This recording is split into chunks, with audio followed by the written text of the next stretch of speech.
I'm trying to look at the frames. So you both diamond, ascendant. I'm gold. I'm silver. I'm silver. Diamond or gold? I'm down gold. Gold or I'm gonna go gold then. Yeah. Okay.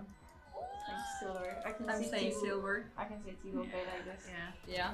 Like, yeah. Silver. I feel like Silver, I think. Yeah. Yeah, because she's calling it so. So yeah, maybe silver. Yeah. Silver? Silver.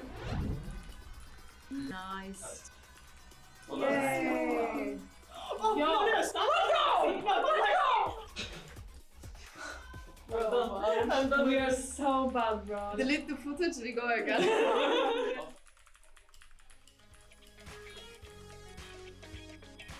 Welcome back to Red Bull Instalocked. We are live from the Red Bull Gaming Sphere, and with the Grand Finals coming up very shortly, we thought we would put a fun twist on this one, but still maintaining the level of seriousness that you expect from both myself and Cairo. It's going to be the Instalocked Awards show. We have a couple of awards to dish out from players that we think have had notable performances so far this weekend, Cairo. Yeah, I mean, we've got the best of the best here in London, Hazard, so why not award them? You know, give them what they deserve, and that is some silverware to take home.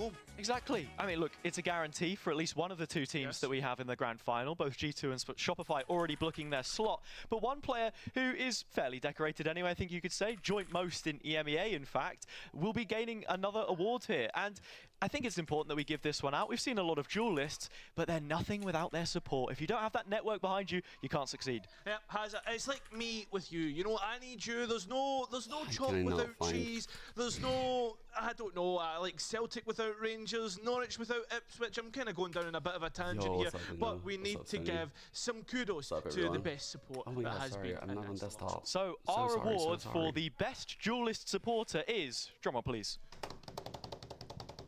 Mimi! Yay! She wins the award. Highest assist per round in the entirety of the tournament so far. And I couldn't think of a better name to give it to than the captain of G2 herself. Yeah, I mean, not playing a single duelist at all, being stuck on the Viper, like more of the controller agents. We've seen some Sentinels mixed in here, there, and there, a Gecko as well. But I mean, Mimi has been absolutely insane. And not only that, has been really clutch in certain situations. Yeah, you can see a couple of these on the replay package as well, winning out that final map of the lower bracket final to put them in the position that they find themselves now, and on a pick and mix of agents which are complementary to the duelists around her. So with that first award given out, we will move on to the next, and it will be best play. Bro, I can't Hazard, there has been some insane plays. I mean, what more could you expect when you make teams play aggressive and also have some of the best players that GC has to offer? Yeah, and this one, well, this one was a surprise strike, I guess you could say. It is Nello's knife on Sarah that we ended up seeing. That one was a little bit hectic, but again, it captured our hearts, and the audience is all the same. Yeah, I mean, what is more BM than getting a knife kill in an important round? And not only that, against the Game Changers current champs, the holders so far. So yeah, it's respect. Very true. I think it showed you as well the spirit of Calming Call, that they were completely unperturbed by the situation that they found themselves in, despite whatever the enemy may be. But look, we can lean into that a little bit more when we get to the game coming up. For now, plenty more awards to dish out. And this one, again, I think could have been in contention for best play potentially, but it's Flashiest Ace. Flashiest Ace, but again, another one we've seen plenty of good plays, but in terms of the aces that we've seen come out, Flashiest is probably some of the best plays we've seen. Yeah, it was one that we got to cover, right? We saw it with our own two eyes and still very much found ourselves in disbelief when it came through. But the Flashiest Ace does go to Miori. It was a clutch 1 versus 5 against G2, and an incredibly dominant use of the Reyna. I think Reyna's such an interesting agent, because how many times have you realistically seen her used full stop? Okay, sure, she does get picked a little bit in Game Changers. There's that comfort element to it. But in this tournament, I was expecting to see a lot more of the other choices. But as a solo duelista, very strong. Yeah, I think that, just to talk about Reyna as well, as Icebox, and it's a map which Reyna has found a little bit of a home for certain teams. So respect to Miori bringing it out, and respect for having that performance. Nearly a 40 bomb. Yeah, historic stuff, right? Rolling back the years on Icebox, the comps of old. Reyna, usually home turf for her, but moving swiftly onwards, it's always great to talk about the players that are still in the competition, the ones that stand out from the rest. But this is a player which also stuck out for me, our unsung hero. Yeah, I mean, I think like when you have such big names, like for instance, just to name one, Fluorescent, who really takes the highlights away from other players, you have to appreciate certain players that maybe have kind of had a little bit of a flown under the radar, you know? Yeah, I mean, our award for Unsung Hero goes to Kurapia, and I think it's very well deserved. She was on roll, off roll, if we're talking about duelist here. Her jet looked, you know, second to none when we consider her to typically be the controller player on her team, and that's where this set of highlights will begin, of course. And Carmine Core, look, with the changes that they've made, with the stage that they've just come out of, through contenders and now back into main number 2 when Game Changers EMEA rolls back around next month, I think this is another one to be keeping our eyes on. Yeah, I think like as we were talking about in the cast that we had with Carmine Core Haza, it is a real feel-good factor. I was last night kind of doing some notes and watching some of the games back, and a lot of the Carmine Core fans were really getting behind this roster, and I think they're feeling it as well. Fair enough, they might have not got the results that they wanted, but I think when you're coming into a competition like this, when you have ex-2022 World Champs G2, the World Champs of Shopify Rebellion, and third place EMEA team Giant X, if you can come away from that and feel a little bit hard done by, then hey, you've had a good tournament. I couldn't have put it better myself. And on the IGL role, no less. So Yes, not only exactly. is she pulling the strings in the server, she has the mechanics to back it up as well. So with that, we're through half of the awards, but there's still a few more to give out. The next one is our special pick, Cairo. Oh yes. What have we concocted? Yeah, it's the Haza and Cairo's unbelievable, sensational, thought about, special talent that's been brought out. Accents. Yes. We've seen quite a few of them. Look, we've got international players coming over from all different places within the region, within EMEA, from NA, and they've been pulling out a few different accents. And I think we can start with the runner-up, because she gave a nice little spin to your Scottish accent. Yeah, I know. I was. I thought we were upstairs having our lunch yesterday after our first cast, and what do you call it? As we were sitting there, Ness walked by, and I said, "Oh, Ness, are you going in to get water?" And she turned round and gave me a bottle of water. But obviously in a Scottish accent. I've done that a bad twist, but I continue. This accent's crazy. So how did she greet you this morning? I can't remember. It's Tuesday, isn't it? Yeah, it's Tuesday. It is Sunday, in fact, though. Yeah, it is. Well, look. Anyway, Hey, that's our runner-up, but the winner goes to Mel. Mel's British accent. We saw it on the desk yesterday in the post-match with Yinsu. She's already climatized to it. Funny. It's fascinating, bro. Like, honestly, that guy could talk about anything. That guy could literally talk about anything, and like I would just be like fascinated. I'd be like riveted by the accent, trying to like study it so that way I could maybe try it in my free time all by myself. Much further. I mean, look, what you're Scouse, right? Anyway, so please, artists on the desk. Moving on quickly. Move on. The most important award that we have to give out no, they don't. is the top installer. Wait, is that can't be real? That actually can't be real. I'm getting griefed. What? Nah, it would be up here higher. It's a meme. It's a meme. Nah, there's no way. There's no fucking whatsoever. But a player who is no stranger to some quality outplays. There's no fucking way. I must have had the volume so loud. I'm so sorry. Why no one? And look, I think we expected her to be on a duelist coming into this tournament as well. She's known for her controller outplays, but she's got that aggression within her, just waiting to be released. And given the opportunity to do it on agents such as Phoenix, the Reina that we've seen from her. Give me a volume check right now, chat. You know, it kind of just makes me want to see her actually play it in future. Yeah, and not only does she win the award, it's the monitor that comes with it as well. You know, she takes an Egon by EOC monitor. Ciao. Absolutely crazy. What the fuck? Look, I mean, she's gonna be like, you know, Stream a little quiet. Alright, so we're at 22. That's about about right. Yesterday we were at like, you guys gave me like 38-ish. How's this? About this as well is the fact that like Vania. I'm sitting today, by the way. Holy fuck. After yesterday, guys, I'm not even joking. I went straight to the girls' room and I just fucking laid on the ground. I don't know why I decided to not sit down all day. But fuck, that was stupid. Standing for 13 hours straight like that was not a smart idea. So much. Who was your personal MVP? my MVP of the show The match. show match. That was a choice. Sarah. Not a fair good enough. one. Last, innit? Yeah, that's fair enough. I'd say Jill just because she's So she's Scottish, yeah, fair there enough. you go. Yeah, I'm definitely watching No America's. bias Bro, whatsoever. today is gonna be a really long day, chat. Buckle the fuck up. It is gonna be really long. Like, right now, I'm about to watch this best of 5. We're gonna fill the time for whatever is gonna happen. I don't know if this is gonna lead into VCT. It's 8:30 and a best of 5 is starting. Because all 5 maps, it might go till 1:30, which is when the broadcast starts. It's unlikely that we're gonna get to 1:30, so there's gonna be a gap.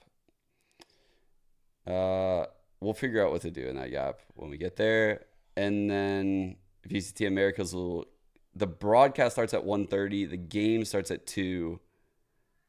The second game should go live around like 5 if it's like a full series, and then that series should end around like 7 to 8.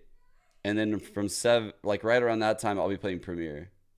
So I'll be playing our 2 Premiere games around that time. So we're looking at about 12 hours from now. Like, back-to-back 12-hour days here. That's why I'm sitting here. Like, I'm sitting now because I know what's ahead of me. It's like if I stand now, then I'm going to really hate myself for those Premiere games. It's not like I'm so tired that I can't stand right now. It's just I'm going to hate myself in Premiere if I stand here. We are about to watch G2 Gozen, my team, versus Guild X in the grand finals of VCT Game Changers. Winning this series means that we're the best team in EMEA. Mimi is so good. I don't know why I'm in this version, by the way. I was reading chat earlier. Okay, so as you can see, as I talked about, we have Good the bit. Killjoy alarm bot in mid. This way they cannot push towards the A side area from middle, and I have the turret up in the kitchen. This way they cannot push from the tube or under the tube. We will have the early information for the people on B to This is know so good. if they're Hold up. splitting them. I can stack with the A guys in case they're doing a fast push towards A. We have the Viper wall across. Where's my epic pen? Oh, there it is. You also see that I have a molly here towards the B side. I love that defensive Viper wall, by the way. I use it. She got the pick on A side. They have the full side. Tried to throw it into the post one. Now Swarm's going to get set up. This is an open plant, which means that you can see from here all the way to here. They're coming in. Not much of a chance to really deny this. Our goal is to gather up, make a plan, and push in together. Get it gone. There it is, destroyed, but life given. For She's a very effective communicator. She's still on the site. The problem is the backline still standing. Giuliano. I'm now in a 1v3 situation, and my first thought is getting rid of this Killjoy that's underneath me. Problem is the backline still standing. Giuliano gonna work her way through. Roxy, good shot. And trade out by Mimi, so a 1v2 for Mimi now. I'm now equal in a 1v2 situation, which is a lot more doable than a 1v3. There is probably 25 seconds left of the spike, so I'm also starting to be in a rush. In my head, Sova is probably not gonna peek me, and Jed will probably fight me, and I'm gonna take the fight towards the right. Where is Mimi from? What is that accent that I'm hearing? I'm gonna tap the spike, I'm gonna move away from it, because this way she might start using her utility Denmark. to delay me. Okay, now I'm hearing it. Sova Is she there, so Dutch? time could be bought for safety. I just Or killed Jed. Danish? I now know from Now I'm hearing the recent Danish, actually. information that I'm hearing Sova it should now. be in this area. But because I killed Jed, she takes It's not. the She time doesn't to have try a and super peek strong me. Danish accent, though, so Time it's could be hard bought for me to pick up, safety. actually. Puts one on the chopping block. This is not a good situation for her, because she has to either jump down and shift towards the edge. Like, I hear it a little bit when she said, like, shift towards the edge. She decides to wide swing me, which means I get the chance to shoot her. Play this game. Is Mimi still gonna do the damage? Time is gonna be factored. Bro, it. Just about have this. No way. There is only 0.55 seconds left. That's less than a second. She got very unlucky. Or maybe I got lucky. Both works for me. That's a fire fucking ending. I like that. Good Three ending. most important factors of this 1v3, but also generally a clutch round, is listen to your teammates' information. This will be very crucial when you're breaking the enemy team apart. You cannot fight one place and be open from the other, because they will sandwich you. If they have planted the spike, you need to tap it to get a reaction from the enemies. That was a good fucking segment. Wow. That was great. Holy shit. I guess that's the value of having like a Red Bull athlete. How much better is a pro Valorant player than Because these are like the Red Bull athletes that are creating the content for this. Like, right? Like Ludwig and Tarek. Or I guess Tarek's not really... Has Tarek made anything for this? Well, Ludwig has and Mimi has. So... And I get to start at level 5 with the sheriff. What's your starting time? I'm on a classic. Pathetic, tiny baby. All right, are you ready? I'm ready. All right, let's just run it. You nervous? I'm not nervous at all. Now, for everyone watching, we're playing Ascent mid only. I'm allowed to spawn top cat or cat. Oh, where you at? You all yet? I'm out. Okay, all right, you baited me. All right, go back. Wait, I died? Yeah, you died. Go ahead. Oh my That's god. 1-0. Okay, that's 1-0. Yeah, you That's died. 1-0. Go ahead. Wait, I think my game's... Wait. I can't move. That's crazy! Oh my god, wait. You're camping, bro. That's crazy. But you know what's crazy? That you tried killing me when I told you I can't move. Well, I didn't Okay, go ahead. I'm ready. All right, all right. I thought you too. That's That's so smart. Wiggle peeking in this, bro. Okay. Oh, fuck. Someone's fucking with him, hitting him with like crazy peaks. I can smell you. No. Oh, yeah, I'm top cat. Wait, how'd you kill me so fast? I went. Fuck, I don't This is the blatant lie. Dude, you're gonna be stuck on this for a while. Go. Wait, this is gonna be hard. What? No ability? What? I'm a huge fan of lying. I'm a huge fan. Miserable. Okay. The lying in this, the gaslighting is fucking next level. You gotta peek me at some point.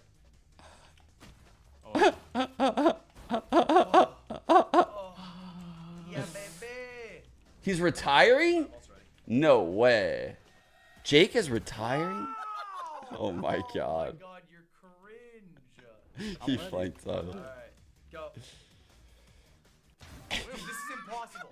This is actually stupid. This is a stupid game for stupid people. What am I supposed to do? I have a judge. Go. I thought you were. Oh my god, I'm so mad. I'm so mad. I'm so mad. Dude, Wait, I thought you were Jesus like Christ. was like immortal. What happened? Okay, alright. It's raining. I'm also ready. Hold up, give me a second to spawn where I want to spawn. There you go. Sorry, hold up.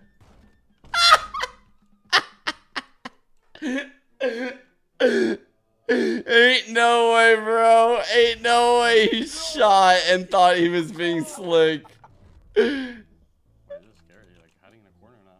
What if I hide in a corner like no one? Yo, Ludwig's so funny, man. Ludwig is so fucking funny. What are you on right now? I'm on a Spectre. You're on Alright. a Bulldog. Okay. Let's do an honest aim fight. I'm in. Alright. An honest aim fight. Oh wow, it's actually honest.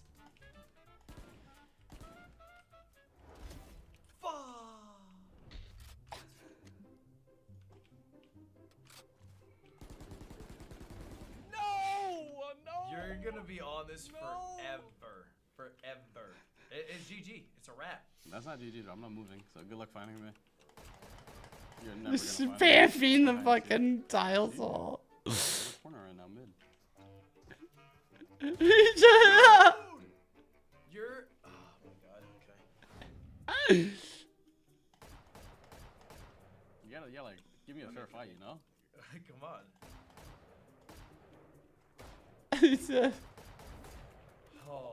Oh my god, I almost lost that. This is so bad. This is so bad. Here's the thing, I got nothing to lose. You got a lot to lose. This is so good. You have to come chase me then. Dude, wait, no! You saw the cat! You You started tiles. Bro, you're crazy. You're crazy. You started cat. So you're on Bulldog now? I'm a bulldog now. Dude, no, hold It's up, over. hold up. It's over. Bro, Zeppa's bulldog might be his worst gun. That shooting pattern. Wait till Zeppa gets the phantom. He's gonna kill him so fast. You're so lame. You're so lame. Bro, you're jiggling. Did you start cat? No, I cheated a bit. Oh, wow. Wait, Zeppa had a phantom and died? Wow. What?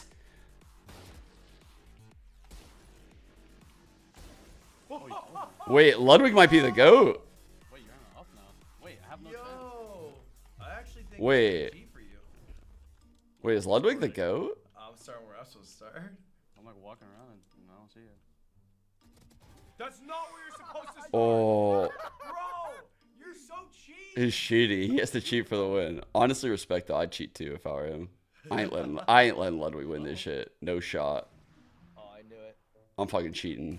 The second he looks like he's winning, I'm cheating. What? No, you ghosted. I didn't. I did not. Swear. I swear. I timing you. Fight me mid like a goddamn alpha. You got it too, Lilith? Yeah, the back is so clean, huh? Oh my god, of course he jiggles. I was gonna put on my jersey and I was like, nah, this is a better flex than the jersey. No! Oh my god, they're both on out. It's over actually. I'm here. It's actually over. 3, 2, 1. He timed it. You're playing so lame. He's You're so playing cringe. He's I so just can't believe cringe. it. I can't He had like a casual on a 3-2-1 count, get like I'm not nervous. ready I've to never peek, been and then he like waited like 2 seconds. That's fucked. You're holding with him. I see you. You can't see me. Yes. I see you. You can't because I'm not there. I'll let you walk out. I'm off. I swear. Wait, where are you? I'm right here. Now you're like looking around all scared. No, okay. You ghosted. I didn't. No. Where were you? I just heard you, so I just was playing with you.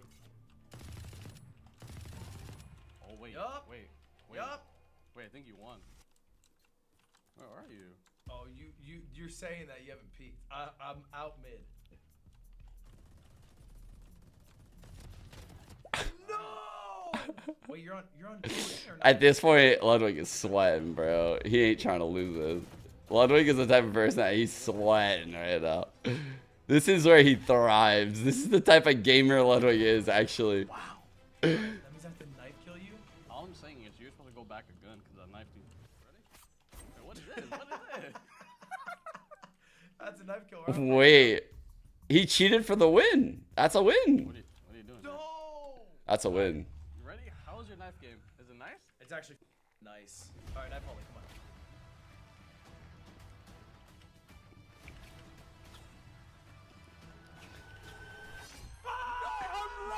I'm lagging. Dude, what's funny is like, I was yapping so hard the other times this bit played that we didn't actually watch it with a sound. Bro, this bit's so good. Watching you2 can beat a pro. All you have to do is play against them. That's it. They're just people who get paid to play the game. They're not like especially. Like, I knew Ludwig won, but I actually didn't believe it was possible at some points. Welcome back, everybody, to the Red Bull Gaming Sphere here in London, England, where we're about to kick off the grand finals of Red Bull Insta Live. I'm your host, Sue, and I'm so happy to be joined once again by Meg. Meg, this is the final we deserved, we expected, and we Dude, you guys listen to the show match, by the way? Was anyone in the main chat for show match? Oh my god, it was so good. She was doing casting. It was so fucking funny, man. She's so funny. The thing is, when we found I was out that Shopify literally Rebellion, fucking cracking up we're laughing. gonna be in London, and the fact that She's Juju Goza were super here, funny. I feel like everybody had an inkling that these two will be going up against each other. You guys might be wondering. It's like she was just naturally funny. Like, she's just doing the British banter shit. I don't know what it is about like British people, and I actually think as far as tiers go, the Brits are like A tier. Australians, bro, like they could crack me the fuck up. Like They have insane banter. Not really witnessed this kind of thing before, because I think you said it was quite common in North NA. America. Yeah, but not in EMEA sort of tournaments. So I'm interested to see actually how much it affects Artists, things, yeah, 'cause I man. think Like it's when a I hear lot- artists like talking shit, I just am immediately like ready to laugh. Like I'm immediately ready to laugh. And it's the same thing like back in the day when I would hear like Sponge just go in his rants and just like, I don't know. There's something about like the way they talk that just makes me laugh. Just the cunts and stuff that come out, like it's just so fucking funny. It's so wild. Backed into a corner. They somehow just get stronger. The language Yeah, is and I mean, like having had that lower bracket run up to used so grand finals, differently. I think they're gonna be okay. God, Mega's so already on the funny. back foot, you know, they've kind of definitely done this tournament the more difficult way in making their way to the grand final. So I think you never know, they could be okay with this. I mean, I've also seen, you know, teams with the double ban even and still not manage to win a grand final. So again, there'll be 4 maps played due to that 1 map win. And as you guys can see here at Rebel Instalog with Shopify, they had a few close maps, you know, maps that could have gone either way. I'm glad it's But G2 in the final, by the way. They still win, Meg. They still Who you make guys got their way taking all the way this? back into the grand final. Yeah, I do wonder, you know, in my opinion, I feel like they've done a little bit of trolling, maybe not taken this super duper seriously. Of course, I'm sort of referring mostly to that Clove pick from Fluorescent last minute on Ascent.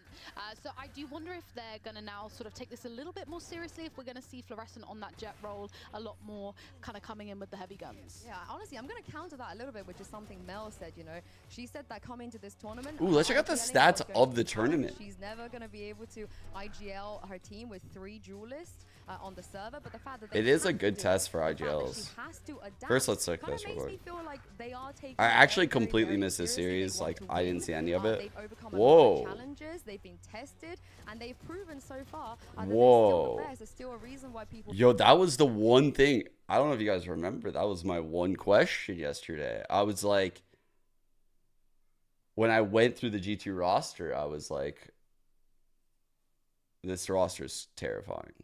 It's like actually terrifying. Like, I think our roster is insane, but I look at G2's roster, I'm like, okay, that's one that can maybe beat us. Like that's a good one. That's a really good one. But this is like the one question mark, right? I think she's super young. Yeah, 17, probably just turned that. I think chat said she was like 16 yesterday, which obviously she must have just turned 17. Yeah, like a young player like that, they're probably just really hoping that she evolves over the course of this season by the time Champs comes around, because the rest of their team is fucking stacked. The rest of their team is so stacked. And I'm guessing that Rescue is going to be playing this duelist role in normal comps. And yeah, and like obviously Petra's going to be like flexing around. Like, they just have a lot of really high skill, high IQ players. The win. I think it has absolutely nothing to do with it, but you know. Well, the last time both teams traveled Tournament all the way stats. to Brazil, Sorry. when they played against each other, albeit there's some roster changes since then. It was Oh, so they're doing one map advantage for best of 5. Interesting. Already, so you feel like that's going to happen again? They're not doing ban advantage. My word already. I know I said that they deserve it, but now I'm like, oh, I don't know. I'm just going back and forth because Honestly, I think they kind of had to do this. For the format. I don't know. Like in a normal tournament, I think like the map ban shit, like that works out. But for this tournament, it's like, is that an advantage? It's like you want to give the winner of the upper bracket an advantage, but it's like, what advantage do you give them? I don't know. It is a bit strange. I've seen it done in the past. It seems like we found a better system in Valorant normally, but because of the tournament format, it probably wouldn't feel like an advantage here to have like a map pool advantage, because it's not like you have set strats on the maps anyway, so it's like, who the fuck cares what the maps are for the most part. I'm sure you have like set ideas on a couple.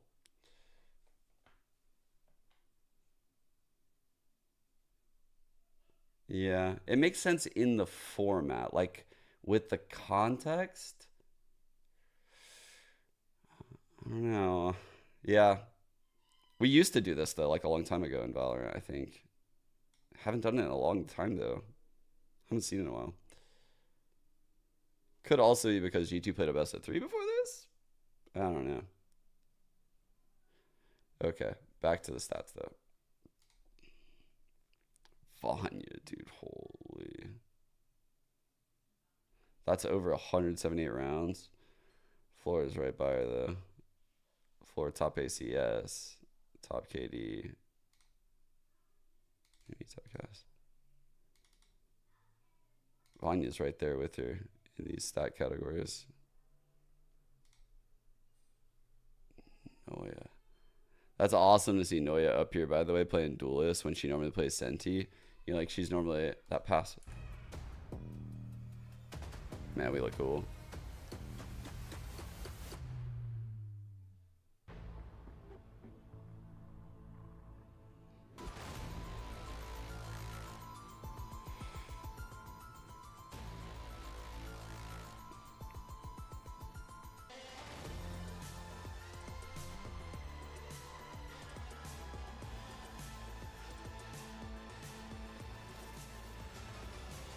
Wait, that was Amy. That's Amy on the left?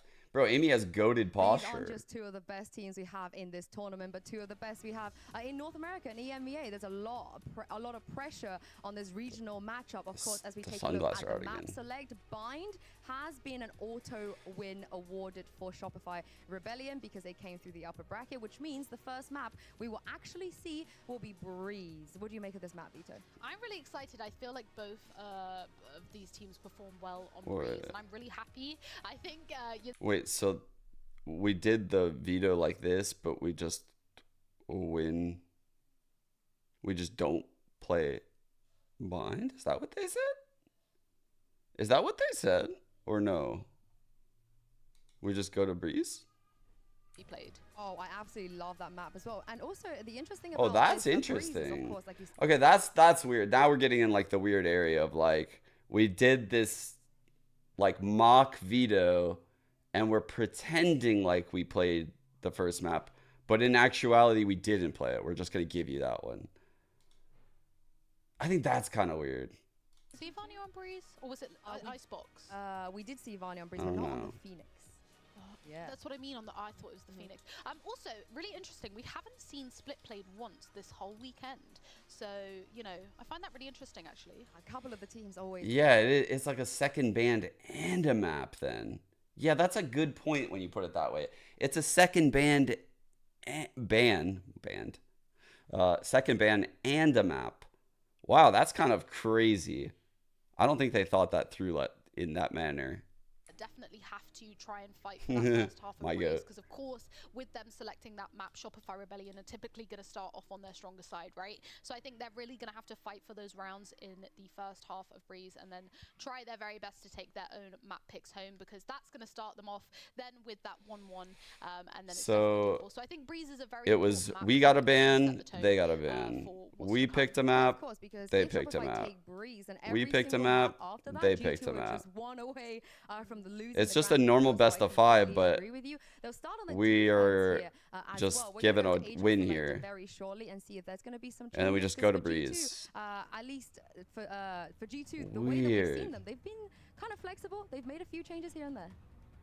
I do like this. I think this is the same as what we've seen G2 play previously on Breeze, and I do think it works for them. You've still kind of got enough support for those duelist roles to work a map like Breeze. Again, did we see Sarah on? I think Sarah did previously play Sova as well, so I think it'll be interesting to see that kind of initiator role, and of course if that is a game changer for them. I mean, the Sova Yoru ultimate. I think it was fine to like say, okay, we're gonna start the series with Shopify 1-0, but you just leave all the maps in. You pretend like they're up 1-0, but no maps have been played. You know, like nothing different has been done. We're on Bind right now, except in the scenario I'm saying, I actually think that we should play probably G2's map pick first. So what more could you ask for? It was inevitable that these two were going to meet at some point. Others thought it was going to be in the upper bracket final, but no, it's the grand final. They're going to meet for the first time in 2024.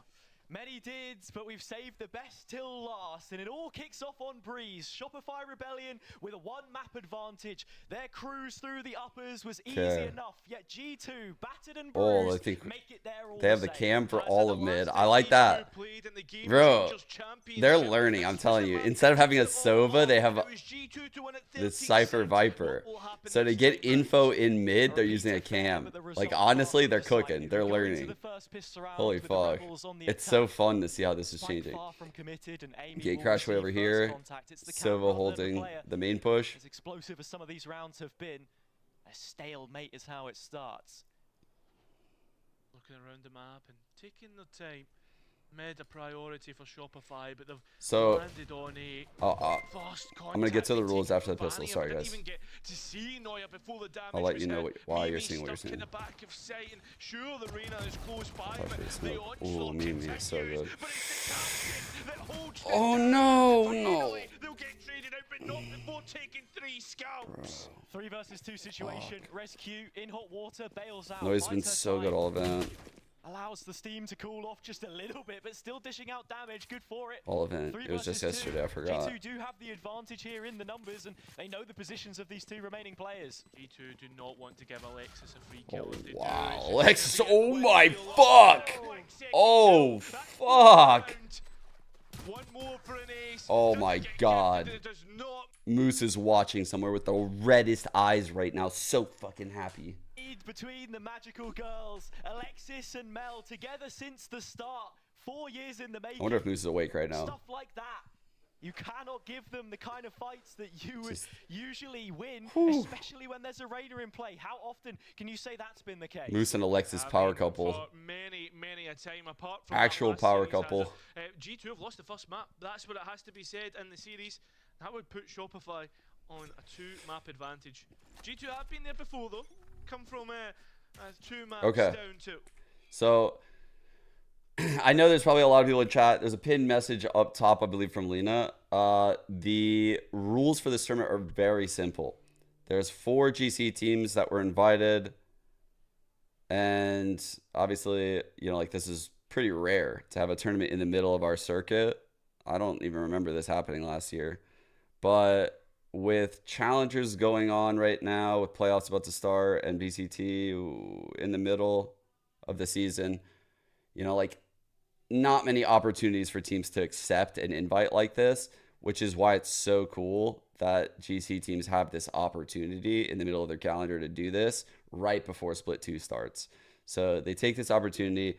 It's a benefit for these girls because they can boot camp in EMEA. It's a benefit for them because they get to get match reps against, like, you know, like a team like us, which is a high-skilled team that they're going to end up playing later.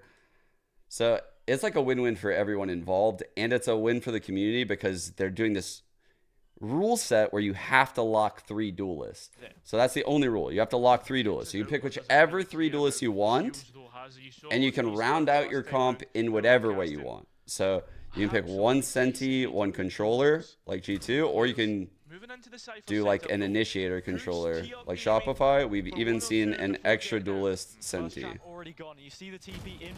We've seen double controller with Harbor Viper. Bunch of fucking rank comps. And honestly, it's fucking sick because we're watching really good teams cook with like the shit you get in ranked. Like, this is actually the dog shit comps you get in ranked, and they run it more effectively than you will ever run it. Like, they've thought it through. They've actually put some effort into this. You know, like, they want to win. They're running fucking silly ass comps, but they're playing the game at a very high level. So this is like, honestly, this is what you should aspire to be in your ranked games. Like, you're probably going to get your Jet Reina. There's a high likelihood you're going to get a 3rd duelist. You're going to be missing a Cypher in half of your fucking comps, and you're going to be hating it. Like, but they've thought it through, like, how to make it work. It's like they're cooking on the fly out there right now.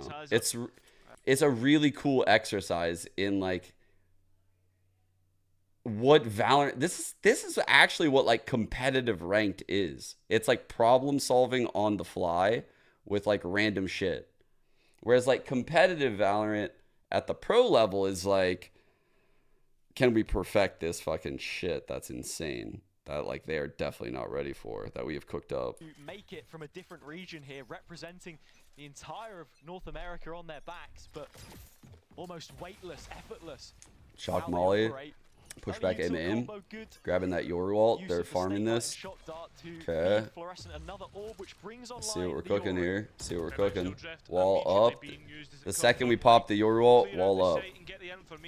Clone place, but not popped. Comes out ult. Oh no. Sorry, it was Paul. Going their way. Mimi will win that one out, and Shopify has her. They've retreated to main.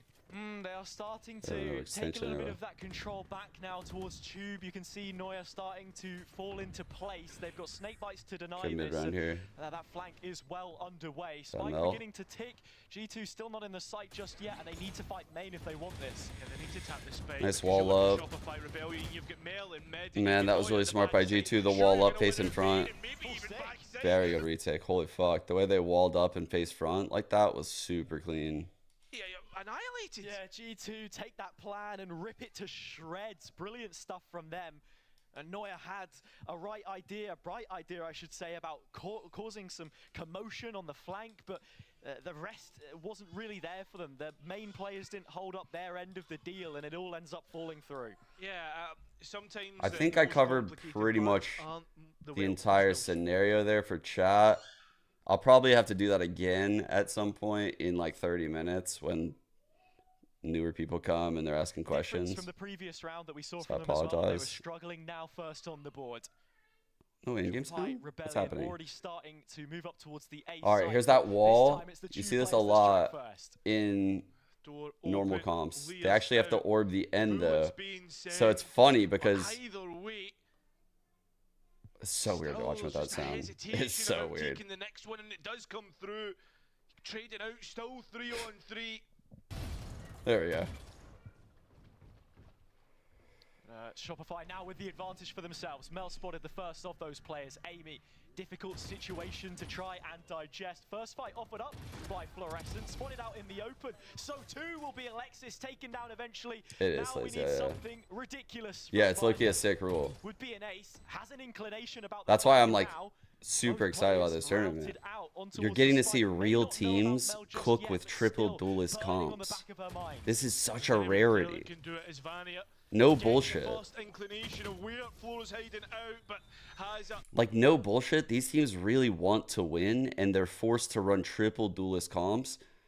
I would rather see it this way than like some shit like a TO forcing like something weird. Like, because this is actually what ranked feels like to me. Like, this is like a huge lack of util. Like a huge lack of util. And you have to like cook these like quick little solutions that are punchy and powerful. And that's what we're seeing. Like a lot of quick, punchy, powerful solutions. But it's the east side that's under siege first. And already a Viper's Pit being dropped by Mimi to hold this Insta pit, so how do they deal with this? Not got the retrospective information required. Like teams deciding whether like is Sova more valuable or is Cypher more valuable, and it's really interesting to see like what people think, because I had this debate on stream like last week, and like honestly, it's a hard choice. Deciding whether you want to go like Harbor Viper, it's like you could do something insane like go like double initiator and just like aggress. Use like a Neon Phoenix for like walls, Jet for Cloudburst. Like you could do shit like this. Not without Sarah dispensing the drone. It fails to reveal the possession. It's really fun to see. Petra now the first to take this fight out in the open air. The operator strikes. Yeah, it's been introduced formally to Shopify now. As Vania That's a good lead. the Empress tries to lay down their reign. Oh my god, could have shot her. Petra's just like so true whenever she shoots, man. Alexis feeling it today. dancing between two angles. Angles. Still G2 who have all the numbers in their favour, giving nothing, suffocating the opportunities. Accent really came out on that one. The accent really came out on angles right there. That was crazy. He fucking angles. On their own good graces, the site hold again fairly defensive from the backside, but Petra was an early. I wish I could. It was spring I wish I could loaded mimic to get accents. things off to a good start. Really pivotal pick. I just like. I really don't have it in Ultimately, me. also means Sounds so bad. You know, you've not got any extra toxic screen. The fact of the matter, it was placed on A at the start. So yeah, those plans immediately thwarted. And It's interesting seeing a lot of Reyna here. Well, I think you see a lot of Reyna because, again, you're seeing comfortability. Like these players all play Reyna in ranked. Start of the round. Like Petra though looks to have read into it ever so slightly, denied by the Orban. Well, again, says hello with it. And Petra now has a really difficult position to try and hold. Good All the time. way Oh, back in didn't catch bridge. the time. I thought she had So the there is timing. Additional support They towards saw her. Tube, while Amy will be arriving. Mimi has managed to stop this one dead in its tracks. Fluorescent down, That's and annoying. the rest will go with it. Great hold by Still Vanya. stuck in Tube and trying to find a This way is such a out. We are delicate walking hold, the way straight they're like into positioned. Amy's arms. The Cypher doesn't win that engagement, and it's opened up Holy fuck. an opportunity for Shopify to There's rotate to the locked other side in. of the map. And again, this is where Petra may struggle. She needs a teammate to hold ropes Hard for her shot, here so hard she can shot, reposition towards hard Spawn. shot. So many lines. Angle with the head sliding across. Wow, what an adjustment, man. The next to be collected would be Alexis, but she's already made her Fuck. move. The dynamic duo has been split in half, and she's got to do this one solo. Has to make amends. That's a really hard shot, just because there's like infinite amounts of height that you have to like pre-aim, right? Like, could peek shallow or deep right there at any height. You're on an elevated, like, that's a hard This is the shot. big talking point It's a about really hard Reynas shot. that we've seen so far. It just simply comes down to the gunplay. If you can isolate an early duel, that's always going to be the initiative you ask for. And this wall may do more harm than help. Clear it through the wall. There's Bro, a lost engagement. Alexis is Dismiss fucking. away. The players Oh. are going about, and unfortunately, Man, if we could just get Alexis in some like even scenarios right now, I swear to God, we would just be winning these rounds.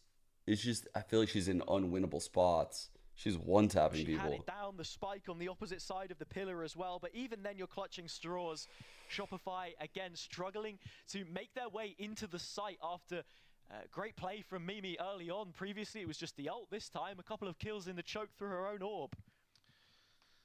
moving on towards this, they've already set the conditioning for A, and they're going to keep going for it, but it's the buy that's the most worrying for Shopify. As far as 300 Only a kills air yet? rifle for them to work Bro, through she as hit a- that in the first half of the half. Mimi has just been strangling the necks of the site.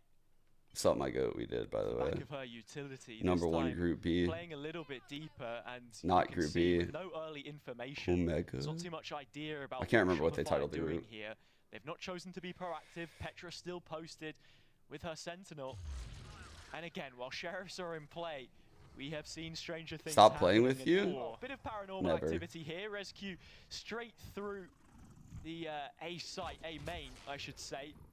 TP's out of harm's way back to spawn. But what do they do with this information, Yeah, G2? can't Because we're really do yet to much. see a reaction. Yeah, well, the proactivity from them Trip on the is B placed side in has B it main right to there. place a trip down on B main just to secure it a little bit more. Trip And they're holding all hall, looking so now comfy. towards the There's gonna be a mid-aspect fake through here. to tunnel. And Mel's certainly thinking about it. Actually? Petra spots No. a calf round This the will corner be as a the live jump lure. comes through. This Viper Viper at on elbow some could personal side of get the really head. scary Note for it them. down. The dismiss easy enough. Yeah, back towards A. It's going to be Keep Mel an eye on this working through Viper. mid as a late win condition. If the spike Won't can't come go into play. down, Wow. but the players aren't even going to get the Won't even opportunity matter. to do Yeah. so. G2 wiping them completely out. Yeah, a flawless round is how it'll finish. Like in that scenario, Mel looks a little silly. But because she's like in that the clean 1-on-4-5 at the end, and you're like, wow, she's way out of the play. But she actually played that round correct. And yeah, that's like one of those scenarios where like you look silly to a casual player, but I know that if the hit was even like traded entering the site, that lurk goes crazy in that scenario. Like if those players entering A get those trades, the round is literally won. And you would expect those trades to happen more than a 50% kind of entrance into that side. Official release, they were already in a team. So honestly, the foundations that are built here are incredibly strong. And I think closing that chapter with a win at the end of last year as well means that they're just going to be hungry The for camera more. angles are out. Is this new They're gonna my be ang? wanting to build a dynasty. I mean, Oh, it's I know what you're the talking D about. word that gets brought around every international event, but for Yo, Shopify, Jake. it truly has to be the case. Wait. You think towards how everybody was feeling in that first Game Someone Changers in chat Championship. said, It was meant I to don't be know, getting NA's trolled, crowning so we'll moment. wait. It didn't happen. EMA stole that crown. Now we move in towards the next event. Finally, Shopify get that validation that they were looking to be felt. Now we're here. Red Bull Instalock in London. Main Flows felt the pressure and got straight out. Yeah, a couple of instances like that now where G2, with the hold that they had, they've just advanced it further forwards. Again, the cloud coverage is all the way over A, and in terms of blind spots, it's through middle where they lack any information. That's where Shopify plant their feet. It's cute. Hearing those gunshots outside of Nest. But even then, look how deep Amy is towards the B site, right? All the way back in the archives, just peering through the golden arches. Oh, dude.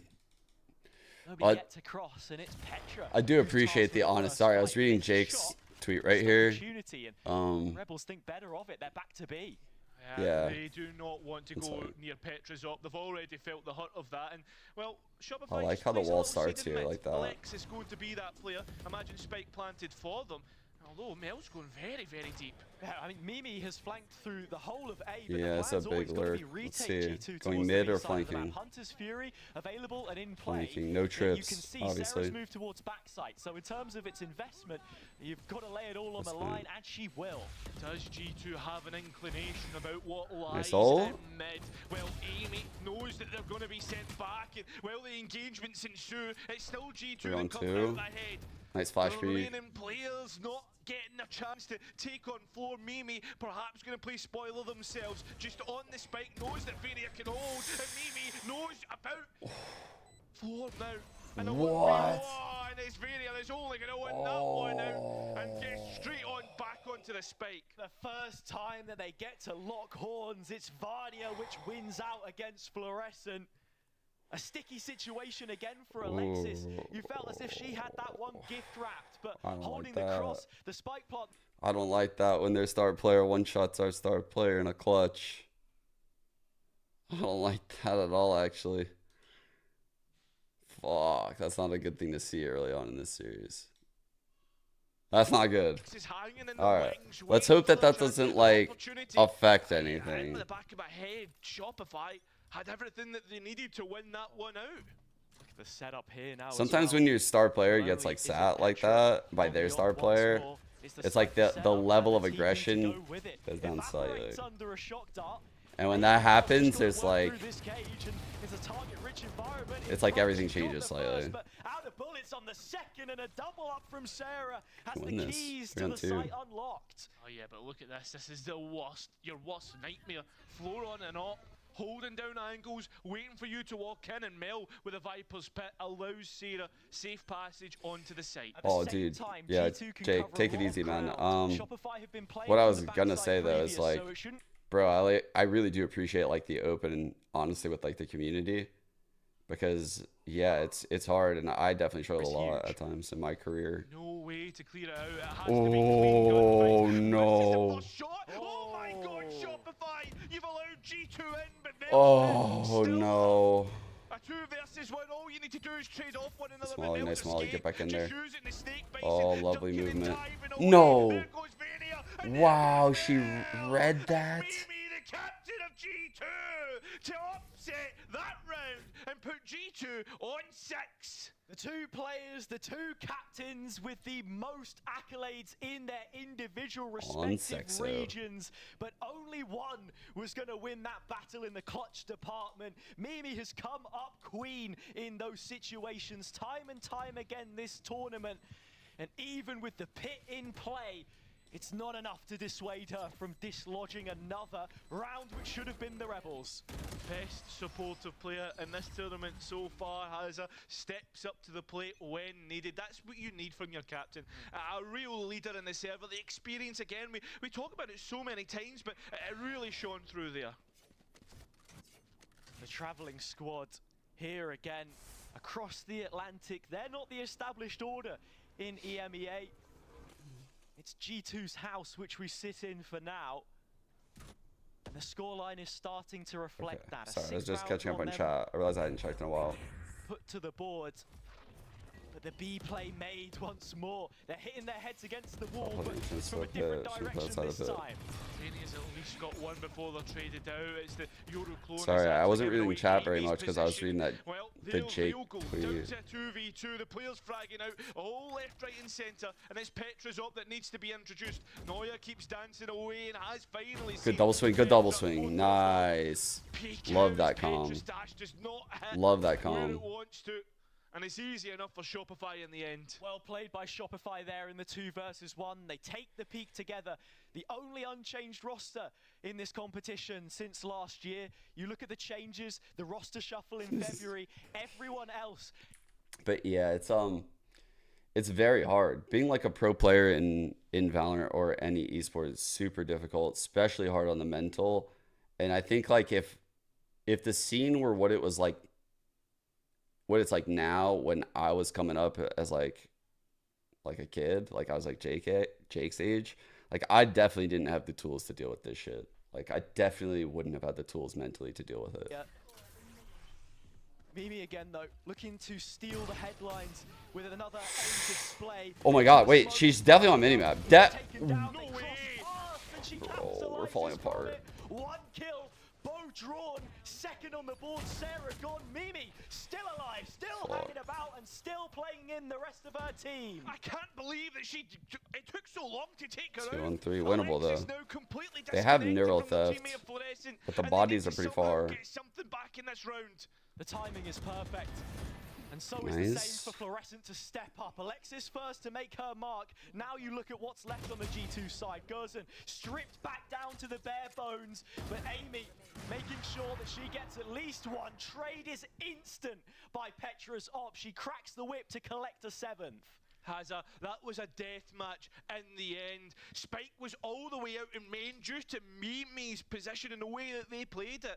Shopify thought that the only way that they could get back to that spike is by brawling I do think way out. coding though is a sick major so look into. We have it. That is the first half concluding. Shopify now flipped. You would imagine, so it's weird, like it's hard to predict how these halves are going to play out. Like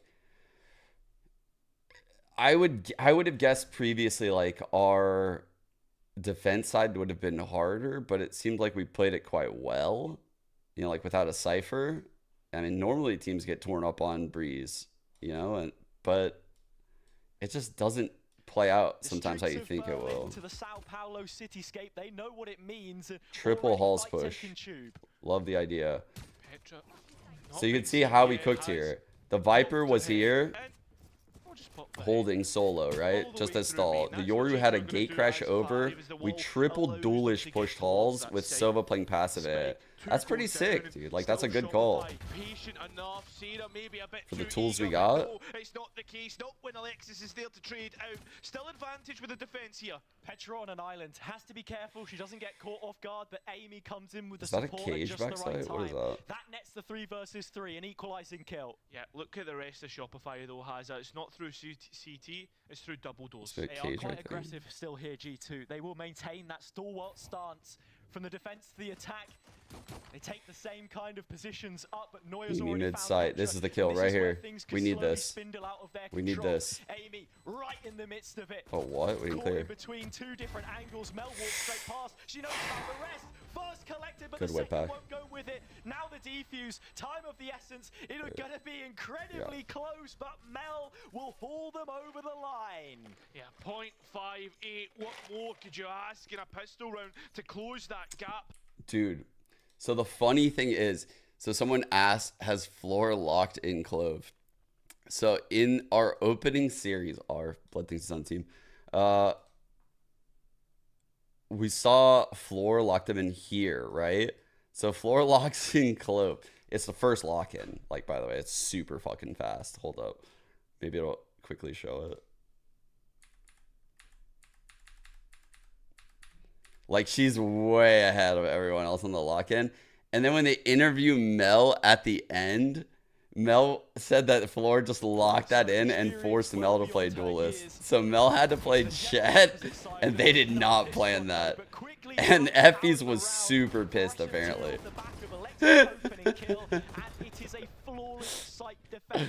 Oh, it's so fucking funny, dude. That's so fucking funny, actually. Unreal stuff. Again, it's something that we talked about previously. If you try and catch people off guard, give them 1v1s, they're going to completely hit you out the park. A home run for G2. For Shopify, apologies. Going back to controller. Oh, jeez, come on. 7-7 into the round. Well, we can be a little bit biased here because the Why be mad about it isn't VCT? Because they're actually trying. Like, I mean, from a coach's perspective, you're like you're almost like a father figure to the team, right? Like, you want the team to respect you, but you also want to have like a bond. I mean, there you have it. I mean, Petra's outlaw. If the inmates are running the asylum and they just decide to like fuck around wherever they want, then there's a power dynamic problem. Some sort of control here. Oh fuck! What a play by Vanya to get in that. Oh, dude, Vanya's really fucking good. We'll keep the advantage just momentarily. Yeah, 3-2, Spike being planted, but we have to think about the flank now. Cypher player down, Amy out of the picture. Mel is a real possibility here, and while Rescue's lined up a TP behind her, it's Mimi that gets the first fight, and one that she cannot win. That's going to be really hurtful. Now G2 wondering about where the next player was. It was Noya all the way up towards Nest. Ooh. Rescue trying to take on Mel. Mel's not made her move, so they've got to know that she's baiting for someone. And finally, Noya comes out Props into to the Rescue open. for holding Vanya that. strikes thrice in this round, and the advantage What was is that? back to G2. What's she holding? I guess that's only going to be a moment before Shopify come in with their own buy. You know what it's like, has the way that the rounds go. G2 need to be well aware, and I imagine they are. Noya even bringing out the op here. S-glass cannon. Like an electric hand warmer? That it is. I actually have one of those, but I've never used it. Against Petra's Outlaw, you're outmatched. While both of them look to be the going rate in the previous round. In terms of setups here, in fact, it will be her that's tested first. Combination utility makes it difficult to get the angle that you'd like, and that's another orb collected. The fact you don't have that armor, you don't want to try and dance with that Molly, you know, you just immediately have to dip off. No more dash. Gambles on that being a fake, and it is. Fake out just sliding past the brakes. I actually didn't understand what he said, bro. That's the information that goes in tone. Look at the Yo, sometimes it feels like they speak another language. I'm not gonna lie. I'm like, wait, what? Having a rough idea that this could have happened. Mel's playstyle always just pushing the limits of what's possible. I love the accent though. I actually enjoy it. I think it's fun as fuck. Audibles has her, but you've got the idea that no one's came back through mid. It has to either So be Dark A-main clears out or close B. You halls. look at Noya, the Sheet fact is they've going into taken up B. A-main, they know it's B. Oh man, this is a crazy stack. Everybody's here. A-main gutted like This is a crazy stack. It's all hands on With a deck Viper to close deal with the elbow. Gods, and as they come in this time and they don't get off to Oh, the let's best go, starts. girls. Alexis Oh Forrest my on the god. call of kills. Alexis Holy fuck, that was a great read. Good dart in the mid round right there by Sarah in halls, because once we knew there was no halls lurk, I think that helped so much. You know, the clone goes out the door to clear out mid door. Clear out? Yeah, like we use the clone to clear out mid. Sent forward, so they try to poke and prod, especially Mel. Really That was Aaliyah's massive out. from them. Yeah, just constantly looking to push the envelope, as is their character generally. Like the way Reyna has been used throughout this tournament chat is pretty fucking sick.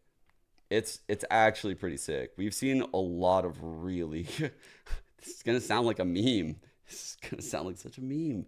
We've seen a lot of really good Reyna leers. Like the Reynas are are really kind of thinking where they want to put these Leers. Like they're up in the sky inside of like these hits. They're hard to deal with. They're definitely hard to deal with. Fact that Shopify missed out, I mean, it's so hard. Statistic as well that I can pull up for that. Fluorescent, right? Someone who many people think could be the one to bridge that gap, the promised player to do it. They overall had like they're well timed and in good spots. In the challengers qualifiers. A lot of the arenas in ranked like don't even use Leers. You know, that's my biggest complaint. Like I don't mind a big arena, just use your Leers. Maybe she dropped 30 or 40, as she does. Just flawless. They're really fucking good. No, she played the second most amount of rounds of any other player in that tournament per team. It's absolutely insane. I mean, G2 not look at extra white today. Oh, maybe because for the tier 2 system either. I think it's because it's overcast. It's like the wind is.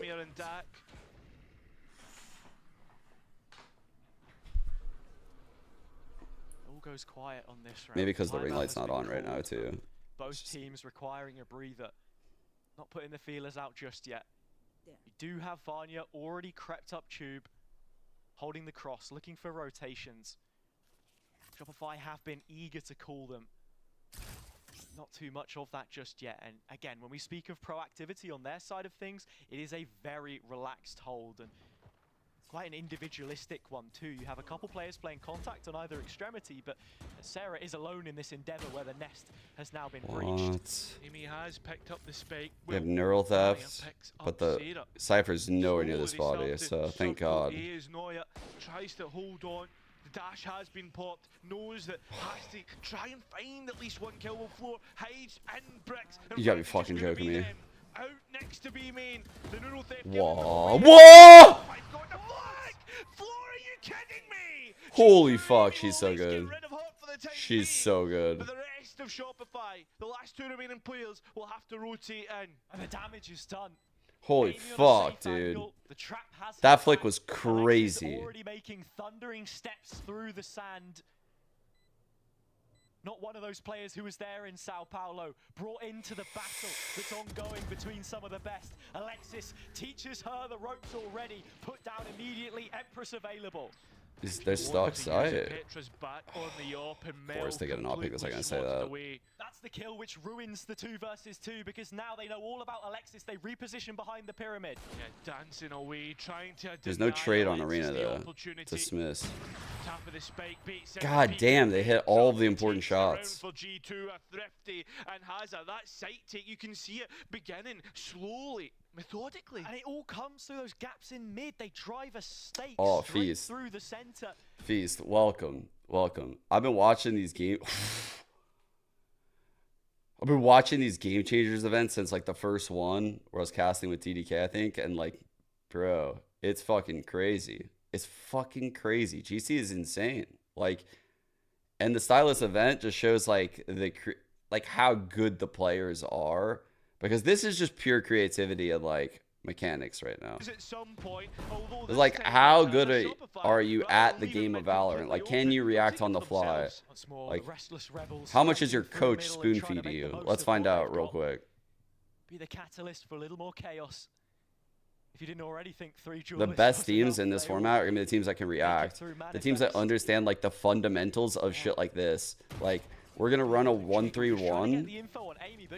Right now, we're going to leave the spike here in a safe spot. We're going to double trip these pushes. Like, they're just doing a very basic default because they don't have all the tools. And they're playing against an eco.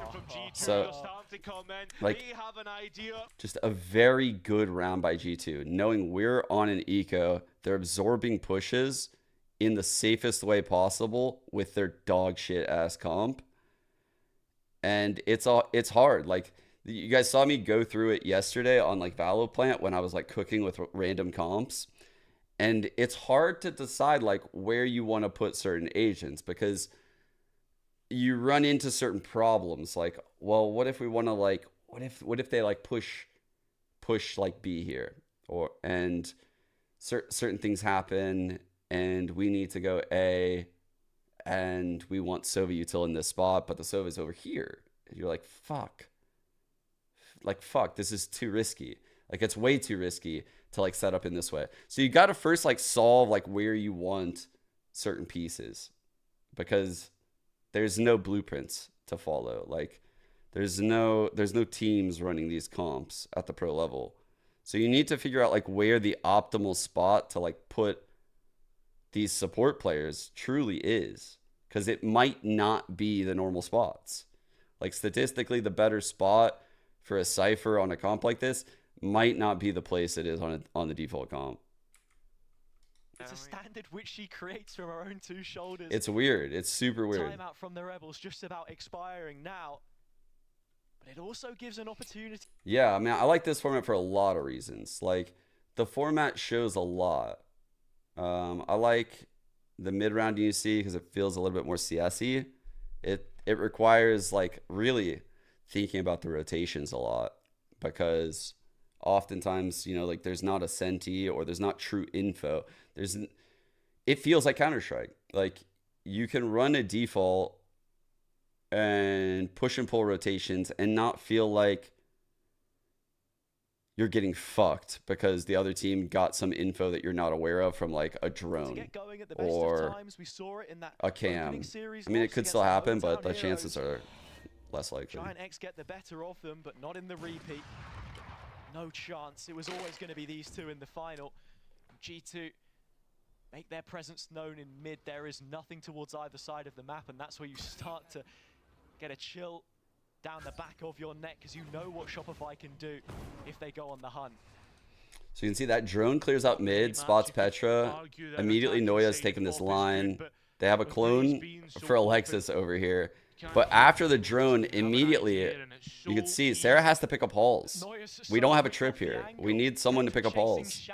So there's a lot of work for Sarah to do. Only one player on site to deal with this though, but as Rescue comes in with the ult, it's one less a big body round. to throw at her.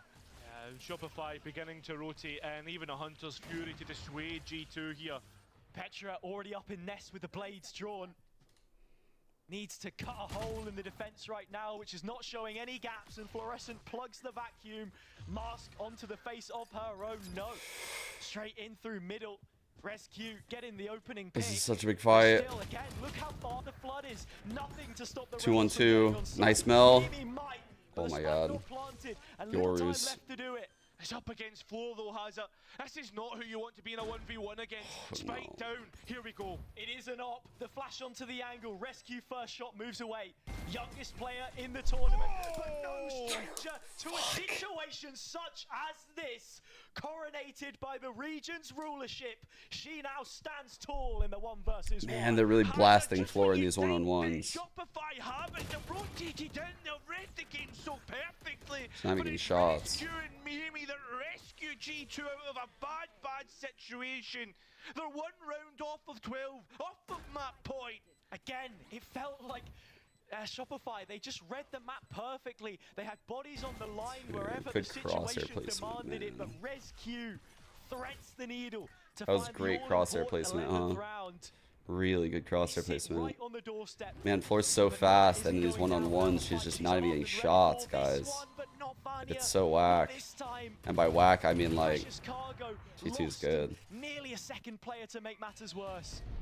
I mean, this is not a player you want to fight with either. Another addition that G2 had. Look at again the eco. They're like absorbing these pushes for her. Right, like everyone's very deep absorbing these pushes. They understand the buy they're against. They understand the comp they have. They would probably do something similar to this with their normal comp, like a base hold, but obviously they don't have all these tools. This is a sick camp because it could watch the halls push for them and potentially probably even see feet right here. Sorry, I froze and turned off the sound and I couldn't turn it back on. Somewhat decent chance. I was watching. Windows of opportunity, smoke and mirrors.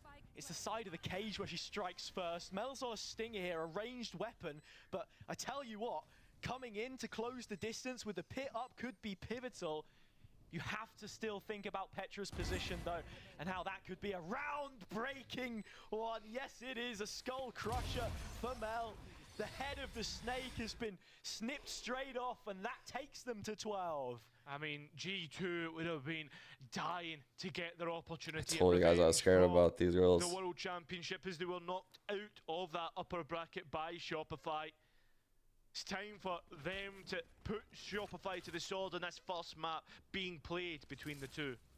The circumstances may differ, but the storylines are the same. Neuer's up coming out once more, trying to get something done with it. Again, we've seen how she's quite comfortable to... I'll talk again about the format of the tournament after the map, because I see we have some new viewers asking questions. Just hang tight, hang tight. We're almost done with the map. No point in me yapping about it now. Just remember, jump spotting halls for the push. These two faced in that championship. So again, 13-6 to G2 you can see they're working the map. Jump spots here, cam at elbow, trip here, working up halls, posturing well. This is almost the best of 3 for Shopify because they only need 2 maps to take it. Halls? Found 2 kills, which could have just stolen the what? map, however. And that's more important in this moment. What? Spike collected, A site open. She'll roll the fuck out happened? The red carpet rescue with a dimensional drift. Yeah, clearing every nook and cranny on the site, making sure there's no traps or anything awaiting. G2 is the enter in, a TP out, and Shopify are really slow to head towards A. A rescue, so much space to repurpose, fit for G2 to reclaim the throne that was lost, to tie us up in the series in effect with the first map played. Petra, another shot lands, a 2-on-5, and Shopify trail.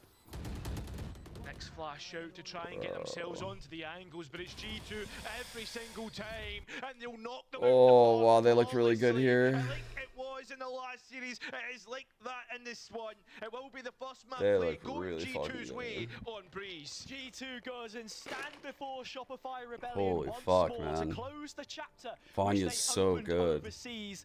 This story of the Instalock duelists begins with a Breeze victory. I mean, what more could you ask? Oh, that's just not. G2 I don't feel coming good after towards that. this one? I don't feel good at all after watching that map. They're fucking really shooting today. They're really shooting. And like strategically, they just know what they're doing. You know, like they're not trolling at all. They just know, they have a clear like idea of how to play just in general, and they can transpose that into this comp. Fuck, dude. This team is so scary. Like, I'm like looking at the champs too in my head right now. I'm like, man, this is gonna be a hard team to beat this year. It's gonna be really good. Will be taken home. The one thing to keep at the back of your head here, though, is the next map will be Shopify's due to the way that the format and the map veto is played. Yeah, there's a trophy. Actually, the trophy looks fucking awesome. The first map that they pick. So therefore, moving forward, you think towards the next map. It will be Shopify's, and they should realistically be expected, to win that one out. I mean, you can even see just some of the metagame in terms of the rounds, control being taken. It's hard, really, to fully dissect what we're seeing because it's just so much feast or famine that you get with how mechanically gifted every single one of these girls is. And again, just as soon as G2 take this first map and you start to get excited, we have to remind you of the stat line. Shopify Rebellion are unbeaten in Game Changers since the final stage of NA last year. That was against EG, a team which crashed out of the competition come champions. Have they got what it takes to turn up here in the off-season event? They're going to need to come back in towards this one. They've let the series go even. And as for G2, again, as we've stated a few times, this is a revenge match, a grudge match. Because obviously they're the ones that, Shopify are the ones that knocked G2 into that lower bracket where eventually G2 crashed out. Yeah, and look, it's already proved to us one thing, that gods can in fact bleed. Drawn blood by G2. That is the first map which Shopify Rebellion have lost so far in the competition, and there was no other name which you expected to be taking it from them. The stats here. Yeah, I mean, it's the one, the other Goliath across the pond that... Okay. So we are in the grand final. So I'm going to give you guys the rundown on the format real quick. I'm expecting to do this probably like every 30 minutes. I'm not going to lie, because this is about what it was yesterday. And I know it's fucking confusing, and I'd rather just reiterate it than have people just talk shit for whatever. Yeah.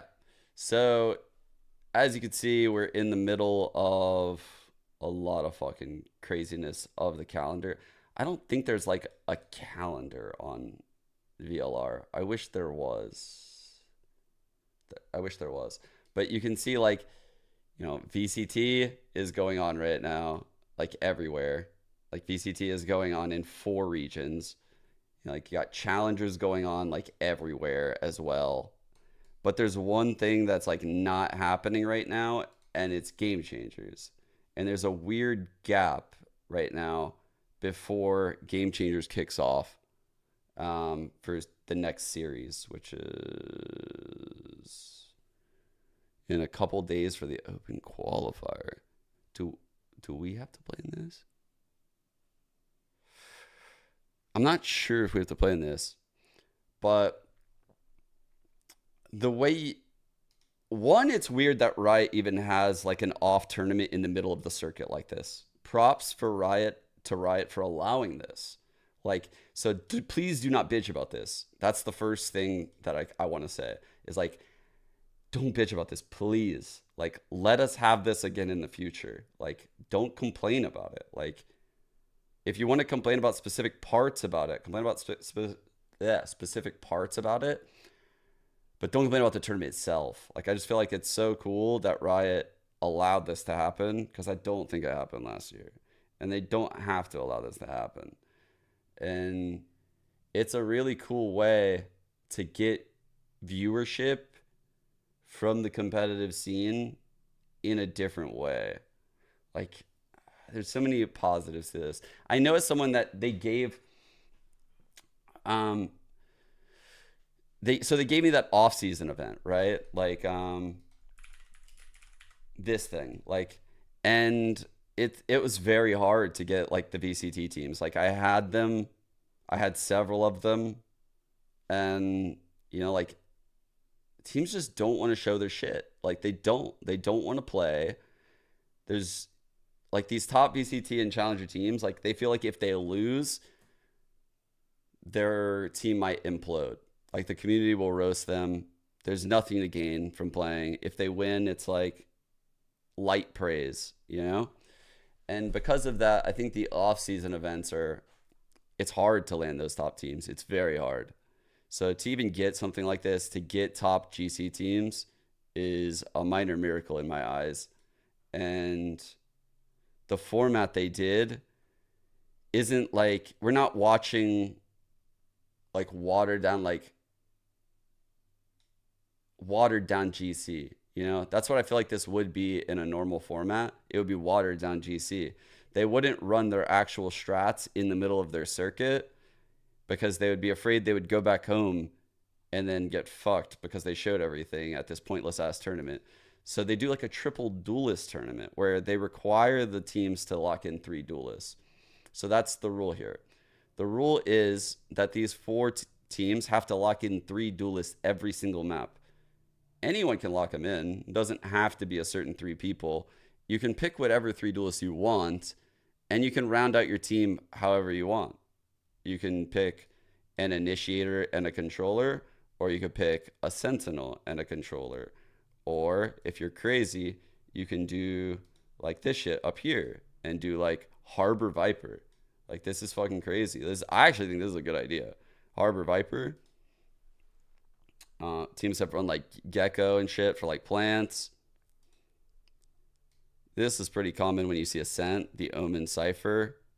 It's pretty common to see that, is what I've noticed. On Icebox, I thought it was interesting. I thought the Sage comp would win. Like, I honestly thought the Sage comp would win on Icebox. But this Reyna just shit on everyone. It's been just really cool, because this is the shit you see in ranked. And these teams are problem solving at a very high level. Diamond 3? Oh, wow. I think like high diamond, lowest ended. I'm down with We all diamond. agree on diamond. I think democracy. Dude, it's funny that you said run the SMG comp, because, yo, look at this. Look at this. Giants ran the SMG comp. The 4 duelist Cypher. Isn't that crazy? It's a really fun concept. It's a really fun concept. And the reason why I think it's so fun is because, like, I don't know, sometimes when I'm watching pro Valorant, I'm like, this is really exciting. This is so sick. This makes me want to play Valorant. And then I go play Valorant and I'm like so disappointed. I'm like, man, what the fuck? This isn't even the same thing that I just watched. Like, my expectations are so far from reality. Like, it's not even close. And I'm in a pretty high rank. So, like, this feels terrible. And it makes me want to just go back to watching again. Like, I'm just like, all right, whatever, bro. Like, back to my fucking, you know, like, watch parties again.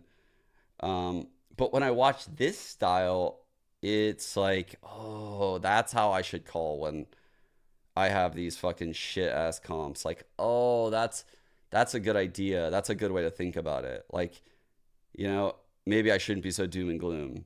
You know, like, that's pretty good. You can win with that idea. And I don't know. I'm not gonna lie, it's opened my eyes to a lot of shit.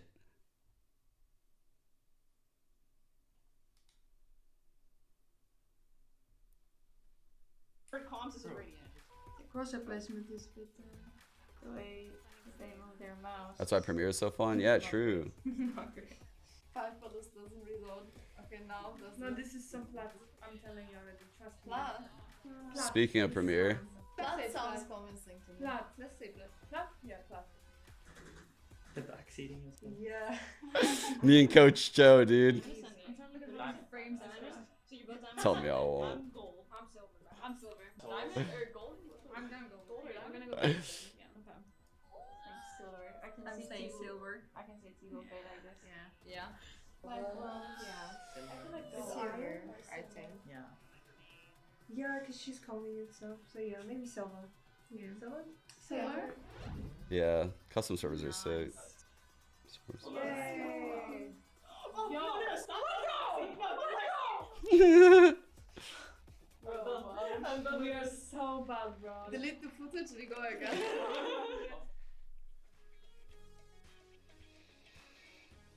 Welcome back to Red Bull Instalock. It has been 143 days since There's we the trophy. last saw these two teams face Pretty up sick. against one another on the international stage. But a clash under circumstance now comes with 3 duelists on either side of the server. It's G2 Gozen, it is Shopify Rebellion, and having the German organization taking their first map here in the series, it's an effective best of 3. 3 more maps to be played between the two of them, but only one can take the trophy. Communicating as a team in Valorant seems like almost like a pipe dream. Lotus as well. That is what G2 You know, like, have selected.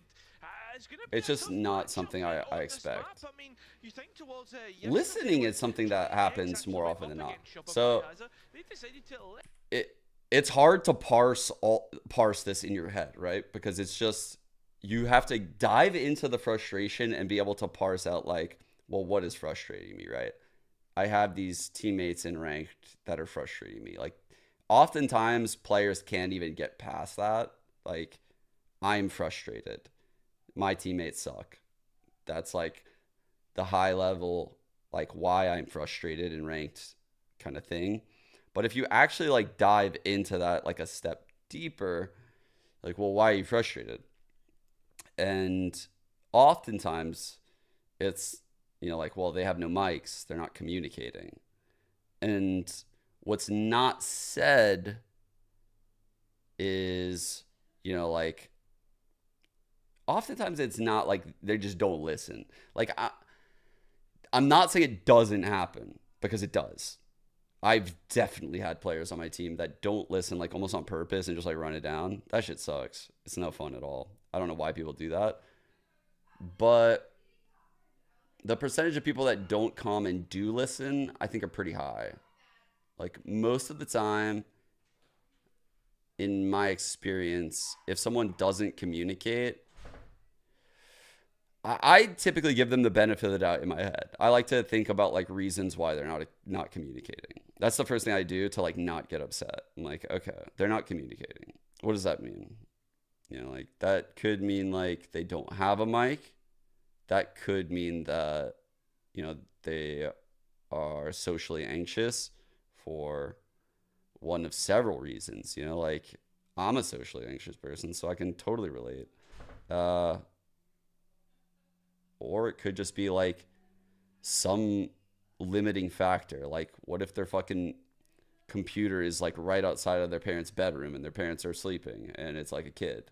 You know, like I'm not gonna communicate there either. So like the late night games, I don't expect a lot of communication, you know?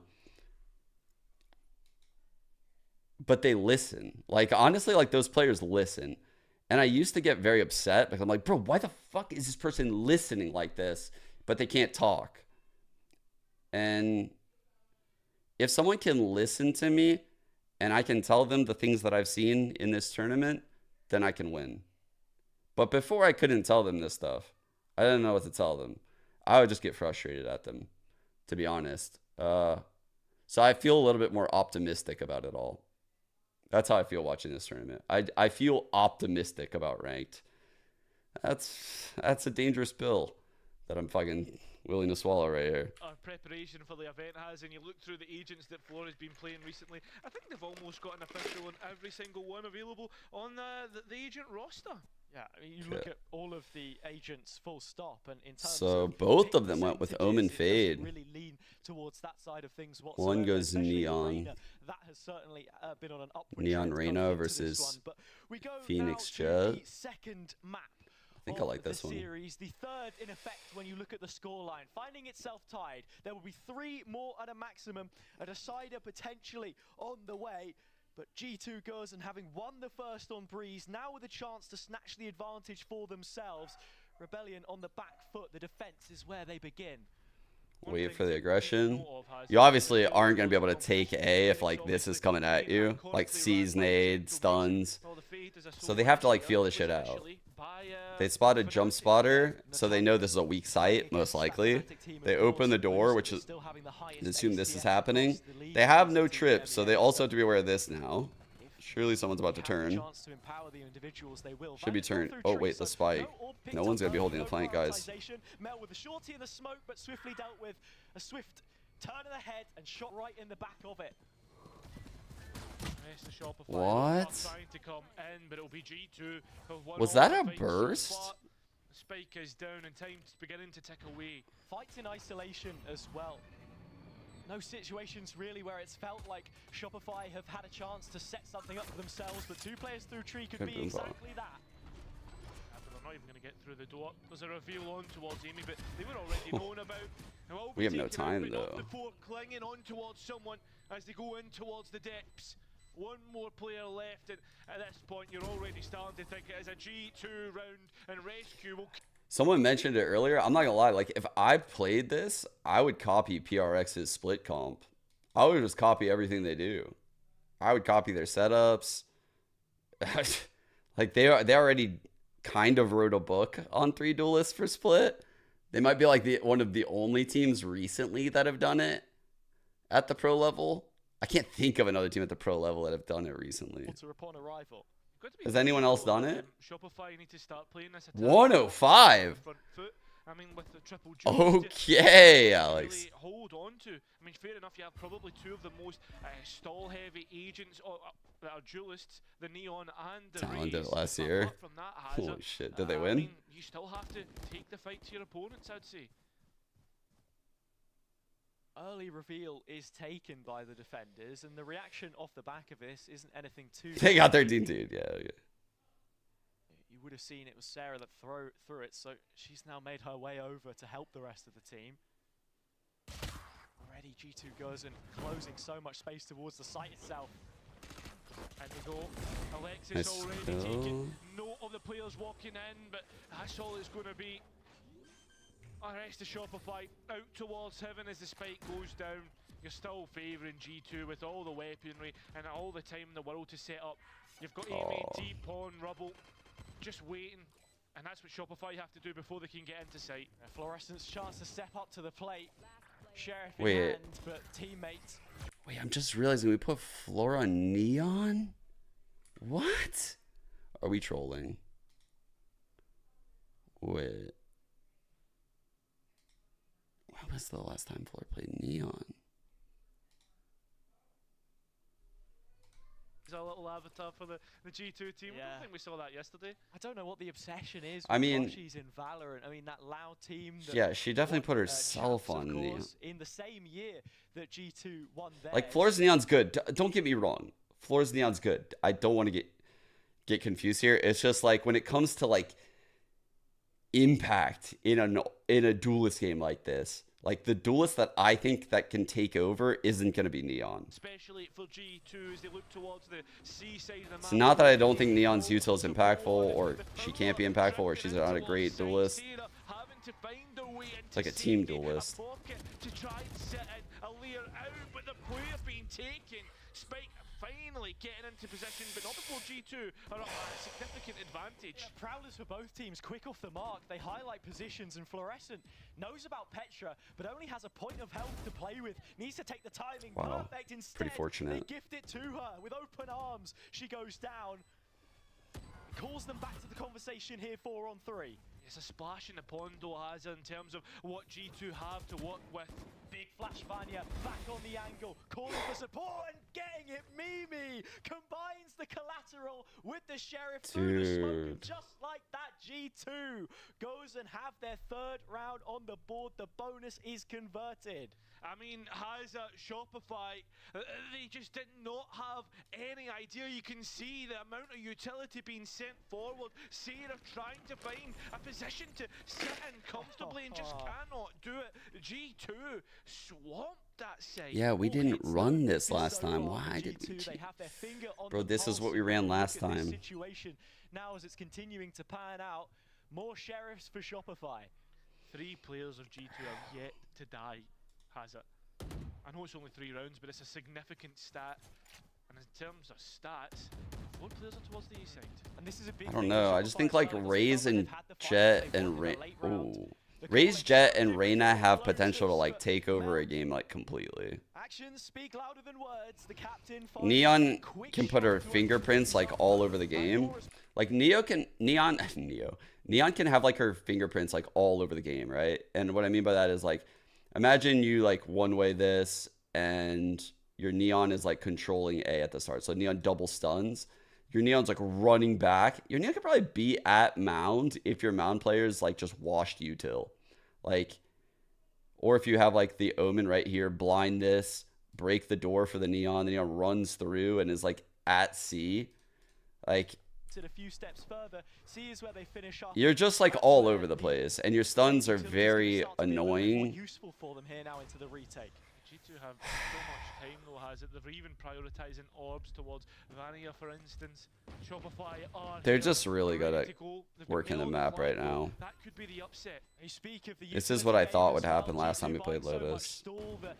Paint shells onto Sarah, down to 1 HP. Vanya finding 1 kill, already finished, pushed over the threshold of Death's Door. Noya now in a 1v4. She'll get her first, but this is a difficult situation to try and digest. G2. She already has ult again. And spitting them straight back out. I mean, it is a thrifty round, though, Hazy. You have to take note of that. One more rifle round before. I was going to say a timeout, but no, it is going to be straight up, queued up.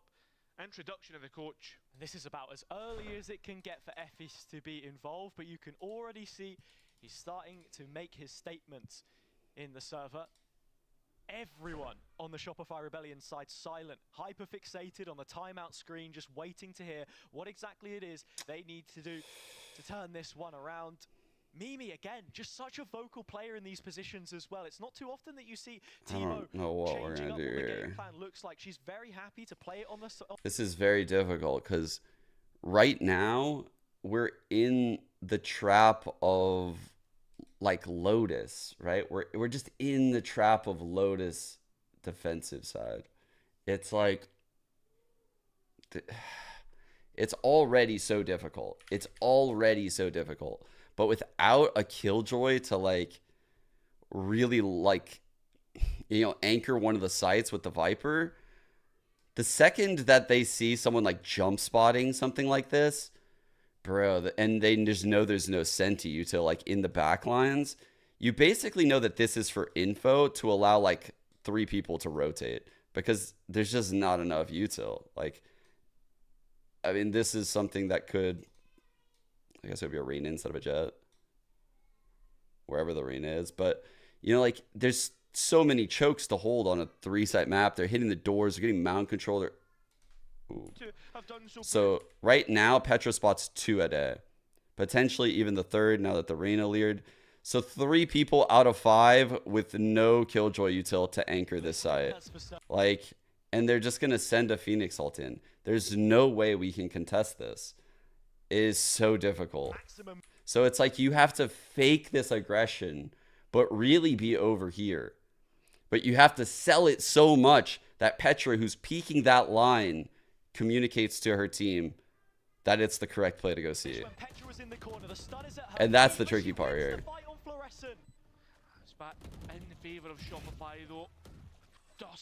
Either that or you better have a fucking really good retake plan or a really good like mid-round push. Ooh, ooh. No, she popped ult! No! Oh, and nothing's going our way. Oh, Neuer, you felt like that was her moment to make the difference, but the showstopper's fuse is short, not long enough to get it done.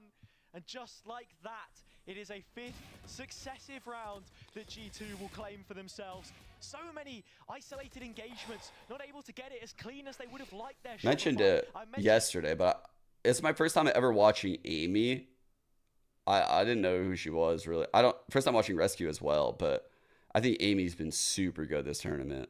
Like, very impressed with like her micro decisions and aim. Concentrating across the map, and Shopify are actually starting to head. Like, not overcommitting in a lot of these fights. Very calm and controlled. Bit down on the beat. And Mel's starting to go investigating. Pops her head up beyond the roof. Now about to go onto the breach. Trade, so much but in her face. Fluorescent with a quick trade, so that'll help out in the grand scheme. Yeah, Amy was in Ascend, I think. Yeah, I didn't get to watch Ascend though, so that's why I never saw Amy. Quick on this retake. They are floor really close, but this is something that G2 Are you have done kidding me, man? Leaving Amy out on rubble, and G2, they've got players on site, and players just winning out duels left, right, and center. Again, Petra has her number. Floor goes down, and things not quite clicking for them here. Alexis will click heads. A quick squeeze of the trigger is the first that she picks up, but We look so rattled now. Opposite side, it's just so hard to try and deal with. Mimi puts a dampener on it. It's a 6th. I'm getting scared, Dylan. I'm getting scared of this shit, dude. Like, they are shooting, and like their mid-rounding is really, really good. This is, I warned everyone yesterday. I warned you guys from the lower bracket. Like I said, this team is so fucking scary. Like, I don't give a fuck. I don't know how they lost their opening series, is what I said. Like, I don't know. I didn't watch all of it. It was at 4 a.m. in the morning yesterday. It was too early. I watched some of it.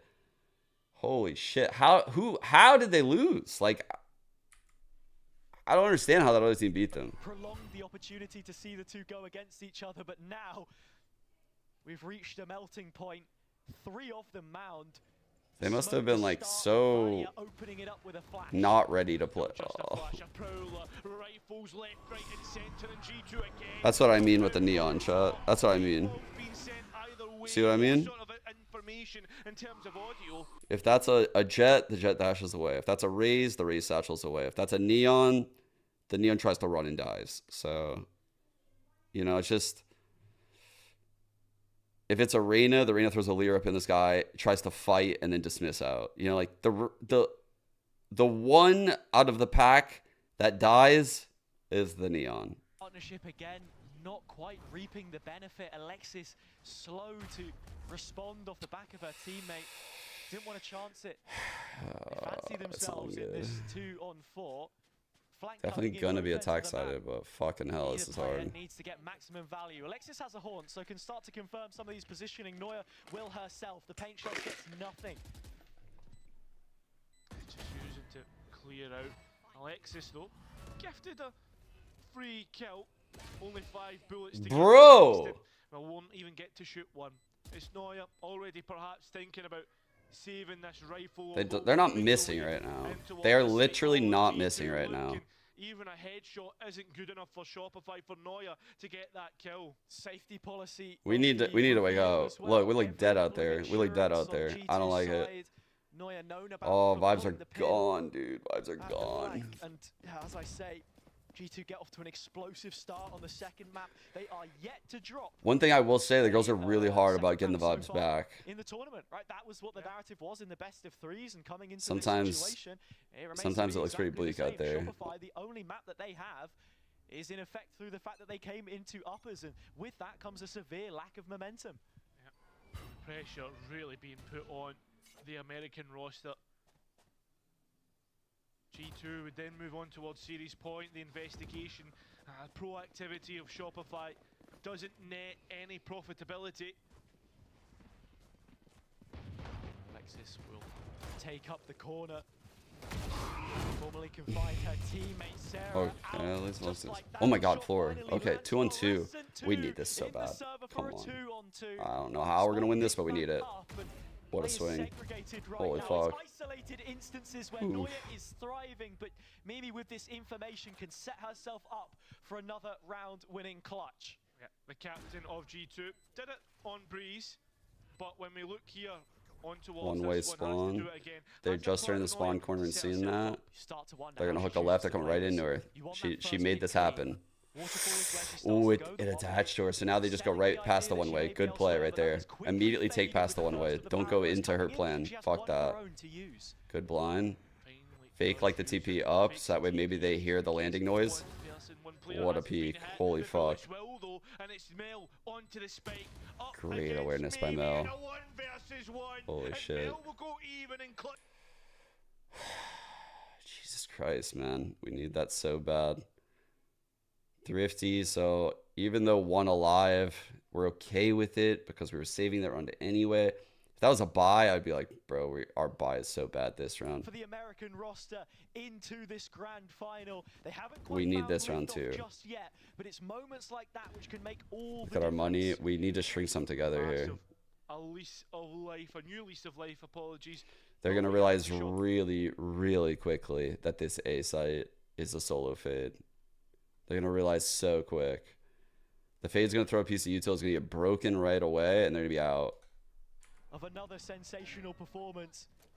She's so clean in bursts. It's never the early round. They're gonna see her jump spotting, and they're gonna run it down, open the door. Time for maximum impact. We do see it there. Alexis, the first poised for the G2 chopping block. The banquet table already bloodied. Now B is where that first incursion is really made from the defending team. Prowler clears out close right door. I'm sorry, Boombot, not Prowler. Sarah's Empress laying down Good peeks by Sarah. the jewels. Still though, it's no more. In fact, G2 they're sending themselves out a tree. There's a huge flank here. Nice, Mel. That's a great blind. Now she has a slap Get out. Rounds in a row. Mel beating out on Mimi. And Good she's round. not done with it just yet. Alright, 4 alive is huge. All 5 taken down, and just like that, it's going to be a second round on the board for Shopify Rebellion. They strike twice in the same place, and just like that, it's a timeout. Off the back of it, G2. Yeah, just immediately pressing the stop button, not allowing any more momentum to carry at the back of Shopify. But at the same time though, Hazza, you've got to imagine Effie's getting another chance to calm down Shopify and talk about everything that's going well now in the past couple rounds. I mean, in terms of the experience that we have on the Shopify side, no stranger to these kinds of moments. To bounce back, it was a 2-1 result. What a blind, man. In, Good flood with that blind. You could you could see the call right there. What was the call we used to call? I would say swarm. Like in CS when I was IGLing and I'd be in a scenario like that with Mel and I'd blind. I would have a keyword, like a safe word. But so like it's oftentimes really good to have a word where you don't have to say a long drawn out statement. Like Mel's fighting right there. And if Mel says swarm, like, you know, everyone has the right to just fucking dump util and push and pinch in between everyone. Just pinch in between. Even on names such as Neuer that I already mentioned, cropping up with 9 of their own at only 19 years of age. same could be said for Amy, though, has it? And it could. For Shopify on this round, it Yeah, is Pineapple's a pretty crucial common one in now Valorant. that we start to see them go. Both tit for tat. Thing is, though, while all this is going on, G2 haven't really committed That's anything. a nice kill. Amy has been so clean, man. G2 begin to look towards that side of the map, and actually, so does Noya. Maybe G2 goes Prowls out mound, just in case there's an extra here. Downplay the A presence, which has now started to become acutely aware for Alexis and Mel. Again, Phoenix. Let's have 3 or 4. Oh, so close. Fuck. Mel? Wait. But Mel can equally respond. TPing away, not giving a chance for G2. Still, though, they hold on towards the advantage in the player counts. Last 2 remaining players for Shopify out towards CT. That haunt, perhaps giving away a few positions, but maybe just giving away Alexis's. At the same time, though, Premier instigating utility, you have to expect players to spawn. The 2 reveals I think we win this. Are huge, but it's the one that is not spotted. Mimi in an elevated position, which could be the cloak and dagger that they need. Taking their time to clear the angles. Rescue so deep and found out. Now Mimi from up on high isn't going to check their back. Easily picked off. Come on, low. Nice, Alexis. And again, oh my god, 3 straight. Okay. When it's needed. The visitors have made their mark in these last 3 rounds. Individual brilliance across the board. Fluorescent, Mel, Alexis, every single one of them equally important in making it happen. It's a big round. And just like that, you start to worry for G2 in this situation because it's starting to get away. By the way, I mean, it kind of goes without saying, but all of the difficulties that I'm describing we're having, theoretically, G2 should have those same problems next half. So the problem is that we had no cushion. Winning 3 straight is huge. Like, now we actually have something to work with. G2 had issues with at the start of this tournament. Exactly as you put it. Against Giant X. On home soil, hallowed ground for them. They couldn't quite do it. Ooh, a lot of info. Lotus 4. So they know 4 there. We might push this fade right now. Of information, 4 players. If this wasn't a judge, I bet 4 peaks out. But they've not reacted off the back of that information. Shopify starting to go back to some of the trends that were working for Prowler. When they did win out against Giant X as well. If I know anything about Amy this past 24 hours, she's prowling this hangout. But not investing heavily in terms of player numbers there. The passivity on A is felt. I know you want to do it, Amy. I know you better than you know yourself, Amy. You're going to prowl this angle out, trust me. Aerial assassination of sorts with the blades. If she's the thinking about it. She she heard the door. She didn't prowl it out. But it's Floor's judge that as the executioner here, the players begin to put the pressure back onto G2, but Vania finding Mel, not getting on towards Floor though, will allow the rest of Shopify to flood out into the site. Rescue left all We're popping now. We are popping now. We are fucking popping now. Let's go. Holy fuck. 4 straight. Shopify Rebellion as they force G2 to walk the high road. 1 round left to play in the half, but as things stand, vibe shift. We have seen quite the resurgence from the Rebels, one which keeps them alive and keeps their stock healthy. No, on the op, do they read this? I don't think we've had an op all half, yeah? We are going to get an operator for this map specifically. It is going to be bro, op with single controller with these comps goes kind of wild on stairs. Be a duelist player in the past, but with the names at her side, Sarah, Fluorescent, it's Phoenix Flash, Coronas. Played a lot of it in those open qualifiers in NA. Oh, let's go. From Mel instead, straight through the smoke, 2 kills. Sarah still waiting in the Sarah wings, frags, let's fucking go. Chance, she takes it with both hands. Again, it's Mel 5 straight, dude. Oh my god, we're insane. A 2-for-1 deal. I don't know how we did this. I guess that's the Shopify price. It certainly might be. And as I say with Sarah, was it taking her chances all in my confidence? Did I just need to have no confidence? I came in here pretty confident today. The second it hit rock bottom, we win. Here we are now, right at the crux of Wait, it. Mimi in okay. the middle. I was like, wait a second. She wrote, Neuer will close the half with a showstopper, a curtain-calling performance from Shopify Rebellion as they command the respect of Gozen by taking 5 in a row. Yeah, G2 1 and 7, then Shopify 1 and 5. But can they do what G2? Well, I would love to know what she said right there. 7, as we start now, Hazza, on the pistol round, on the next half. It feels like both of these teams have popped up in patches. Not too used to winning rounds here and there. Instead, they come in flusters, in bursts. As I said before, into the pistol round, it could make all the difference. If Shopify Rebellion can find a way to carry that momentum on from the first half towards the tail end of it, with the fact of the matter that they couldn't get going on Breeze, that now So early haunt, quad push A. and put the tournament away. Bro, that is huge. Getting the kill on the jet dash while the paint shells are thrown, while you know the Fade just picked up the orb. They now, you know, they have to like re-clear other areas of the map because same reason G2 was rotating the way they were last half, right? Like right now we're just trying to sniff out like where they ooh, that didn't latch, right? You can see. I don't know if it latched or not. I didn't see. Did they shoot it? Back towards A. They put everything, all their hopes and dreams in this pistol round on it, and The stun unfortunately lineup was it's really come up good. the opposite way. Really, really good. Is where this one is. Okay. I think Floor picked this for this half. It's clear she knows like the stun lineups here. And she likely knows the Leaf one as well. The one that hits the ceiling right here and then bounces here. So it's like a double stun like that. She knows this one here as well. So I think we're in good hands here right now. They do swing back Shopify, and it's a pinstripe kill feed, which is revealed in their advantage after finding the opener. Whoa. It will carry forward, but they line up for Mimi. What? A 1 versus 3.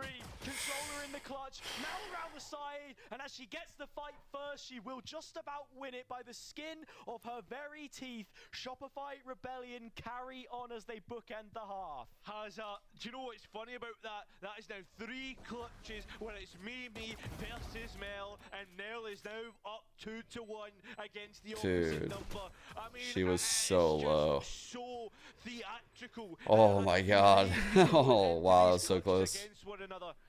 As I Okay. said before, both players being the Let's see again. of their team. This Lear is very good. I'm sure you guys know that from ranked. If it doesn't get shot, you can almost assume no one's fighting this. Uh-oh. Uh-oh. In through the seas, a couple of kills for G2 Gerson. This is suddenly concerning. Mimi will add to her tally, and they want to double down on it as well. They can feel the Shopify have their backs to the wall. Holy shit. That's so big out of Sarah. Oh my god. Burst not good enough, and Shopify Rebellion Bro. just about get through. Yeah, highs out, they were getting pulled Saved under us. by G2's hand. Actually The saved us. Samurais beginning to put Shopify for a death by 1,000 cuts. They have a Different stuffy? avenues which they were poking and prodding. It's unfortunate the pistols didn't get the work done, but the good thing is, though, Okay. for What are we G2, bringing he's here? doing a lot of damage It's to that bonus. bonus round. Shit by. Get ahead of yourself in those kinds B-slam? of situations as well. Something else to mention is while Shopify do have way more main event experience. Stun lineup. It's still stun lineup, I said. There it is. Oh, she missed it though. It's supposed to bounce off the ceiling and second bounce is here. That statistic could change quite heavily if you take away the core. So Oh. not exactly a stranger to this kind of thing, and Vanya, one of the youngest, has opened this up. Yeah, bringing out the knife for the wrong opportunity, but bringing the rifles out at the right time. Sarah coming in. Oh. Just going to be G2 to win it out. As easy as that. Simple stuff for them. I wonder if Floor hit the stun if it's G2, better. that much more refined. A stainless steel first round of the second half. They do it in flawless fashion. It is spotless. Let me see. It truly is spotless. I think that stun was actually quite important because it would have slowed the rotate. Yeah, I mean, the question is, can they now repeat this into the next round? Is this something that they're able to So do? what they were trying to cook was like faking this A at the start, but you can see the stun actually goes like, it misses here. It's supposed to hit this and like behind it, which would then separate them out a lot more and take more time for them to clear long. which would then allow this hit to develop more. I actually think that stun affected the round. I know that sounds weird. G2 have committed towards us due to the position of Amy. Tries to escape through broken door. Does so successfully. Yeah, and this is where you see the Neon pick be so useful as well. Double tree. Oh, fuck. Positions, but not the pop out. They're just so explosive. Those are great kills by those two. For the G2 side, both Vanya and Rescue adding the extra firepower that is required. She could have dismissed. Save face, but it is only fluorescent now, and without that utility we spoke about to give her half a chance, but the spike on her back. You wouldn't hate it. You wouldn't be surprised. Those were two is right now. So right now, her brain is like, all right, I know one site, I know one heaven. Where would the third be in that scenario? Could be pinning me in, could be baby door, could be stairs. She just thought, okay, could be baby door. Cleared it all out. Once she realized it wasn't the case here, she realized she was good to make this play. She's literally taking every edge she can get. She knows she needs one fight to get things closer in her favor. Loses the fight, but if she would have got that, she would have played it a lot differently from that moment on. It was a very good try and good reading of the situation. Clearly, it's not like Floor's best mechanical day, but she's still thinking really well. The gap beginning to open once again from G2 to Shopify. No team able to win more than 7 in a row so far. I mean, they won't get the opportunity now, of course, due to the score count, but just something to note. Starting to maybe think about it just a little bit. These streaky rounds that both have shown. Shopify Rebellion. All right, we need some value here. And this is something that we do have to mention as well, though, like you say, because it was 7 rounds. You know what I bet Coach Effie's is saying right now? He's saying, okay, we're doing everything right, but they're willing to take risks. They're willing to like gamble stack areas out. So we need to spread out for a longer amounts of time and react when that happens, right? Like they're willing to put 2 of their 5 players in tree without information on Lotus. Like think about what that means in a triple duelist comp to put 2 people here. That means that someone has to hold this choke, this choke, this choke, this choke, and this choke. Like that's a lot of fucking chokes. We don't have a killjoy. So, you know, like you got to sniff this out while spreading out on the map so that way you can react to the info. So spreading out like an open hand, like early on maybe, but actually like they're just going C, which, okay. Leering out long at the start, feeling out, okay, yeah. Gonna feel out how many people are A, counting it out, got the C's there. Holy, that's a nightmare. Able to get that's a nightmare. Without even being able to see their opponent. Brilliant shot there from Mimi. And like you say, it's straight through the fast lane. The neon wall. But not happy to just settle for a single kill. Oh. The rest of her team in play and Likely the timeout, by the way, was for the next round, FYI, because this is an eco. Coaches will normally like, he might have given them like a light idea for this round, maybe. Maybe. Do not want to go into this. They know that the jig is up. They'll head towards. But if you have like a round-winning solution as Effie's right now, you don't want them to waste it right now. You might have an idea for this round, but it's not your best idea, if you know what I mean. There's proactive control towards the other side of the map. They will understand that. Unless it's an ult play. And they lost their ult. This kind of time frame, 40 seconds left, and as they start to go through the door, Vanya shows them out. Yeah, exactly the case. The players will send it in, and those specters, but they're blinded up. It's great flash as well. Holy shit, man. G2 to a home run. And their 10th. I mean, again, like I said, G2, Vanya's so EMEA's good. worst nightmare, Frankenstein's monster. They inject the young firepower for players such as Vanya, who burst onto the scene with BBL last year. They were their main rivals. And then, what's the phrase? If you can't beat them, join them. You connect. How many ults has Vanya had this game? To be reckoned with. You can see the team play that's coming through here as well. Oh, Floor on fucking Neon, no. The defense looking strong. the best that EME has to offer against NA's best as well, Hazza. That's exactly what Shopify did on version 1 at the time last year, combining the best of the best. G2 though are the ones that are coming out on top. Oh. G2 here threatening a similar play to what we saw in that second round, coming out of the pistol, but with the guns in their hand it just looks even greater. The difference being they take the 2 kills and they sit on it, they go quiet and they let it marinate. Shopify Rebellion forced to find an answer by themselves. Split their resources as well. Mel will open the A door and it has caught the attention of G2, so possibility for a post plant on C really starting to become more than just that reality. Get the spike down on C, you begin Ooh, to take wait till they run it back to actually, by opening one door, Hazza, I've closed one for G2. The run it back being They have no info, so like they had to use run it back for info in a 3-on-5. Yo, that's so funny. That's so funny. They're so starved of info that they just a fucking run it back to clear out his. Called in early to try and find value. Sarah gone. G2 still thinking about a flank which will not arrive. Shopify Rebellion are going to be fighting for. So are you gonna use this here? No way, right? Nightfall used up.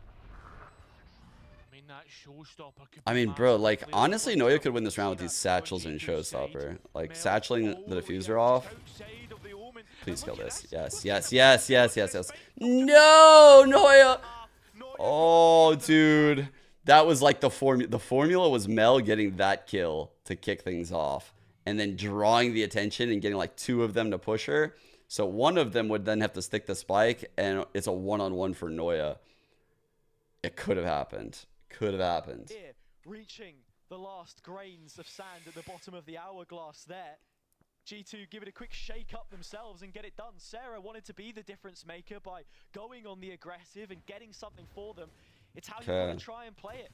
The hungry dog Rena Lear will always bite hardest. and Fade Eye. G2 nope. so Fade gonna be. of it. Petra bringing their op in for the first time in this defensive half. Omen smoke. On Lotus. No. We saw it again on Never Breeze, mind. just like we saw B-pop. Noise. We're B-popping. Petra, we know how good they can be up on a high position, and the players, they're just totally respecting what the pressure they're putting on. B fake. Rotate into it. Pressure towards B as That's well. a good call. Look at how we're pulling. They will be walking into the op of Petra. Stop She labeled them as their biggest rivals coming They always into the have such perfect competition, adjustments. but didn't give too much away in terms of what she thought the chances were. The player that has shifted the That was scales the here, perfect though, is adjustment. Yeah, but you look at this. Shopify have left a player on B main. This is a real notification for us as casters and viewers that this is going to be a B split through Hobbit door. Could be one way to do it. Not unless they get the big. That is audacious from Petra, and the spin around is even crazier. The follow-up fantastic, and everyone else there as well. Signed and delivered. What? But you need to dot the eye of Alexis.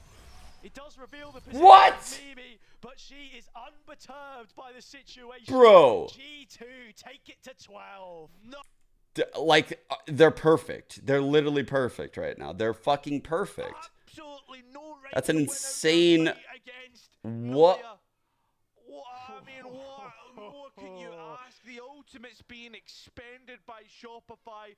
What? Like their last Bro, that's crazy from Petra. So much lost in the process. That is very deflating. And with no Wow. zoom, the op at her side. Wow. Petra has made it all happen for them. 5 chances for Shopify The Rebellion adjustment to have the op to get the initial kill. And then that. They got to do it with Guardian in the hands of the Alexis. Killing both of our duelist ults. Players at her support. Sarah just watching the possibility of a B split. But look how quickly G2 girls have read this. Players on site and none of them caught by the ultimate. That's going to be a disaster. At least the paranoia can get the players that have missed out. But that effect has gone. Oh, Noya had closed the gap. Her chance was there to try and take a fight, but it's swiftly gone. No. It's all G2 girls and on the site right now. They are ever present and omnipotent. Bro. 13-7. They take the second. What the fuck is going on? 3 towards the back end of the best of 5. It's the best of the best from G2. I mean, it has it's the effect of second map being the last one. The second map played being this one. G2 have not lost any map that is number 2 in any series, no matter what way you want to look at it. It's absolutely insane. And while Shopify have one map, they've yet to win one that they have actually played that is not being gifted to them. And that is the most concerning part for me, because it's one thing to come into this situation 2-1 down in the best of 5 when you have memories still of a time when you were taking rounds. They really owned G2, us. and there was a nice streak sandwiched right in the middle of what we have just seen on Lotus, but it didn't Where do we go become now? anything more. They won the pistol, the anti-eco, and then it was G2 all the way to the finish line. Now they stand only one map away from converting this final when they came in without the advantage from the lower bracket into the rematch that we never got in Sao Paulo, and when it has come to fruition, I mean, G2 have stepped up to the mark so far. Yeah, I mean, a phrase that we've used a few times in other broadcasts is noisy neighbours, and that's what it feels like for Shopify, because they've yet to really create anything that is a real nuisance to G2. I mean, 13-7, 13-8, that's the way the last 2 maps have went, and now moving on towards the third and potentially final map, for Shopify, they really need to get their act together. You look back to 2022. Again, I know, we mentioned the title that G2 won. Undefeated in EMEA international lands. It was a reverse sweep that they were able to find. And I feel like they got our number today right now. You talk about being champions, you talk about making the next step up and fitting that mold. That is I've never seen a team just like feel like they just like dominate us, but this was definitely an off game from Floor. Like I said, like that's why I was worried when I saw her on Neon, right? Like in a tournament style where I think you want your star player to like be able to pop off, Neon just like isn't really that style of agent, you know? Much rather have Floor on like, you know, Jet, Raze, Reyna, one of those. Even Clove, honestly, like I wouldn't mind Floor even playing Clove just because it's a very fight heavy controller, you know? On their side of the server, but even in the clutches, Mel besting out Mimi on more than one occasion, yet still it wasn't quite able to make the difference. You lose the first 7 rounds, you're chasing shadows, they get back to a point of contention. Okay, Lotus stats in. More to show for it, and that's the part which is so disappointing for me, because again, you want to see this roster come over the seas, visit, you know, London, it's come the to a Jetra tournament like this, even with a fun twist, but be that much more competitive, and having not lost a single honestly match the team coming to effort the for grand final, them to then crash out in this kind of fashion, it leaves so a rough. sad note on the end of what was otherwise a very strong run. Yeah, exactly. And I think on top of that, a lot of viewers will be saying like, oh, that sure there's a fun twist. These teams may not be trying as much. First ones are so ridiculous. These guys are competitors, and I can guarantee you, like being in and around the venue, how loud these teams are being. G2, especially after winning that second map, this is a grudge map. A grudge match between these two. It's not that they hate each other, but they know that they are rivals. They know that they are the 2 best teams and game changers, period. Yeah, and look, there will be plenty of people fighting on both fronts that enjoy each of them, or maybe both the same, but like we say before, this in many ways is also a celebration, but not one that we want to cut short in a situation such as this.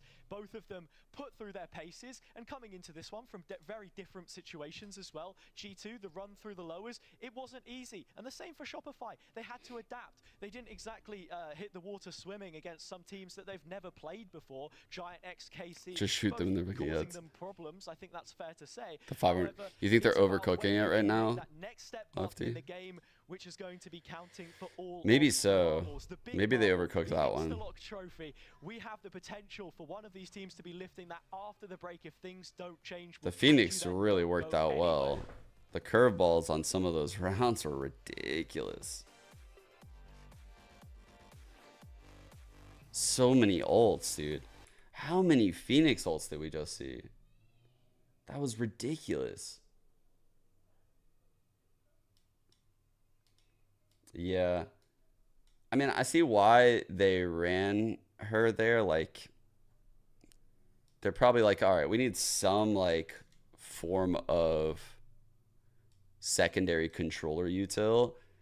And they're seeing like a neon wall, and they're like, okay, that's kind of like a Viper wall. Like, we could do a lot with that. The stuns are very powerful.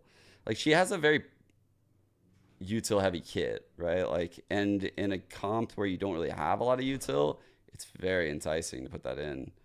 That's probably part of the reason why they like the Phoenix here a little bit. I mean, Vanya does crush on Phoenix, but it's nice because you get some controller util in the lightest sense of the word, with Cloudburst and, you know, the Phoenix Wall.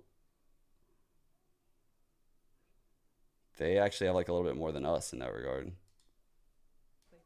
You know, like, I would give your winner. Sure? Yeah, we're good. Yeah. do you think he's better than you? For sure. Really? You think? Okay, so we can change it. It's your now, guys. It's time to decide. I feel like we can't put a character in S that pro teams don't even play. You can put him in A and put Raze in S. Yeah. So before the next map goes live, I'll go over one more time the rules of the tournament. Every team has to lock 3 duelists. So every map you have to lock 3 duelists. That's the rule. You can round out your comp however way you want, but the rule is you have to lock 3. Pick whatever 3 you want, put whatever people you want on those 3 agents. But that's the only rule. So this game, both teams opted to do a controller and an initiator and went Omen Fade. I thought that was kind of unique. We've had games in the past where that's definitely not the case.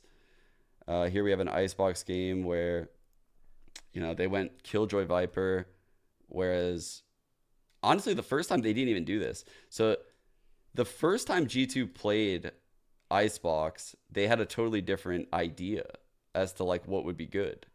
They went with Viper Sage and they lost this game, and they were like, no, that ain't it.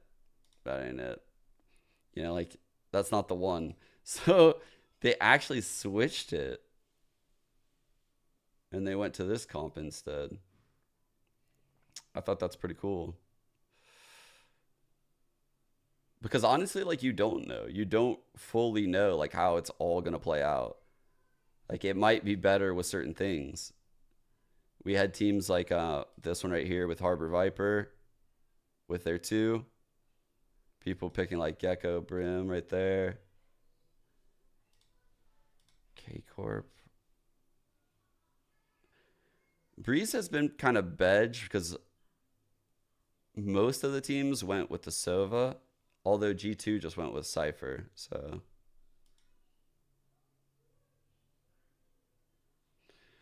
This was when Floor locked Clove. It's pretty fucking funny. So I actually pulled up the interview right here. This is where Floor played Clove. Watch. That is right, Twiggy and Billy. I am now joined by Mel from Shopify Rebellion. Mel, welcome to London. Good day in the office today? Have fun? For sure. It's been a surprising day in the office, to be honest. I don't think we were expecting to do the roles that we did on Ascent. I love it. I'm going to get straight into it, Mel. I'm going to quiz you a little bit, you know, see your Valorant knowledge. Do you remember the last time you played Duelist in an official? I want to say it was back in like 2021 when I was She was talking about this game. This is the Ascent game. I think I played Raze on Haven. Oh my goodness. I've never played Jet. I'm going to be honest. The whole, like, the past few days, like, Flora's been joking. She's like, oh, I'm going to lock Clove. And I'm like, do not lock Clove. Like, I'm going to be unemployed. If you make me play duels, I'm going to be unemployed. We're all going to be unemployed. And so I made a strategy before we went into game. I was like, okay, I talked to my teammates. I was like, guys, you guys need to distract Flora when we load into agent select so I can lock my agent. So she doesn't steal it from me. Okay. And I'm in agent select, and she insta-locks Cloves.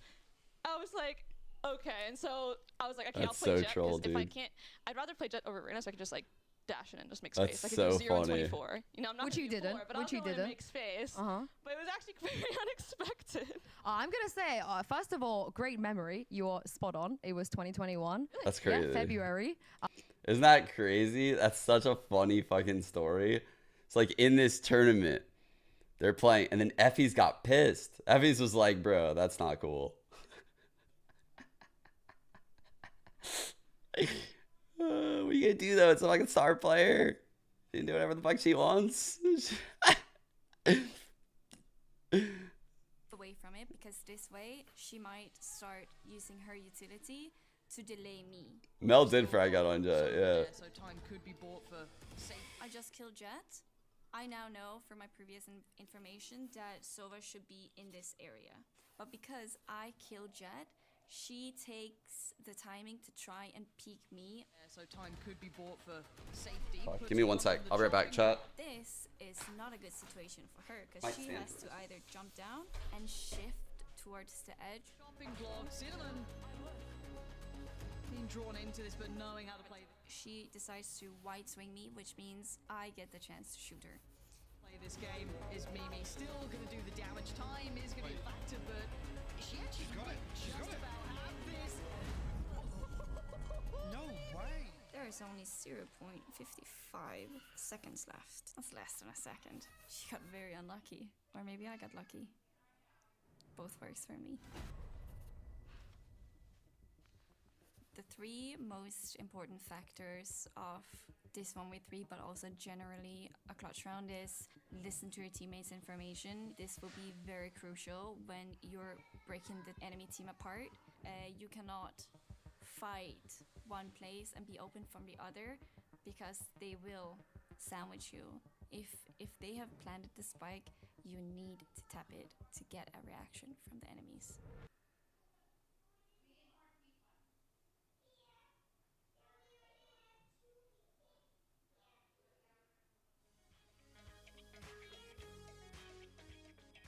Welcome back to Red Bull Instalocked. It was another drive through the lower bracket for G2, but this one may not end in heartbreak. They got the rematch that they were looking for, and they are now only 1 map away from taking it over the line against age-old opponents and rivals, Shopify Rebellion. Yep, you saw the trophy on your screens. We are 1 map away from crowning our victors if it is going to be G2. But if Shopify can finally come back in this series, Hazza, well, you've only got to be thinking about what that last map looks like. As for now, though, we are heading to Icebox. That's going to be a big map for G2. That's what they picked. Shopify will be starting on the attack.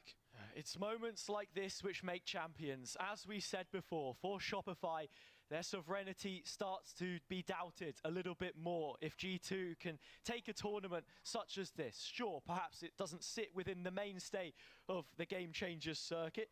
It's on the DVD extras in the feature-length film between the two.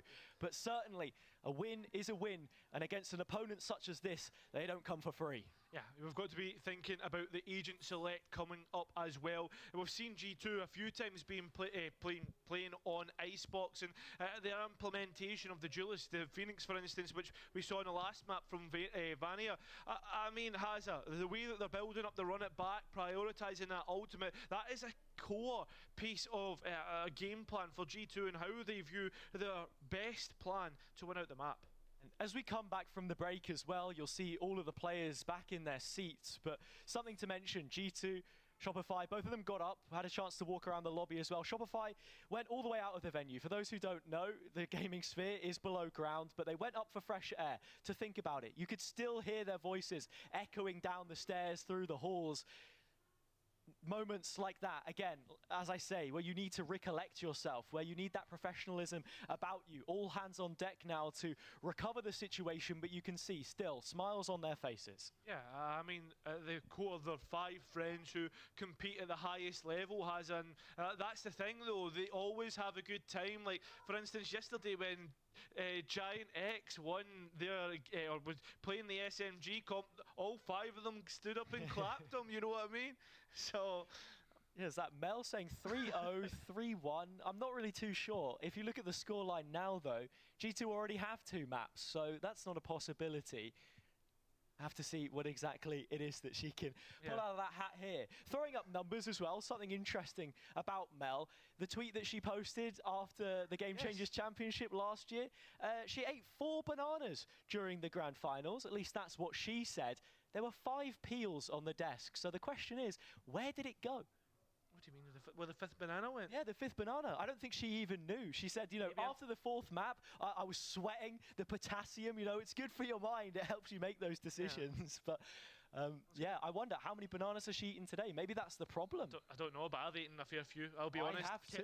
Kept in that mini fridge, well cold, by the way. Yeah, there are bananas on site. So if Mel wants to tap into the almost unlimited resource of that and the Red Bull that we have in a moment of need, then perhaps there is a chance that that could be the difference. But yeah, I mean, look, it's a map all the same. It's an isolated instance. These guys should be able to just decompress themselves a little bit. The time that they've had between maps will be more than enough to do so. It is Icebox, though, and a mainstay for G2 in this competition. Yeah, I mean, they have been pushed to the limits, where it has to be said, regulation limits on this map, and we're going to get straight into it. As for both teams, we're actually getting a change up here. We're actually getting a KJ being brought through from Amy, not something that we saw last time round. Yeah, it was a Viper on her last time, right? We had Mimi on a different role. They were playing things around a bit. It's weird for G2 Gerson because typically they would be playing double walls on this map, but Harbor, something that they've thought better of, Giant X decided to keep it in their composition when they went against each other, and it did work out for them ultimately when we saw it. And you look at the Icebox comp here as well on the Shopify side, also playing with double walls. We have seen G2 play with a brim here as well for Mimi, so maybe it's not too far out of what she's used to. I mean, craziness nonetheless, but as for both teams, they've decided that the KG, the Sentinel, pivotal, holding this map as well. Obviously, you can't go without a Viper on Icebox. I think it's 100% pick rate across all competitions.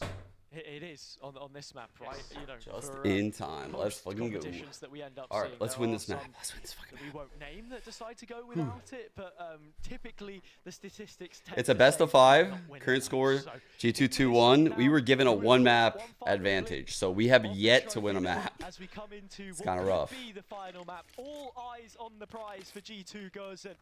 This one starts for them on the defense, the Rebels on the attack, and they make themselves known nice and early. Petra taking the angle through the legs of Good the little KG triple peek turret, mid right but there. just not wanting to go any further. Usually Petra plays on the jet, not this time round. He's handed it over. G2 Gerson being proactive down B long as well. They're not going to quite catch sight of Shopify before they head towards A, but Their that's timing the big is thing good. about the Killjoy pick as well. When you're not using it towards middle, there are gaps that can be made, and you've seen Shopify trying to exploit that. Okay, where? Always wanna be a little bit more Big fight here. site-heavy in Big this fight here. format because you just don't Come on, have wait, the hit utility this. to hold. Oh wait, what? No, There we go. taking note of what is Can't in fight that again, this sure. squad. As for what's on the site already, the Nano Swarm being popped. Same. The head's being popped as well. Amy taking Sarah clean out. Still the alarm bot is there and available for G2. It's the double layered utility from both of these anchors as well, which have already softened the Shopify This is side. crazy that they have a Players Phoenix waiting in there. the wings to get involved. G2 heavy on the mid presence, which was initially shown by the opposite Oh, team. fuck. Rescue forced to fight by herself, and fight she will. Floor takes her down. A 1-for-1. G2 still have the advantage and have corralled the Rebels into an A take. Yeah, This ain't good. This is not Shopify good. just don't want any of the heat that's been put towards their back. Oh, Now no. forced in towards A. G2 have corralled their forces this time as and well, Shopify completely stopped in their tracks. You shall pass. Mel, 8 seconds and 1 player left. Time. No. No, she could have planted. As the clock will tick out. That is insane, but it's still a G2 round. Close, so And close. still left speechless once it finishes. Kill does get picked up. Vanya does close. The time had already done that for them. The 6th player on the G2 side of the server. Dude, the But third you can't kill. say that it Oh. doesn't come from what we already saw. Man. in the Oh my early stages god, that of the whip is round. insane by Talk Mel. about Shopify being under the heat. Will they bend? Will they break? I think she could have caught her in the one-on-one if she like immediately hopped up and took the rope.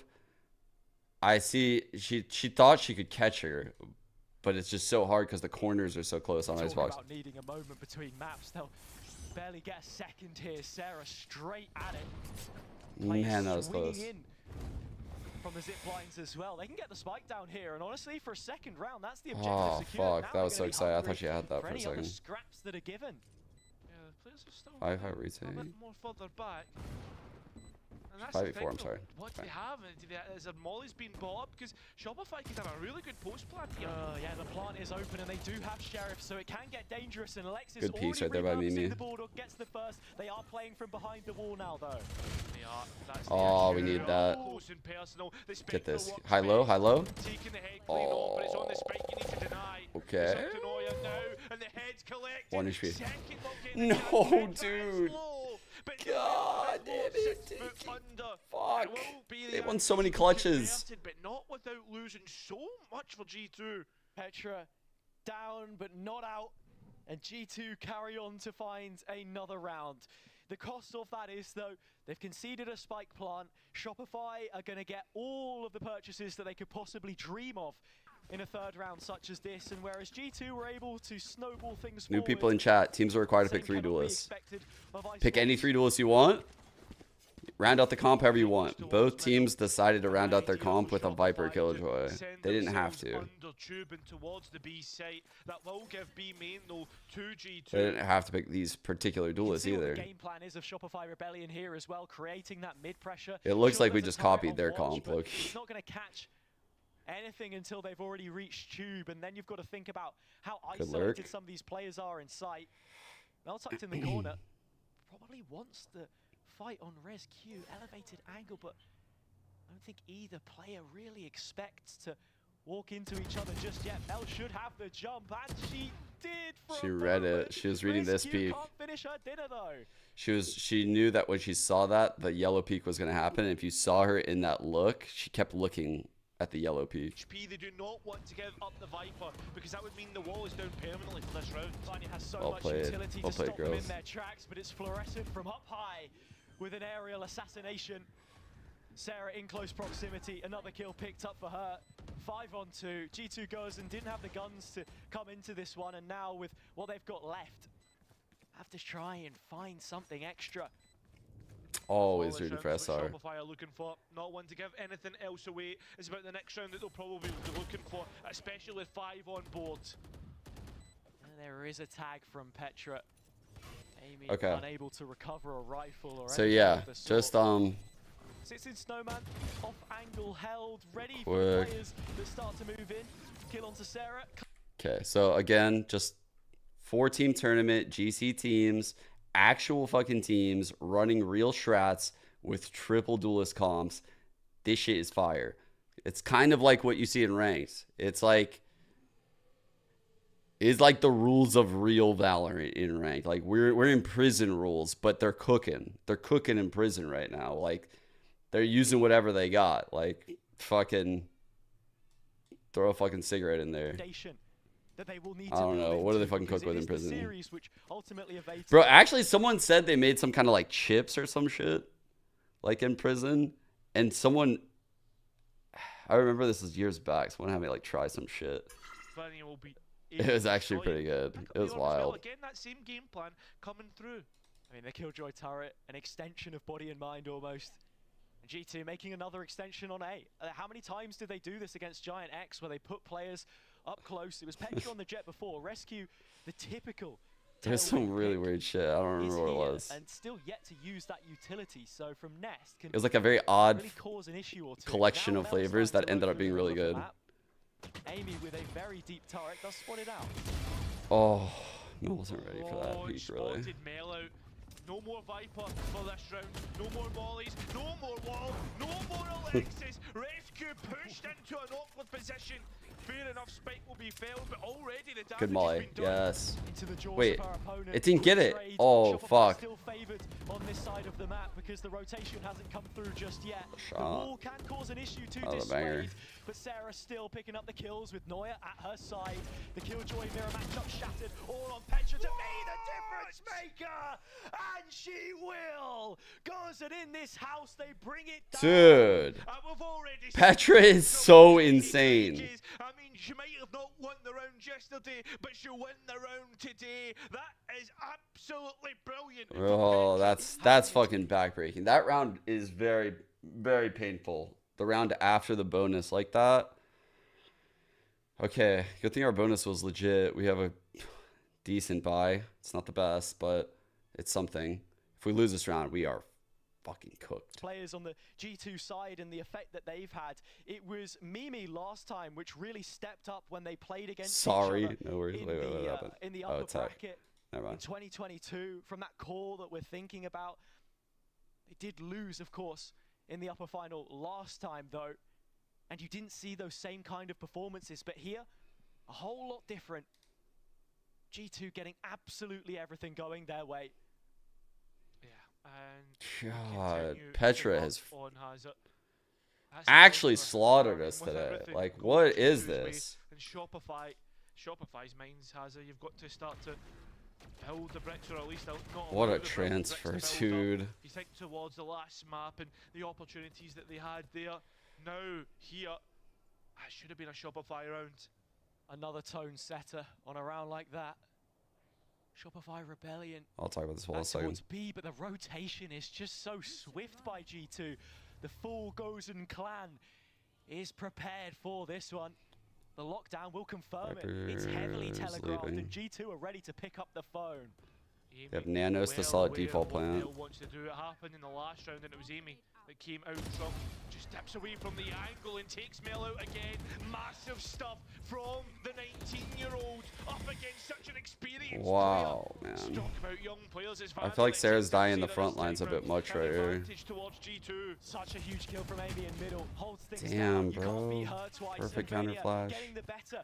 Holding up her end of the deal in the Phoenix duel.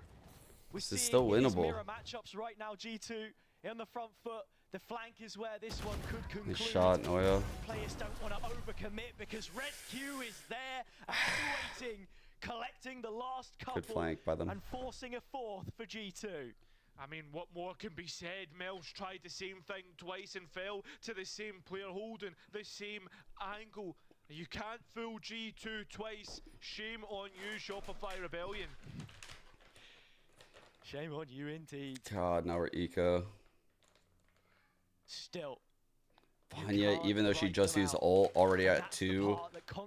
It's like by the time we buy again, she'll probably have ult again. I feel like she's had ult so many rounds last 2 maps. Mel through middle once more. Turret taken down. Amy watching over it. It's big to break that turret She early. sees nothing, and that's all the confirmation these that comps. G2 need to start getting active elsewhere. Look how far they've already moved up B. You have been moved up beat. Oh, fuck. Shopify really putting an importance of every round having a player in mid. This time it's going to be Sarah. SQ's already taken the contact on A. Shopify need to accelerate now onto the east side if they want this to be their hit. Turret gone, an alarm bot recalled. A key detail that Kitchen opens up. A chance for this flank to be I feel a gulp. exploited, but the I do same feel a goes gulp. both ways. Shopify, I feel Noya it. calling the rest of her team to help in this endeavor. The flash comes out, as do the players. Mimi on a decent angle, but dealt with. Petra on a trade, and that's where they disengage. Yeah, trade's going to come through Sarah. Okay. Oh, it should do. It's a little bit dangerous. Overhealed up to 150, 150. The Vandal in hand. Rough around the edge. No. Still, God damn it. He made me laugh when he said Sarah needed to survive a little 150, 150. Like, he clarified for us. I laughed and we died for and it. run it back if they want to chase a fight, which they might need. The lockdown's in play. There are some big ults. This counts for so much. Yeah, but look at the time, Hazard. The spike needs to be committed, and it is. Shopify Rebellion will be pushed far Not the off, best all the way to lockdown. yellow. They can't hold on to the spike just yet. In terms of the pit, it hasn't yet been committed. Mel waiting to take her time, and it comes in at the opportune moment. Or doesn't know this though. Blossom, blades drawn, everything put on the line. When the chips are down, G2 have looked to step up so far, but this one may be out of their control. Alexis has got it under wraps. That's her first. Oh, no. Rescue dropping in, however, has made all the difference, given the numbers to the G2 side. Nice reposition. Let's go, Mel. Pace slows it down. Woo. For control from the controller, the captain creating something for Shopify here. Listen, Melgai, if you're going to put it on anybody's hands, it has to be the leader. It has to be the Oracle, the Prophet from NA. I mean, a majestic clutch from them. The spike ticking away. I mean, you can see the decisive moments to invest in the pit after the lockdown's gone, knowing that you can get it further forward to cover that spike. Really well read, and bringing them down into a situation where she is favored. That's Shopify Pushing territory. She's used to the rules it brings. Still, not the most perilous of situations. Shopify Rebellion can still recover.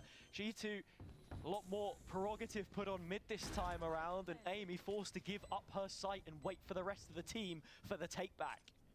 Look where the spike's planted, elevated. This is for the Oh no, lineups, missed and the already orb. you can see the orb, but it's not hit the way that it should do. Oh, okay, good trade. The opposite number. There goes Floor. Dude, Now trying to take more than what is I thought that was a good line. I thought that was a good ang. The numbers come in for Gozen. The Samurai on the charge. Tapped, good kill. Right at the front of Someone else now needs to go get to the spike. Alright. She's lost to the wind. Mel and Neuer both Nice, getting involved, and it all falls apart around them. Man, this has not been a good series for Floor, I feel like. While Mimi may It's a have been the first very rare Danish off day player for to win a Floor. Game Changers Championship, she's not the last. That is Neuer, and she makes her mark.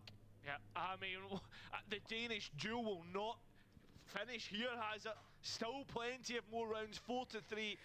And the game will have a short momentary pause. Is that attack? As we look to fit, I think it's Petra that's actually having issues here. You can see on your screens. Oh no, yeah, headphones off. Some Plenty kind of rounds. Oh that yeah, we've her seen from screen's being off. The difference maker. So I think it's important, of course, that all of the gear is working. That goes without saying. But just to rein it back in for a second here. Yeah, I mean, one thing that I wanted to talk about has us fluorescent back on the jet. Not something Yeah, we it's have a seen so much it's a in hand this warmer. tournament, It's an but electric such hand an warmer. It's not iconic crazy. pick for Floor. It's starting to look like vintage stuff from her as well, because you look at the duelists which she has played. No, yeah, yesterday Floor was insane. Today it hasn't looked as like she's not like as in form today, but yesterday, dude, it was insane. It was fucking crazy. It was normal Floor. She's just a little off right now today. Like, it doesn't seem like she's settled into the game, you know?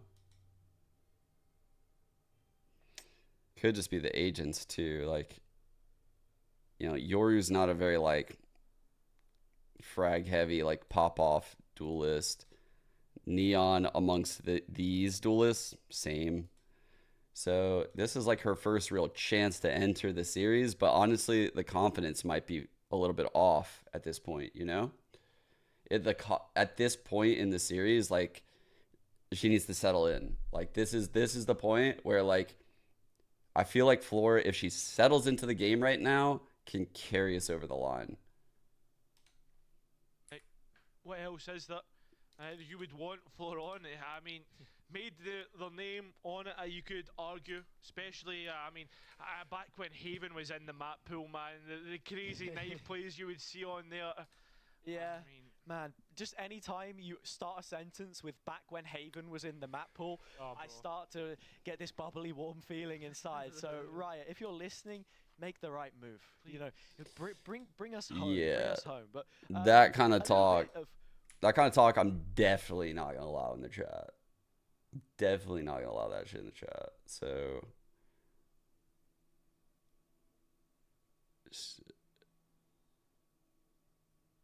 That's a fucking outrageous comment. It's fucking outrageous. Northern European campaign. There you go. I mean, of course it had to be Bodok, you know. Like, I'm gonna ban that without hesitation. Bodok gets his mention.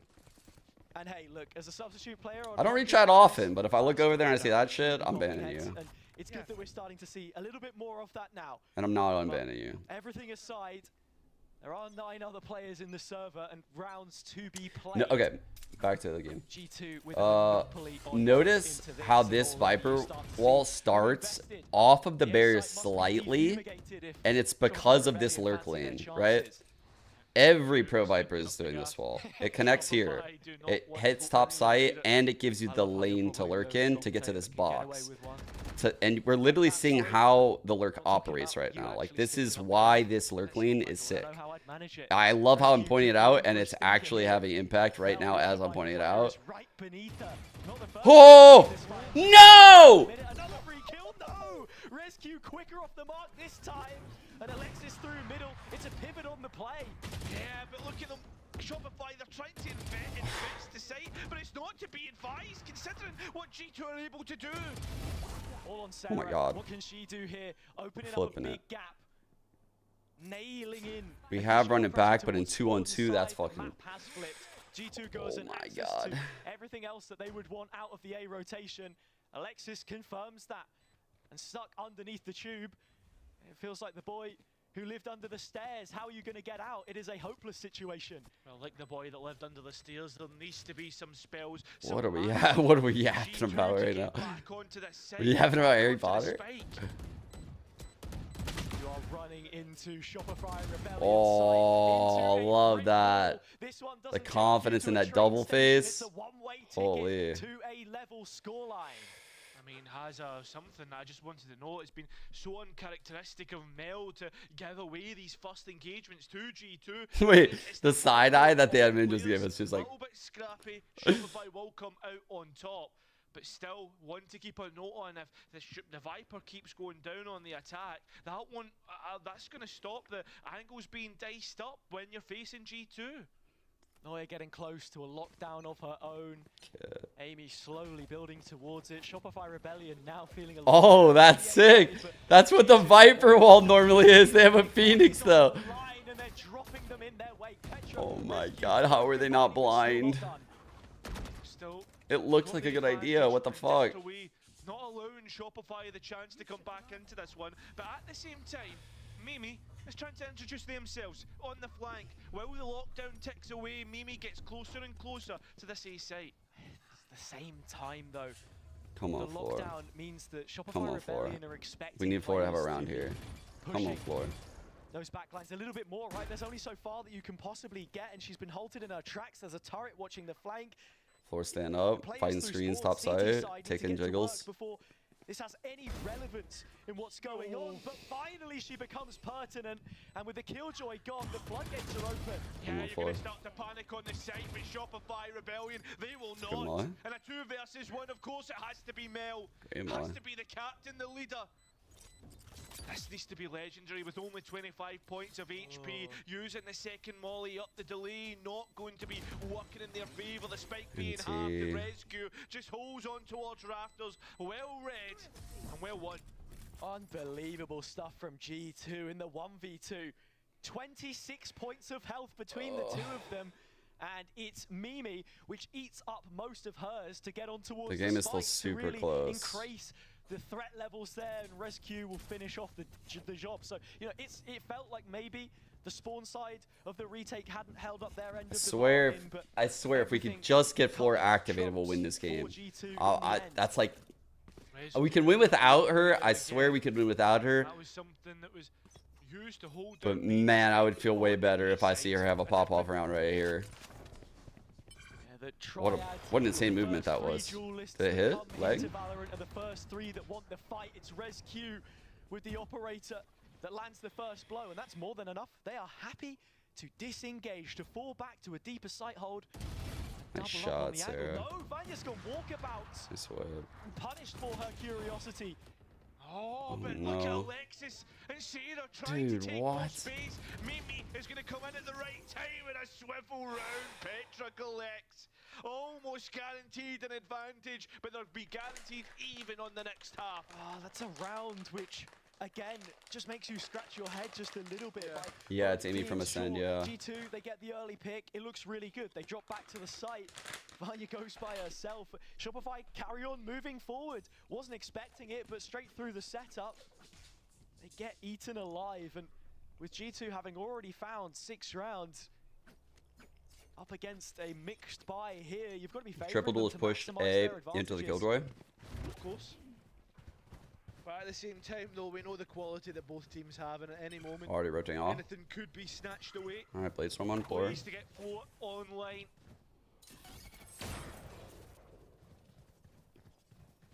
How's volume check right now, chat? First in. We're at 43. As I said before, good, higher, lower. Give me a number. Sarah Cat. Dash top side. Trying to see. Floor keeping it up very aggressive. Honestly, like off game, but still keeping the aggression. Trying to get activated. Like she's trying. She's really trying right now. That is the equalizer that they needed, but like you say, Mel's on an island. but she's dug 2-1-3. herself out of trouble still. It's big. Petra, though, getting rid of the runner back. Alexis is still alive and available. Will the Blaze looks to dice up the ankles. It's the players that are being diced up themselves. They are now running it back them into B-Long. Alexis taken out by Petra. And now Vania can just hold down on the spike. Neuer trying to delay, deny, use the nano swamps, use your utility, but it's the Sheriff that they need to get to work. Shorty up close and personal. Petra gets rid of them. Perfection from Petra. She played it just exactly as you had to, because Vanya had no time on her side, no health, nothing to go with it, and even down to her final few bullets, the Dutch duelist gets it done. Round the corner with a shorty to stop it out, to stamp the dying embers. A 7th locked in, and sure, against choice weaponry on the Shopify side, they will retaliate with rifles. They have to. But this is the last hurrah for this half. Alright. Solo Phoenix A gonna do that wall again. Could soon find He flashed through it, did flash through it, but from their first loss they, in game changes, they're not respecting this really. Okay. To get another huge kill. Against her fabled opponents, but goes down Huge immediately, and with that, the B site collapses. Big loss, Mimi going off the board. Dude. So we know one's in mid, the turret shot, one pushing A. So we decide to push Snowman. And of course, this person's here with an op. Oh, man. I know exactly why we did that. Shut down, 4 versus Unlucky. 2, lockdown available, and Amy ready to invest. Easily. And now trying to Mel, 2-on-2. Win this, please. Win this, please. Win this, please. Win this, please. Tease up Neuer for a chance to win out, a chance to clutch, and here fuck. it is. There goes one, but the spike being half. Nano Swarm straight on, and Vania trying to find the fight. 1 versus 1. Dude, they don't miss. They don't miss. They don't miss. Time 8-4 G2. They'll lead by 4 rounds. 2 clutches back to back, which Neuer finds herself in, and well, maybe she was dealt a bad hand in the first. Every chance there to lock in a 5th, which feels like a minimum for Shopify. Now onto their defense. They gotta bring the brawl. Yo, Alex, 38 months. Wait, happy birthday. I guess we have a monthly birthday. I mean, yes. if you're gonna bring a God damn it, dude. Thank you, Alex. This is hard to watch. They're like really owning us here today. Immediately, they are ready to set the pace. I knew they'd be good. I think it'd be this. They'd be this good. You can wash away the blood, Shopify, but if you don't seal the wounds, you will continue to bleed. Nothing yet stemmed. Mel knows about it though. The alarm bot will confirm it. Players in her wake, and the utility can shut it down for now. Delay coming through from Shopify to allow everyone to get Dinked and still gets the kill. Denying that opportunity. There goes Sarah. It's like nothing is going our way. The kill on the backline's costly. Shopify Rebellion. Advanced positions, but a headshot onto Alexis. Could heal. Heals them. Hears them. Hears them. As another component of how but that's a defense fake is gonna run. function. They are running through the utility here, G2. Oh, good job staying forward. Crazy job staying forward by Alexis right there. That's a hard decision to make as a player, but it's the correct one here. And actually, just investigating. And this is where the penny will drop. Oh, God. Alexis is on the flank, spotted out. Mel taking Jules by herself, but can't do it. Vanya carrying this one forward. G2 setting the tone with another pistol. A 3-on-2 situation which they could convert. Spike a little precarious, but it goes down nevertheless. And the post plant can get comfortable as Alexis is Does Vanya have a flash? back around. Is that why she's playing close wall? On towards a spike attack. Well played. Out the peaks, but they're being baked themselves. Man. The I'm losing pistol hope. Is going to be pivotal for G2 as they continue to push the They ball look so out good. more and more. God damn, they look The good. Shopify Rebellion find themselves ashore back across the Atlantic Ocean empty-handed. That's looking like the situation that we're going to be in sooner rather than later. Sheriffs again, no force. Nothing to facilitate it on the defender's side. A set of bad options put in front of them. You min-max what you can get. Got the turret holding mid. Solo KJ backside. Aggression towards A. Shopify. We got a Viper holding top screens, potentially Jet. On the front foot, but it's G2. People pushing front side. Just holding on. We're desperate. Desperate. Farther forward. Just holding on. Waiting for Shopify to make the mistakes. And this tango, a misstep already. First player out of the picture. G2 goes in. The ball in their court. But Shopify Rebellion want to get things rolling. A bad wow, they were so ready. They were so ready for someone to try to harass the Not planner. even given the chance to look them dead in the eyes, and Rescue's already made her. They were like, I mark. dare you to fucking try to kill this planner. I dare you to shoot. Happy to give up this real estate with the utility that they've got. Mimi, both snake bites, and the nano. They looks like so well drilled. Like their spacing is always really, really good. But the rifle not good enough to spray the players down. The snake bite is though, and time ticking away. Shopify need to get a move on, and unfortunately, Wildflow's good enough. Everything working against them. Trying to spam out 45 points of HP. G2 suffocate any opportunities, and you can see Floor struggling to breathe. That is exactly the case. Double Must win digits here. reached for your EMEA champions. Alright, we gotta win this. And on the NA side of things, it is looking bleak, but that glimmer of hope can begin now. Rifles in play, but as I say, I feel like we need an op in Floor's hands too. I don't think she's had a single op all series. You concede in 11th, you go into that Bait setup for Floor, or is she gonna draft off? staring you in the face. I'm down for a bait setup for her. I'm so down. Still, but other than that, G2 Okay, have no, she's everything fine they'd now. ask for. Alright. And more. Run it back available if Vania wants to use it. And surely you just tailor break this this turret. push around it, I should say.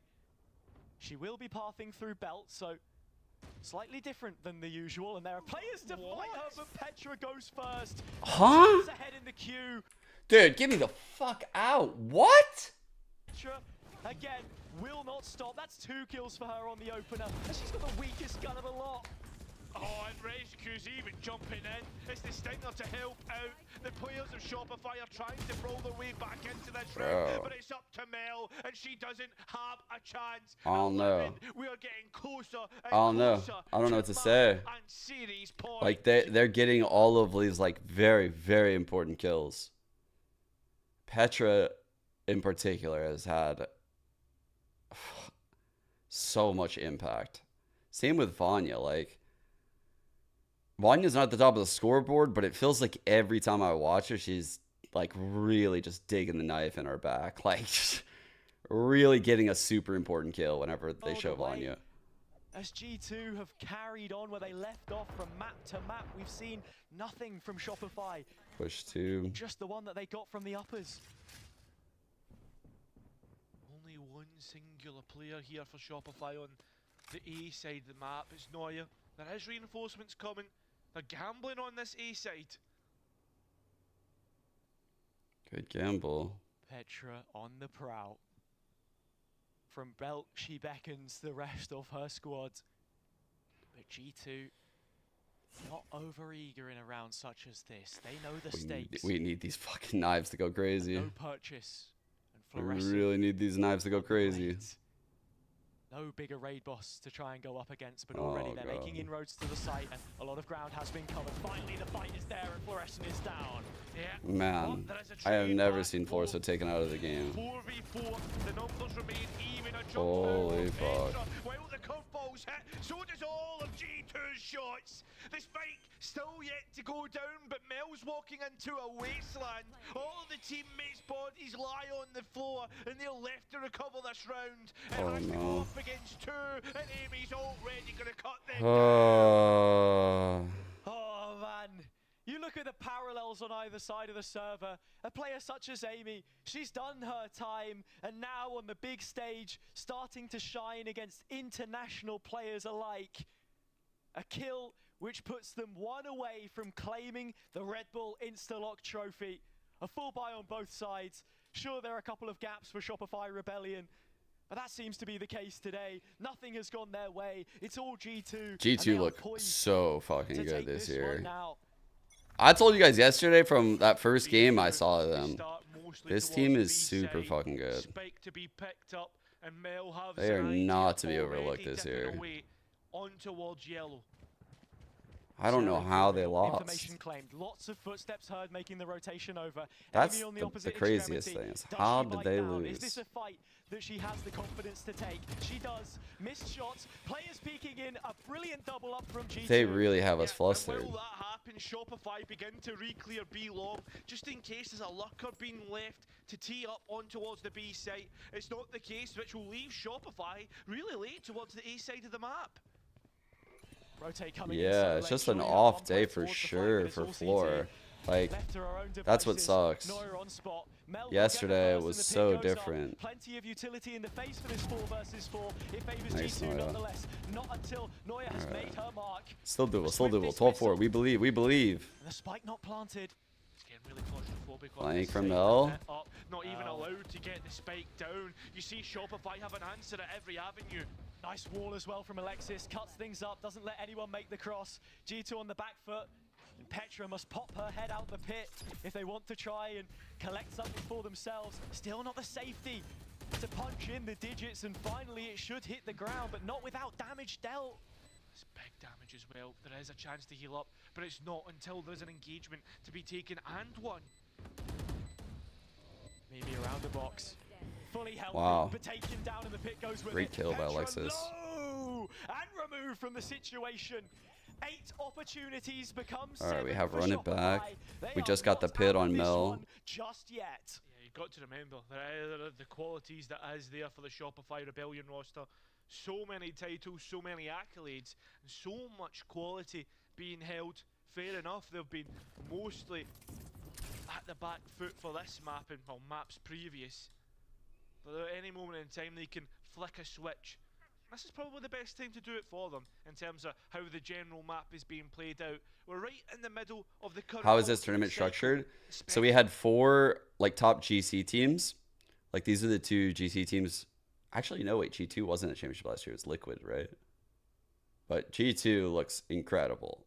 And historically, they've been very fucking good in GC. So, like, anything A early, it's a reposition. this is 4 GC teams. They're required to lock 3 duelists. They can lock whatever 3 duelists they want on whatever players they want to lock those 3 duelists. They can pick whatever agents they want as the last 2. So you can do 5 duelists if you want. You can do 2 initiators. Faithful, of which I know there's many. They've delved into enemy territory many times. Good info though.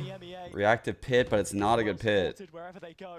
It's not the best pit. In terms of this round though, big ult's committed. They've already showed absolutely everything here, Shopify. Holy fuck, thank you, Lift. Oh my god. Towards Kitchen, she does get taken out. Yeah, but it's a Alright, noise here in this. Noise here in a lot of this. Okay.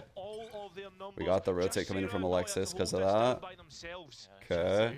Very quickly highlighting where the possibility for a puncture is. A chip on the shoulder. Oh no. Run it back of their own puts Vanya so far forward.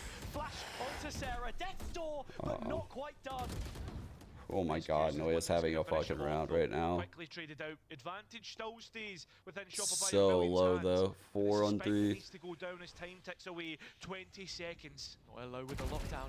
She would That's a use play. it, and That may is a be forced to play. in this situation, Petra's found her first, and she is looking for more. He chops in, and it kills her off. Noya is gone in a 3 versus 2, and at the drop of a hat, G2 are in prime position to take it all home. Not unless Fluorescent has something to say. Floor, you got I mean, this. that's exactly what you'd expect. An argument at every opportunity by Floor. Doesn't want to be bow down, fill the knee.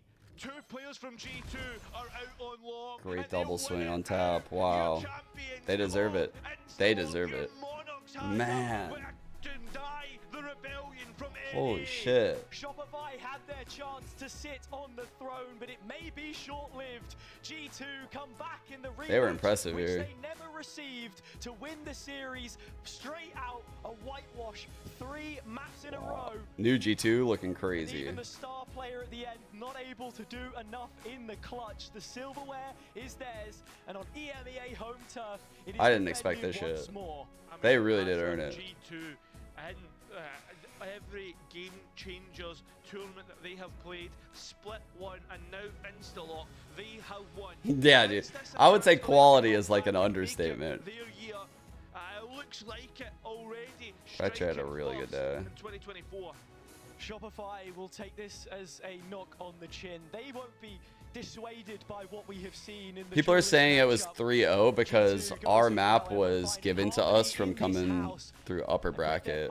So we got this map for free, and they just won these 3. To be reborn once again as And they got better and better as the series went on, which is crazy.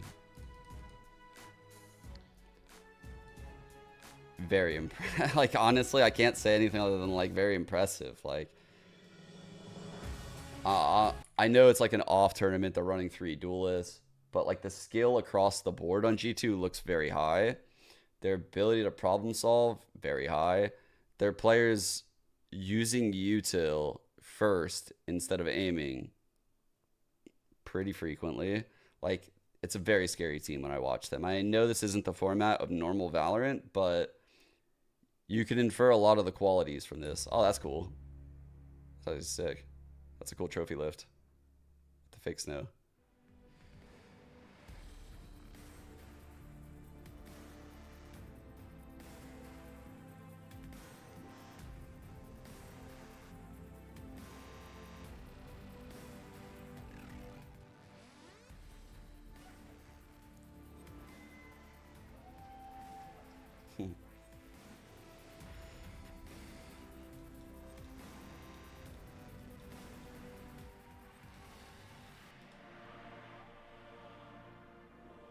Peace out, double. Have a good workout. They definitely have shooters. So, I think I said it earlier, but since like again people come in and out. You're here to try and ask you some questions. Let's come over. Let's come over. Yinsu just appears out of the shadows. Congratulations, girls. Red Bull Just emerges from the quiet, from the epic music. You got the mic. Now, you had to overcome a lot, I feel like, in the last 2 days. Our Knocked goats. down to the lower bracket right off the bat, coming into this grand final, where they had a 1 map up advantage as well, and you managed to win this flawlessly today. My question is, you do this over and over again. This is not the first time we've seen you guys kind of overcome a lot of hardship. How do you do it, Petra? How is it that you always win? I don't know, we just keep our mental strong, and the energy is always super good in the team. And yeah, we have a great IGL. She has an answer to basically everything. So yeah, it's really teamwork. What were your thoughts when you saw that? Obviously, they had that 1 map already. It was the bind. You guys have been looking good on it too. What was the game plan after that? The game plan was go together. Maybe the coach can read his notes because he was saying the same things over and over. Here. No flanking, rotate together. Oh, yeah, that was it. That's great She advice. calls him I'm the glad you mentioned coach. Mimi. If we pass the mic down to Maybe Mimi, the coach. He doesn't even have a name. as well. Congratulations, by the way, on you and Petra's 8th title in Valorant. We don't even know what Blood's eyes look like. We We don't know his name. We know nothing about him. where you had to IGL every They single picked off map their with the coach duelist. It doesn't seem like on an the easy fucking thing. black So what did you market. learn from this experience? Oh my god, we learned so much. How much people can be not disciplined. First name the, and last name gain coach. Something so chaotic. Like, it's just chaos. I feel like the only thing that made us win was to chill a little bit at the end, and not just rush, because when we did a lot of rushing, it was not great. I felt like you were one of the more disciplined teams. You were They were winning super so many 4v5s. It was actually insane. Yeah, especially the last series. I think we had like 8 entries and died first like 56 times or something. So I have no idea how we did that. Can we expect maybe a triple duelist, a quadruple? That's duelist? You IGL tried that as memory. well You for only next remember the split? bad shit. They won the first ones by a lot. Yeah. Definitely have. No, 5. 4 is not enough. No, I will never go duelist. I don't like that. I don't like that. Okay, well, speaking of the player that could see duelist, we see on duelist for the next split, Vanya, I want you to take the mic because Vanya, we know what you can do. I think for the longest time, you know, we've praised you for having probably one of the best aim we've ever seen in this game. So how does it feel to finally be unleashed? You don't have to worry about smokes. You can just go kill. Actually, I don't agree with aim, but I learned Phoenix and this tournament. It was very funny. And my IGL played Omen. I think she was good. Maybe I can play Phoenix next tournament. I'm so excited and happy to be here with my teammates. Damn, man. Because I get my user last day. Yeah. This team's gonna be so much better the more Vanya like plays with them. Yeah, Her it's great English to is have just you gonna get here as better and well. better. So does it make you, you know, want to scratch an itch? Like, oh, I could do the duelist thing, you know, I could step in. I think I can. I believe after this tournament. I honestly feel like you've boosted Phoenix a little I'll talk more. about the I 3 feel duels like in 1 now other second. people might think it's Promise. I I just don't want to interrupt the players I talking. thought, how can I play Omen now? Because I'm feeling I forgot to play in controller. Oh, you don't have a flat. She's you have a so paranoia, but you humble, won't be able dude. to just What? flash and peek every time. But paranoia is very slow. Oh, Clove, Vanya, we didn't see you on the Clove here. Is that something that you're looking at? Maybe. I can't say I can't say too much, but maybe. Vanya, So again, stats for the finals here. I hope they were thinking about Here's you. Vanya. I agree with that. She's the last so question good. I have for you is you were the MVP of this tournament. Oh, fuck. Yo, that has to feel so good. Insta locker. I was gonna come. That's what I was about to do. There you go. How does it feel to do that? Not on. Wow. I didn't expect because I felt I played normal, but thank you. Yeah, but your normal is, you know, Crazy. It's top level. Top. Thank you very much. So top rounds, I'll obviously, go to because they Amy came here from first, lower. because Top much like rating. Mimi, Amy, Top you didn't ACS. get involved Top with the chaos. KD. In fact, you were out Mimi, there top trying cast. to support all of this chaos. Second So damage what was that round. like for you, seeing But look, like round Mimi said, some of differential. the undisciplined things happen, and you know that you cannot be the person Top kills per to round. just go in and die. I mean, it was either like going 2 ways. Like I remember on the sense, Second I was assist just- per round. Everyone was dead before I even came to side, and I was planting. Or it's like it's Top 5 It's first 5v2, kill per round. and then I'm like, oh fuck, I'm in 2v2. Wait, I wasn't even Because they listening. just kept I heard thinking, but it's fuck. I'm like, okay. wait. Do you feel like maybe that kind of challenge this format gave you made you even more of a disciplined player? I mean, I think I'm already pretty disciplined, but I mean, I tried to. Now I know Mimi. I know why Mimi doesn't want to, you know, give. The I wasn't duelist even thing a listening go. to her, and then I But dropped. Amy, I heard how an about F bomb, you? and I Why just do whipped you my see head you over. on him often? I mean, it was between me or Vanya, and Vanya was like, I'm good at peeking. I was like, okay, go. You do you. And I'm happy that Vanya was the one that playing duelist and not me. Maybe the next time we have you back, you know, you shake things up a little bit. Me and Peg switch. Yeah, I can't wait to see it. I can't wait to see it. A rescue, of course. You know, it wasn't so long ago that you joined this roster, but it does not look like that. It looks like you're so comfortable here.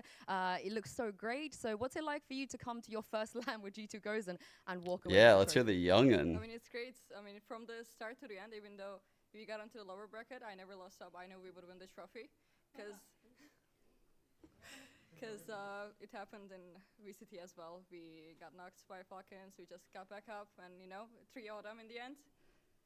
Yeah, it was pretty cool. Just how you win. That's Her how you accent win. made Of course, Falcons coming sound to like this tournament, you know, some of something you guys had else. to switch roles. You had to step up a little bit, play Like things you haven't played before. But Falcons. that wasn't the case for you. Did you feel a lot of pressure here that you had to perform? No, I didn't have a lot of pressure, because I know even though I play bad, my teammates always has my back.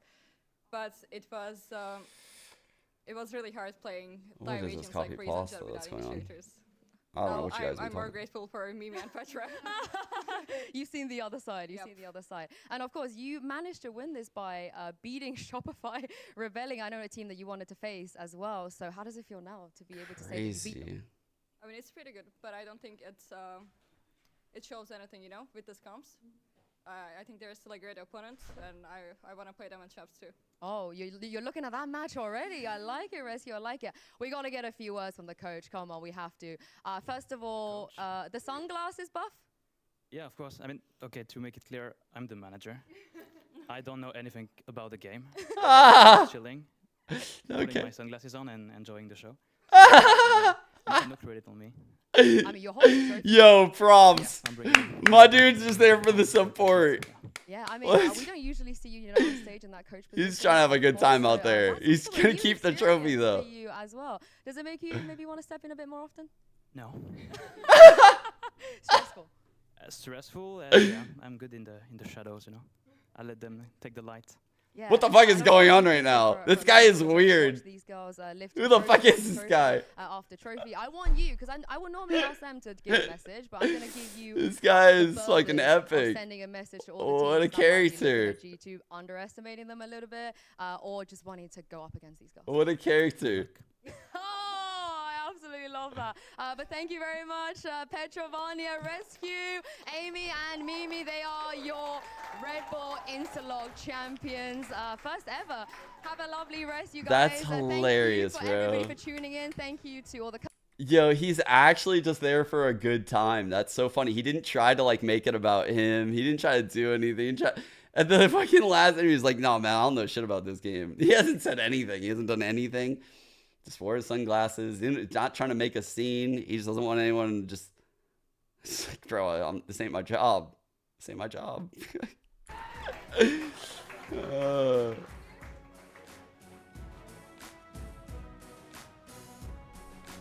That's pretty funny.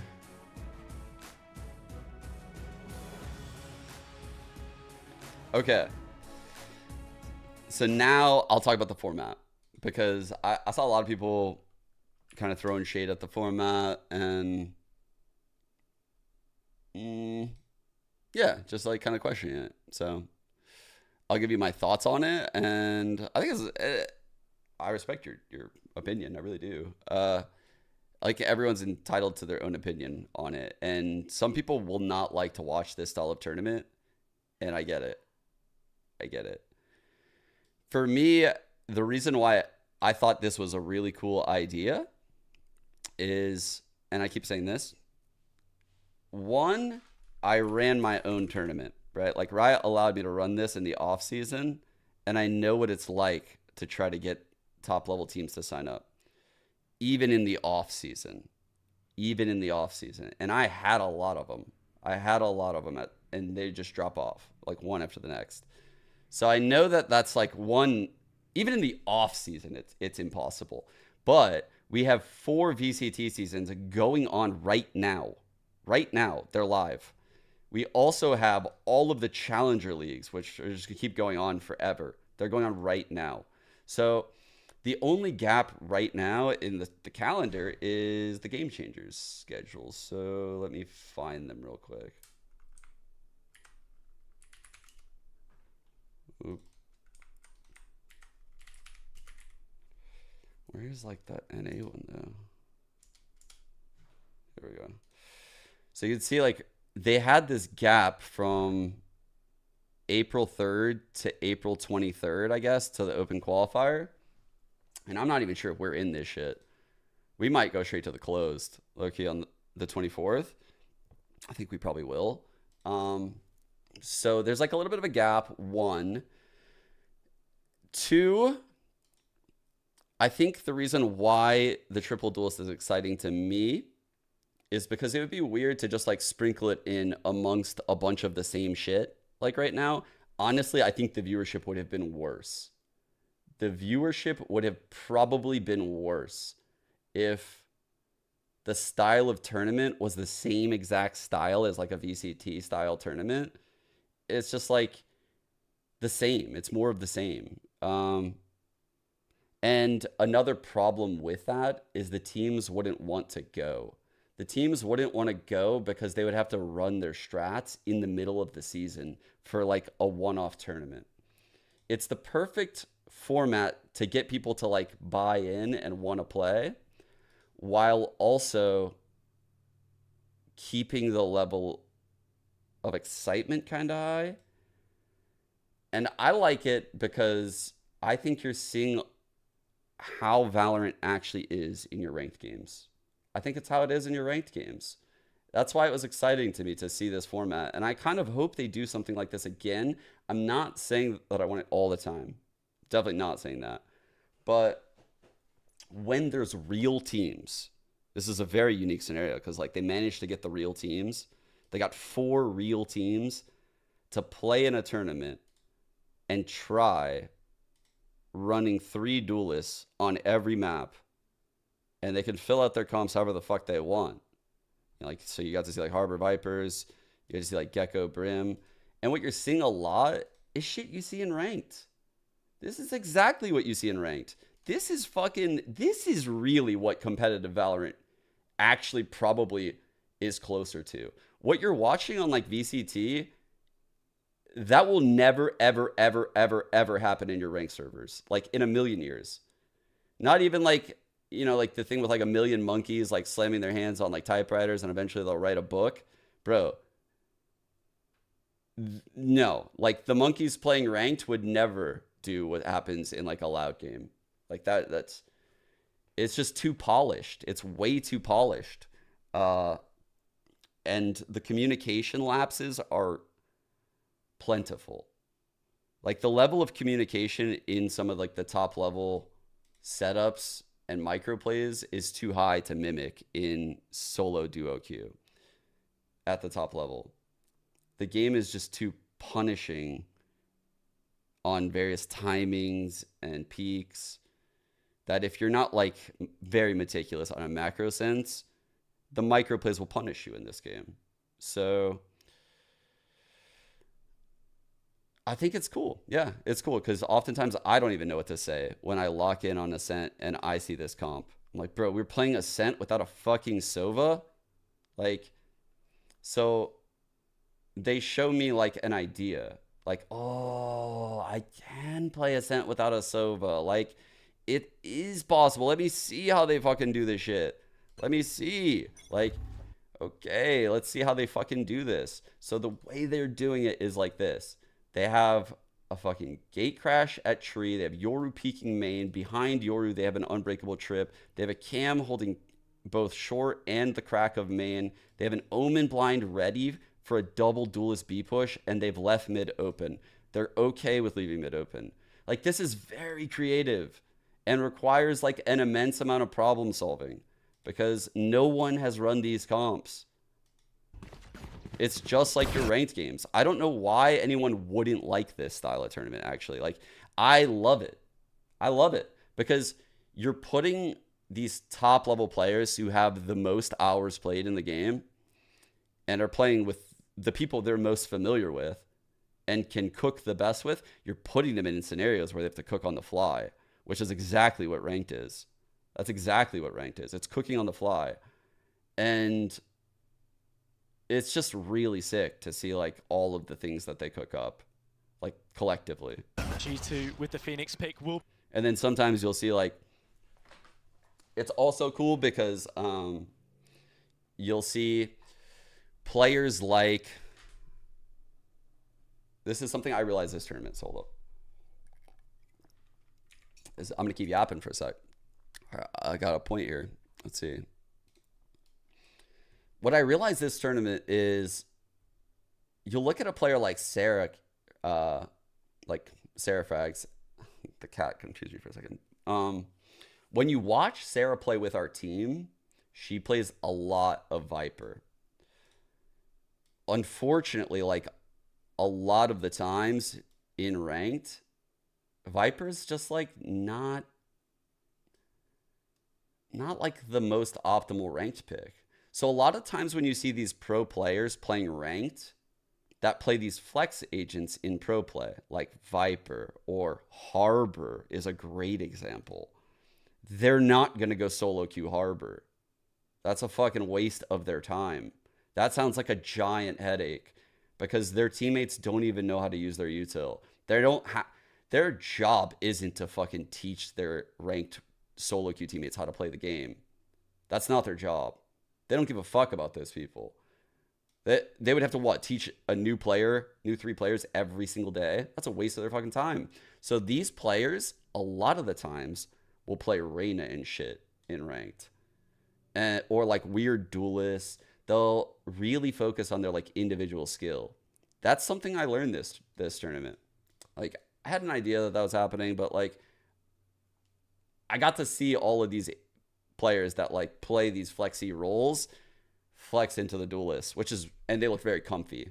They all looked comfy, you know, because in ranked, you don't want to play that shit. You play it enough with your team. You support your team.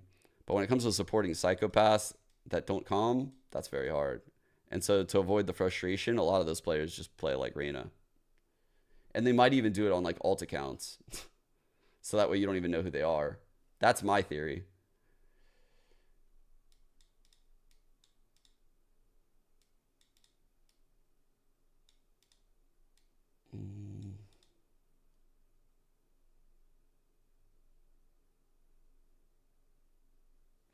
But yeah, I don't know. That's my thoughts. That's why I really, really enjoyed this tournament. I thought it was fantastic.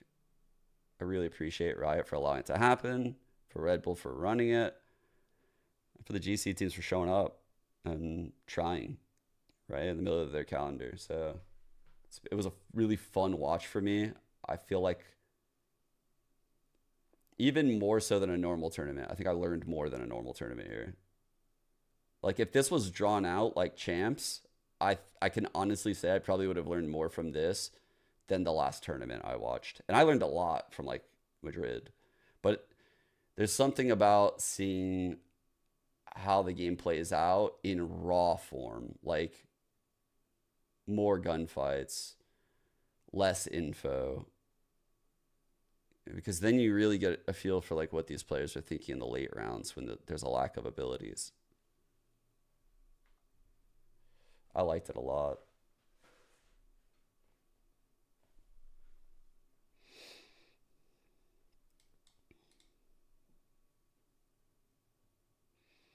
And tyrannically, they get praised for allowing something to happen. Well, historically, they've not allowed tournaments to go on during their calendar year, so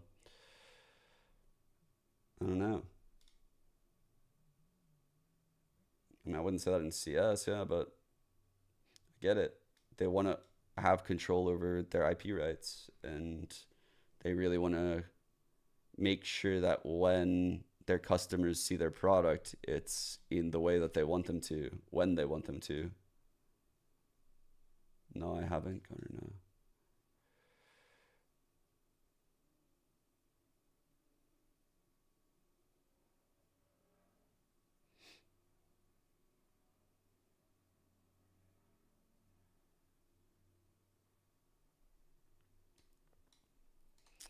The game felt dry without all util. We had some pretty bedge maps for it, to be honest here, because like Breeze is so big that it's very easy to just like overwhelm. Lotus 3 sites, so you saw like abuse of a lack of killjoy.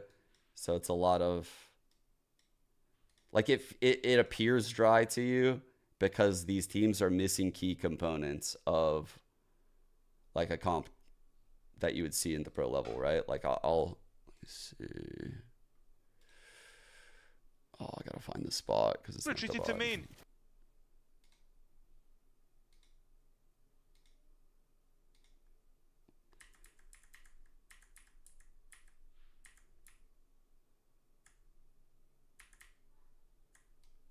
Okay.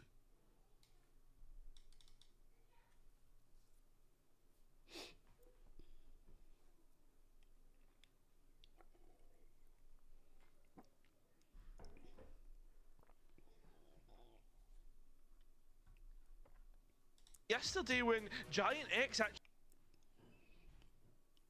went up against Shopify Hazard, they decided to elect to pay the team S. Oh, that's so rough.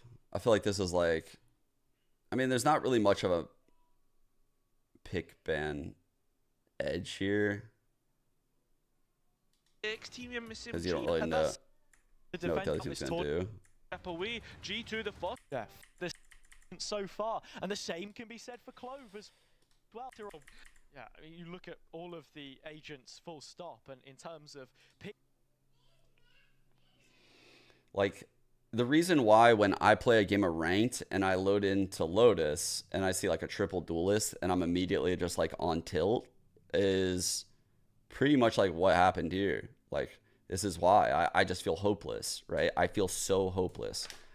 especially when I'm streaming. Like if I'm streaming on like no delay with a comp like this, it feels literally impossible. Like I will gaslight myself into thinking that I'm getting stream sniped even if I'm not, because of how Lotus plays out. Pick percentages, it doesn't really lean towards that side of things whatsoever, especially the Reyna. That has certainly been on an upward trend coming into this one. But we go now to the second map. Like you can see right now, right? They have 3 duelists, they have a Fade and an Omen. So they're lacking a Killjoy, they're lacking a Viper, right? Like these are big pieces in the default comp of Lotus at the pro level. But you might get this comp in your ranked game. You very well could. It's so. Hey, love. Oh, you're gonna get something in the garden? Yeah. Oh, okay. Oh, we're going to the store? Okay. Bro, look at what the kids did while I was... Oh, God. What is that? Play-Doh. Oh, wow. I had to scrub it out with a brush. That's crazy. And then while they were doing that, they started shoving leaves down the drain.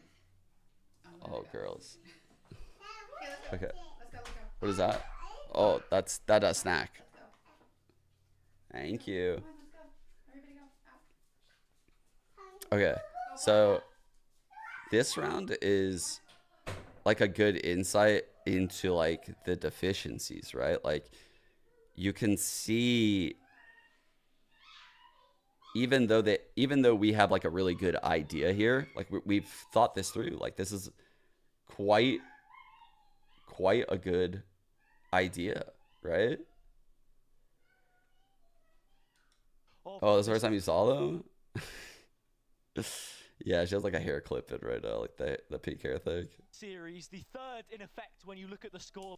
Like they understand that normally on Lotus, there's a turret here that's holding B, right? Normally on Lotus, there's a Viper wall that cuts across here.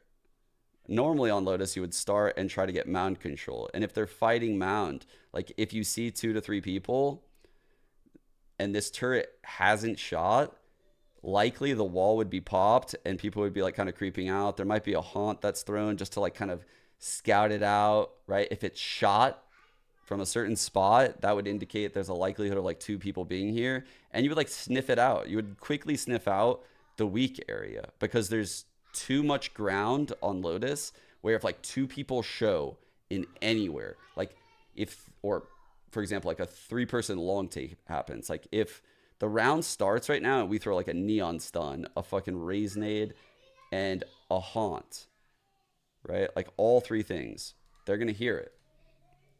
And there's a couple things they could do. They would then know 3 people are here. They would probably assume that 1 is here and 1 is here, but there very well could just be like 2C. So they would send the Fade potentially over to C, and the Fade would just dump stuff. And that would pull this 1, that would pull this, and eventually you would just end up with like 1 here, tops. And then you would get a 4 and 1 on that player. But the way the map plays out here is more in line with what you see in ranked.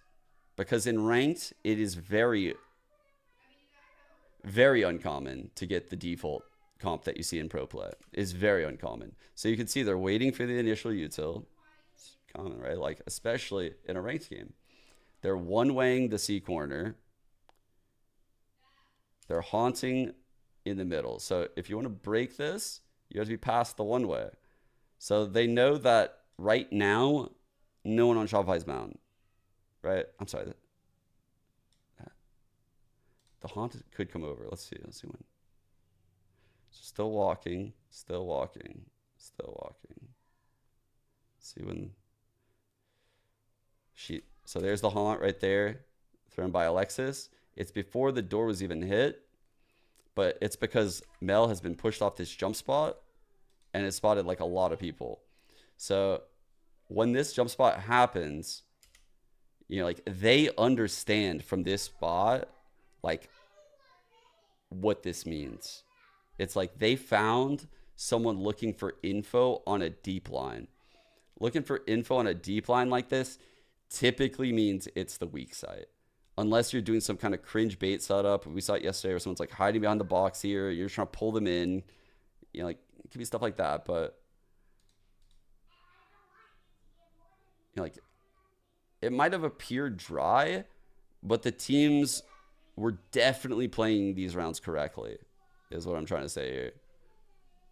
Like, prowling through door there. The Jet plays the middle ground between the smokes, walks through on the hit. Like, I actually thought the solutions created were fucking great.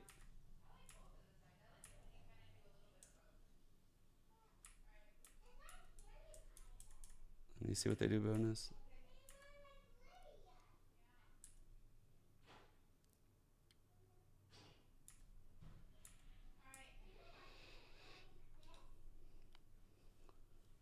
So here they were like, all right, we have 3 duelists. Reyna, just go fight Mound. Go for that kill. Go for that kill. If you get the kill, you can dismiss out. We're willing to take that 50-50. That's a great 50-50 to take on a bonus.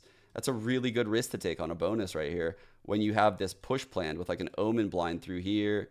You have stuns that you could throw deep. I'm sorry, this is us. And then you have like a Seize nade potential. So clearly, Pistol, we were ready to shut down Mound. Here, we were ready to shut down Rubble. You can see the Haunt, the smoke. This is a smoke just that way. Who is it? Fuck. Noya. Noya can live. Wait, is it Noya on race? Who's on race? Yeah, Noya.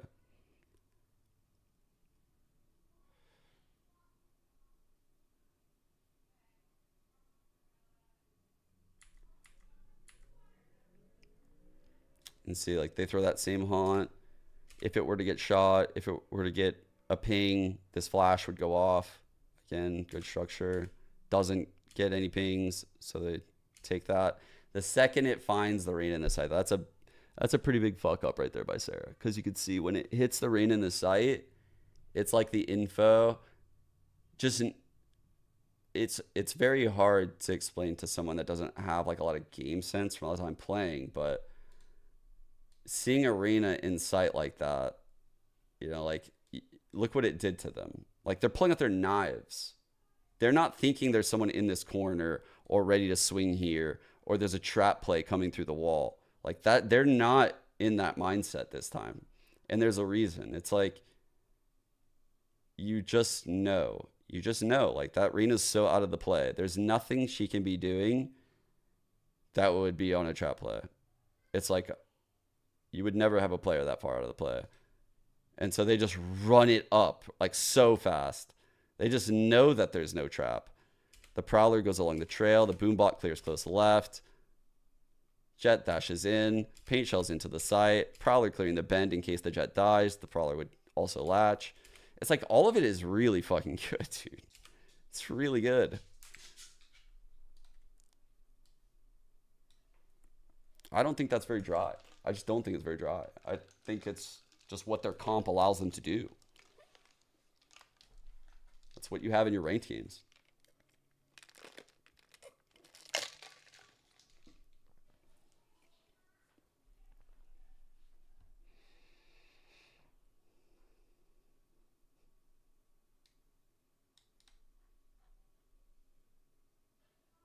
What were the rules of Inslock? You just had to lock 3 duelists. You round out your comp in whatever way you want, but you had to lock 3 duelists. So like 3 duelists, 2 initiators, 3 duelists, 1 controller, 1 senti. Didn't matter which duelist. We never saw an ISO. It says a lot that every team is required to pick 3 duelists and not a single fucking person picks ISO. That says a lot. Like, that says a real lot about the agent. It's kind of crazy.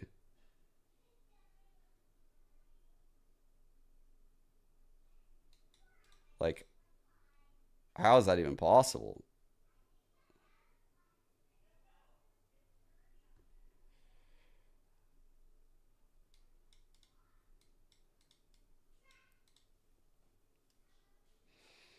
So I think a force 2 duelists would have been better. I think they wanted to make every team have to cook on every map. Like, there's a lot of teams that run double duelist comps. A lot of them run double duelist comps on certain maps. So, I mean, tons of teams are running on Breeze with Yoru Jet. Tons of teams are running on Split for years now. I feel like you see it on Ascent occasionally, but not often. See it on Sunset frequently. Not often, though. But sometimes you'll see it on Sunset. I've seen like your rays and shit. Yeah. I just think you force every team to be kind of in the deep water together, you know, if you do 3. And you force them to make tough choices, which is good. It's like no one wants to be missing one of your roles, but you're going to be missing one of your roles. Like you obviously are going to want a controller most of the time. So that's one of them. But then you have a choice between Senti or Initiator. No, I haven't, Marley. Link.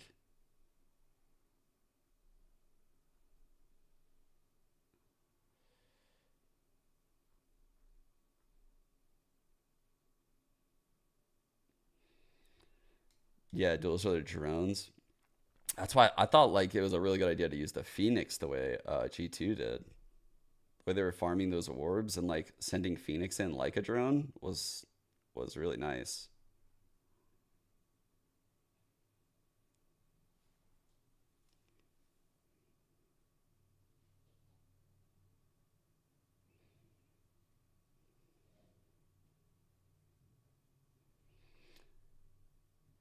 Surprised no one just, you know, threw it into the wind with the race pick there.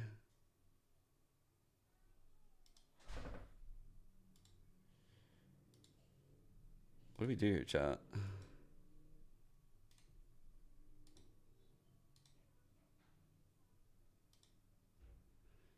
Game is in 2 hours.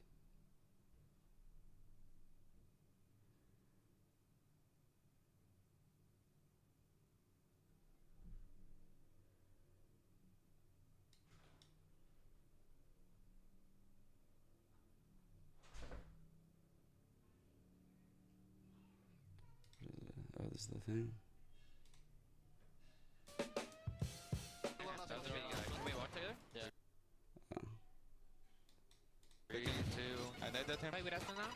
What do you also? Swing together here, boys. I'm gonna from B. Wait. We open there, boys. I'm gonna walk and we're bot. They saw us here. Okay. Nice. Let's go back A. Yeah. Okay. Stairs. Let's group now. Stay only one. No, never mind. Just come aside. They flash A. We're clearing A. Come in the fight. One HP. Nice. Swing in the door. Bro, Mazino's a big mini-map looker. He is a big calmer.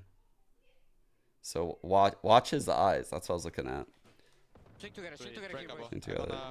So he's gonna say he saw me. He saw me, B. They saw us here. They saw us here. Nice. Let's go back A. And as he's walking back, he's staring at his mini-map because the door's opening. He's getting ready to react.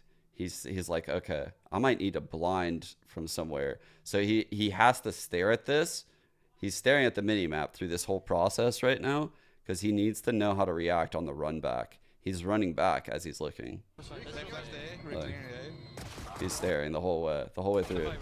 He's just like, he's trying to get to the fight as quick as possible. And when he's here, he immediately like looks back at the screen. Like that is a great like pro player. It's a great pro player. He's just all. One more side. Okay. Let me see. One HP. Nice. Swing in the door. So he opens the door.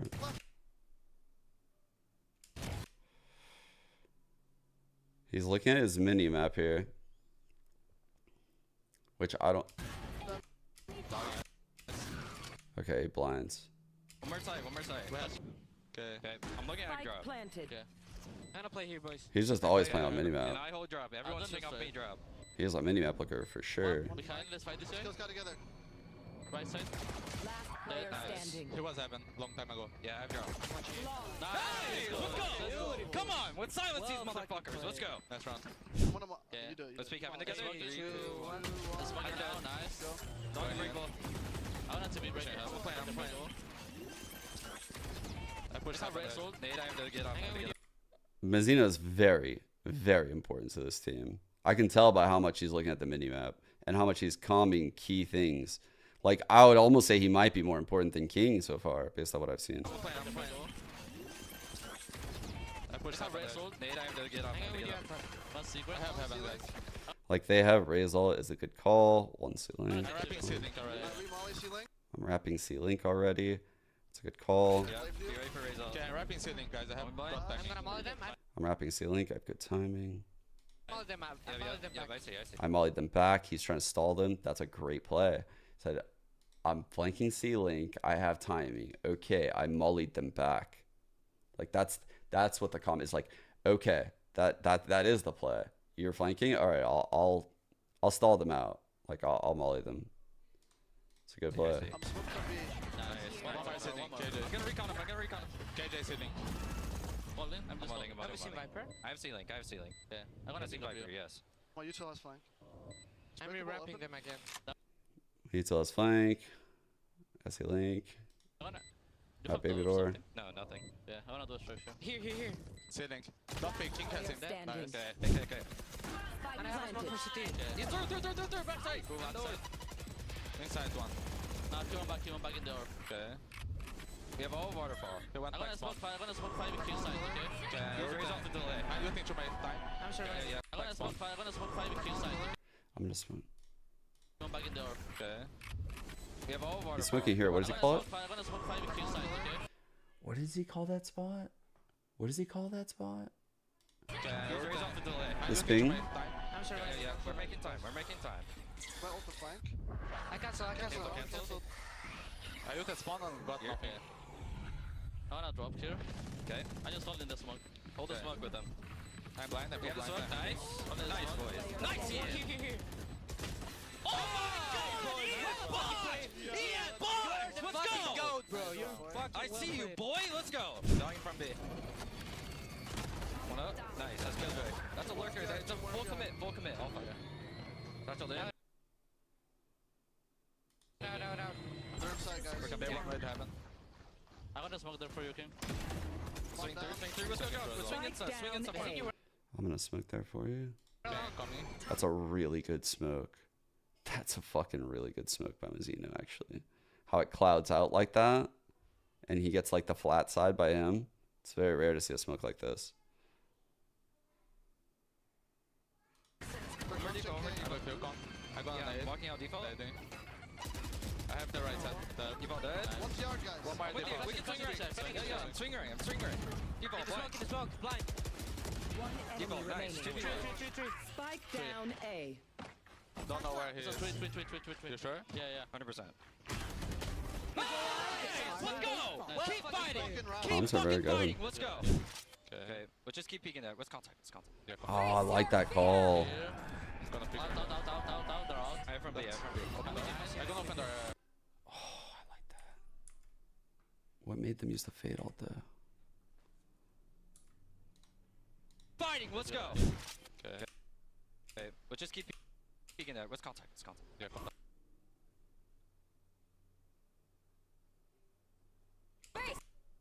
He must have seen it. Wait. Let's just... Oh, they're over here. What the fuck? Keep fucking fighting! Let's go! Okay. I'm like, bro, I was so confused. I'm like, what? It's because they're on defense. We'll just keep peeking there. Let's contact. Yeah, contact. Face your fear! He's gonna peek. Down. They're out. I have from B. This is where they open the door and kill 10 top box, yeah? I'm down. I'm gonna bait them. 1 HP, I'm nice. I'm going to play. Could be from B. I'm 1 HP. Yeah. 2 of us or 1? If you tell, we can fight them. Yeah, I have dog. I'm a dog here. We peek together. They don't have one way. Wait for me. Okay, ready? Nothing. Destroyed. Close. I'm gonna recon close. Recounting. I'm going down. Close left. Oh, it's a satchel play. I have your right. Dead right. So you have it. Nice. Side left. Nice. Fucking Icebox! Give me that shit. Man. Sorry, I got hyped. Que passa, weón? Bro, what did you do? Tô horny agora. Que passa, Você é weón? muito bom. Filha da puta, mano. Push it here. Side. Wait for the body. Two. We're slow. I'm gonna see it. I'll have to. Turning backside. What a call. I have 2A. That is These guys' comms are really fucking good. I am very impressed that their comms are so good, considering a lot of them are speaking English as a second language here.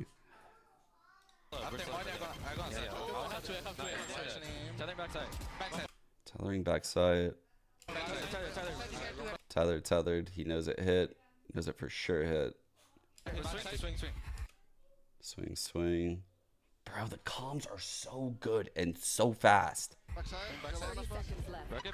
Dropping my shit. Okay. Wait for nade. Drop. Yeah. Hold drop. On top. Fell. Someone hold my drop. Yeah, hold the drop, guys, too. Oh, yeah. Nice. Drop. Low drop. I'm gonna fight this guy. I'm going spamming. One drop, one heaven. One enemy Oh, yeah. Fuck this guy. Ospas's comms are so precise and so concise. They're like about as like what's like the opposite of, they're very dense, like very like info dense comms. Like everything he says has like impact, I feel like. Oh yeah. Nice. Oh yeah. Here we go. Left side heaven. Take heaven, guys. Take heaven. Yeah. Playing Spyro. Take him. Yeah. My dog through. My dog through. Let's go. One more. Hit 78. Okay, one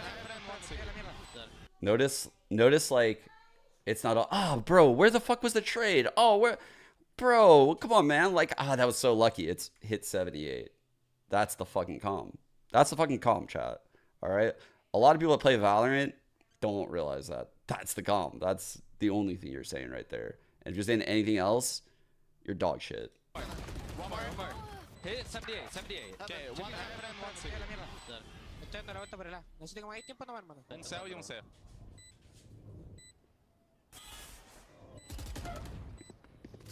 Setting the zero other. Last player standing. One enemy remaining.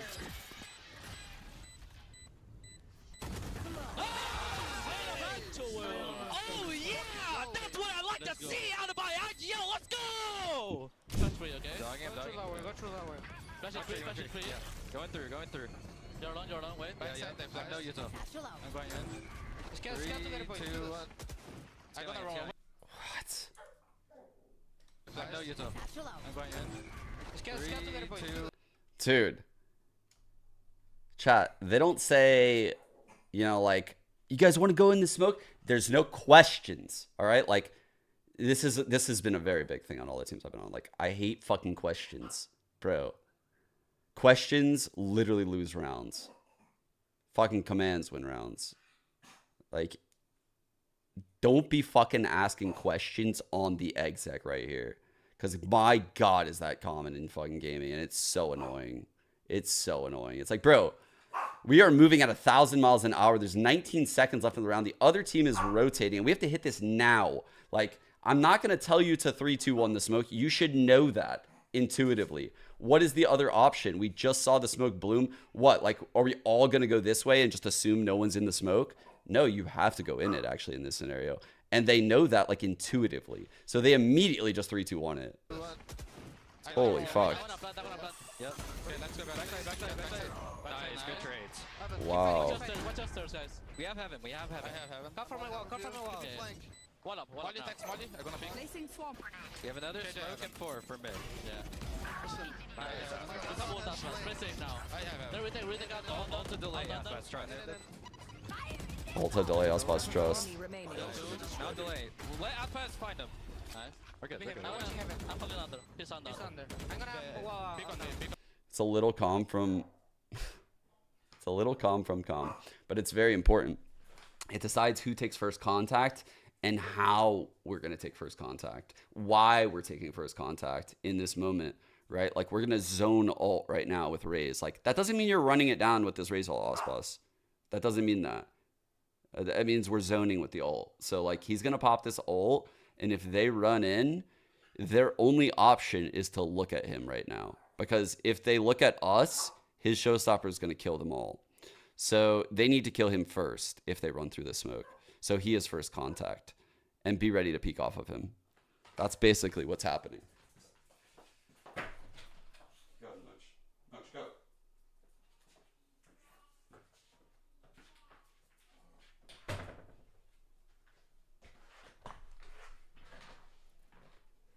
man. He always wants to go in and out the room. He's so indecisive. Wall up and we pull.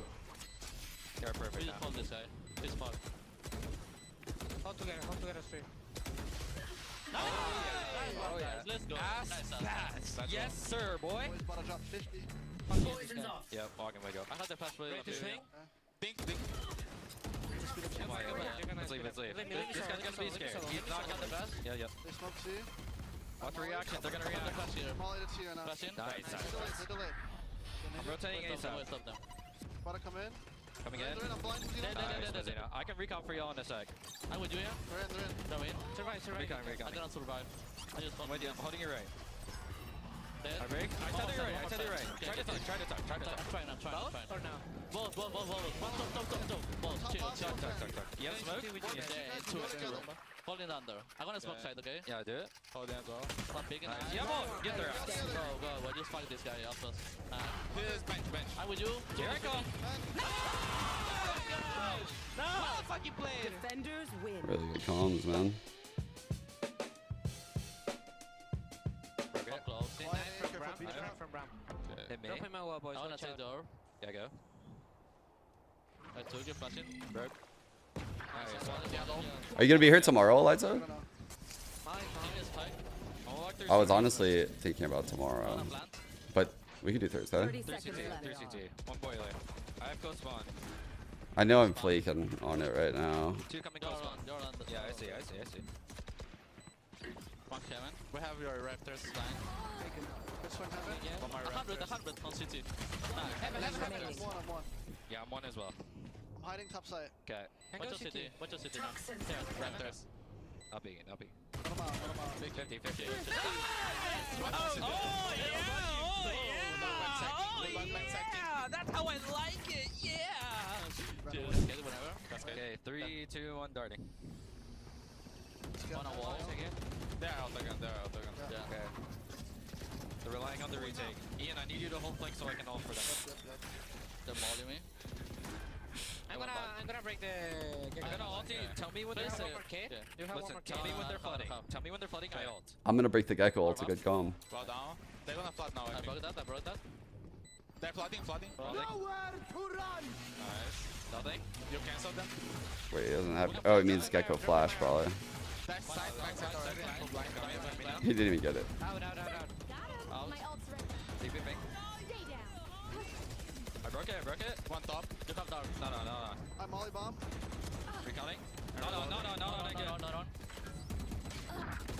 Nice, yeah. One enemy remaining. Top side. We can leave. Nice round, guys. Oh my god, Ian! What fucking play, Like bro? that shit, baby. You're so Nice fucking scan. good, bro. Yo, nice fucking scan for me. Backside, I'm dying. I died for you. Raptors all. Okay. I wait for that. I want a wall now. Come on, dude. Nice. One more heaven. Boys, we can walk back, man. I'm planted on top. Close to me, flank. Wait, he ran away. I'm planted on top, guys. Yep. We can fully play post. Yeah, Fully flank play post. post. I need someone to hold my flank so I can ult. Go. I'm Someone hold the Molly plan. bomb. Can we double swing flank and you go wide? Both fine? Yeah. Okay. You go wide on this. Ready? I'm Molly bomb. 3, 2, 1. Top side guys already. Okay. I ult first. Tom and Mizzino have such good comms. It's half. Dead. One more close. Nice. This way, right side. Top side. No. I have. Yeah, I am. Let's go, guys. Let's go. Good fucking half. I'm far away. I'm a shock yellow. Shock. Molly. Talking yellow again. Going right with y'all. I'll drop my smoke. 1 HP. I'm holding it. Dropping ore. I'm blind. Where's that? Reloading. I'll get on, bro. Just hold for me. Top points. It's half. Oh, that was the orb he I dropped. can get on next. Someone get on. Get on. Yeah, y'all got it. Well played. Nice. I'm gonna ult it. Wall up. I'm darting. They're ulting. They stuck me. I have you. Don't worry. One mid. What's mid, guys? I hit 3. I'm holding mid. Nice for me. I'm pushing side here. Kill 3. Where are you going? Bro, they didn't even react really. Just nice, Corbin. One's nest. One's top nest. Last player standing. They're so fucking laser focused. Fucking losers. That's the schizophrenia. The schizophrenia is taking over my fucking brain. Schizophrenia. Watch out, top side. red. Nice. I hit one's under sight. Okay. Just hit 80. Don't set, don't set, I'm just rotating. Yeah, just rotating. They didn't go for the planting flat now. Okay, okay. So we together, boys. Two more. Nice, boys. They killed. I'm gonna go yellow. Don't fight for us. I'm holding this. Watch out yellow. Okay. Killjoy's there, it's a lurker. Viper was also there. Yeah. I hold your right. I have your It was right. all three. Yeah, it was all three. Jiggling the cross mid, okay? I have your right, King. Dropping my arm now. You guys have good setup. Their comms are so fucking We're recon clean. deep. Like just how Icebox like backed up into that line and was like, I got you right, man. Just so calm, so matter of factly. King knows like, wow. I'm impressed. I am impressed. I'm not gonna lie. It's way better than I thought it would be. That was good.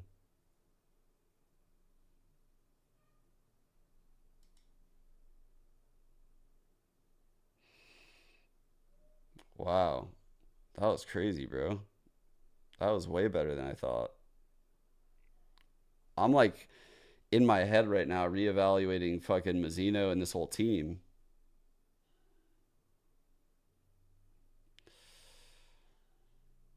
I have to wait till I see what I see today.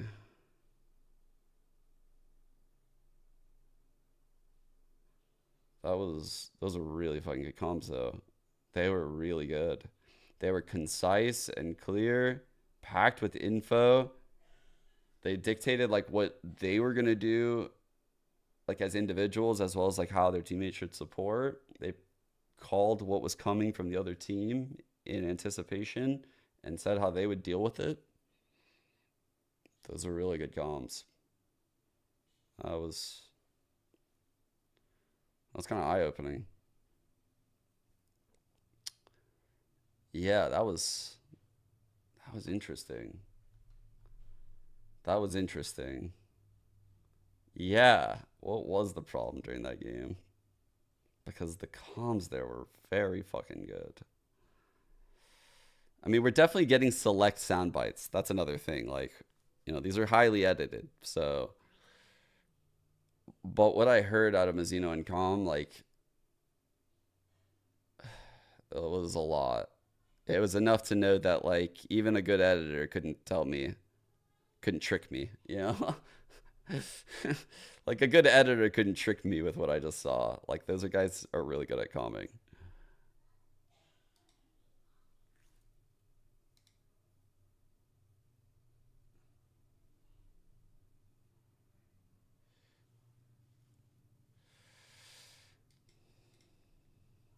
Predictions for today? I got you. I am so thirsty right now, by the way. I'm just waiting to load up the game, go get some drink real quick. Here's my pick'ems. So, first week I got rinsed. Ground 9 kind of wrecked me. I have crew and NRG today.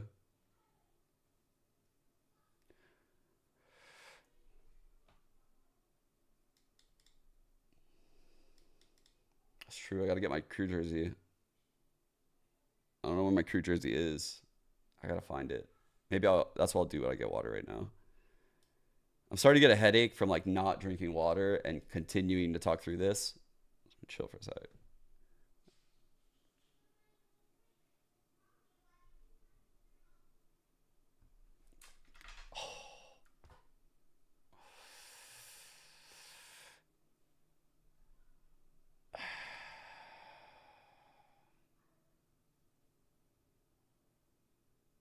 Be right back.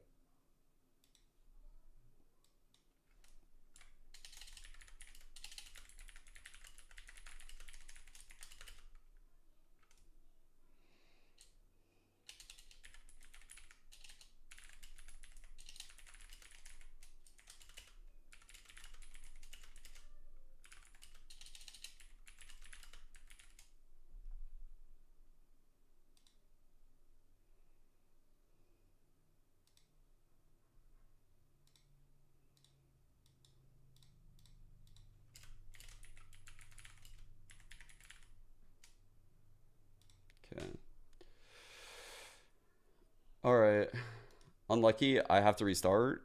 Vanguard's making me restart, so I'm gonna restart the stream. I gotta restart the stream, or if I want to play Val. So it's either gonna be now or before premiere. So I might as well just do it now and get it over with. So be right back, and give me like 5 minutes because I'll probably restart. Walk around for a second. We'll lose everyone, so probably see a bunch of you guys maybe later. But it sucks. I always hate ending my stream and starting up again because everyone's gonna leave. But I'll be right back.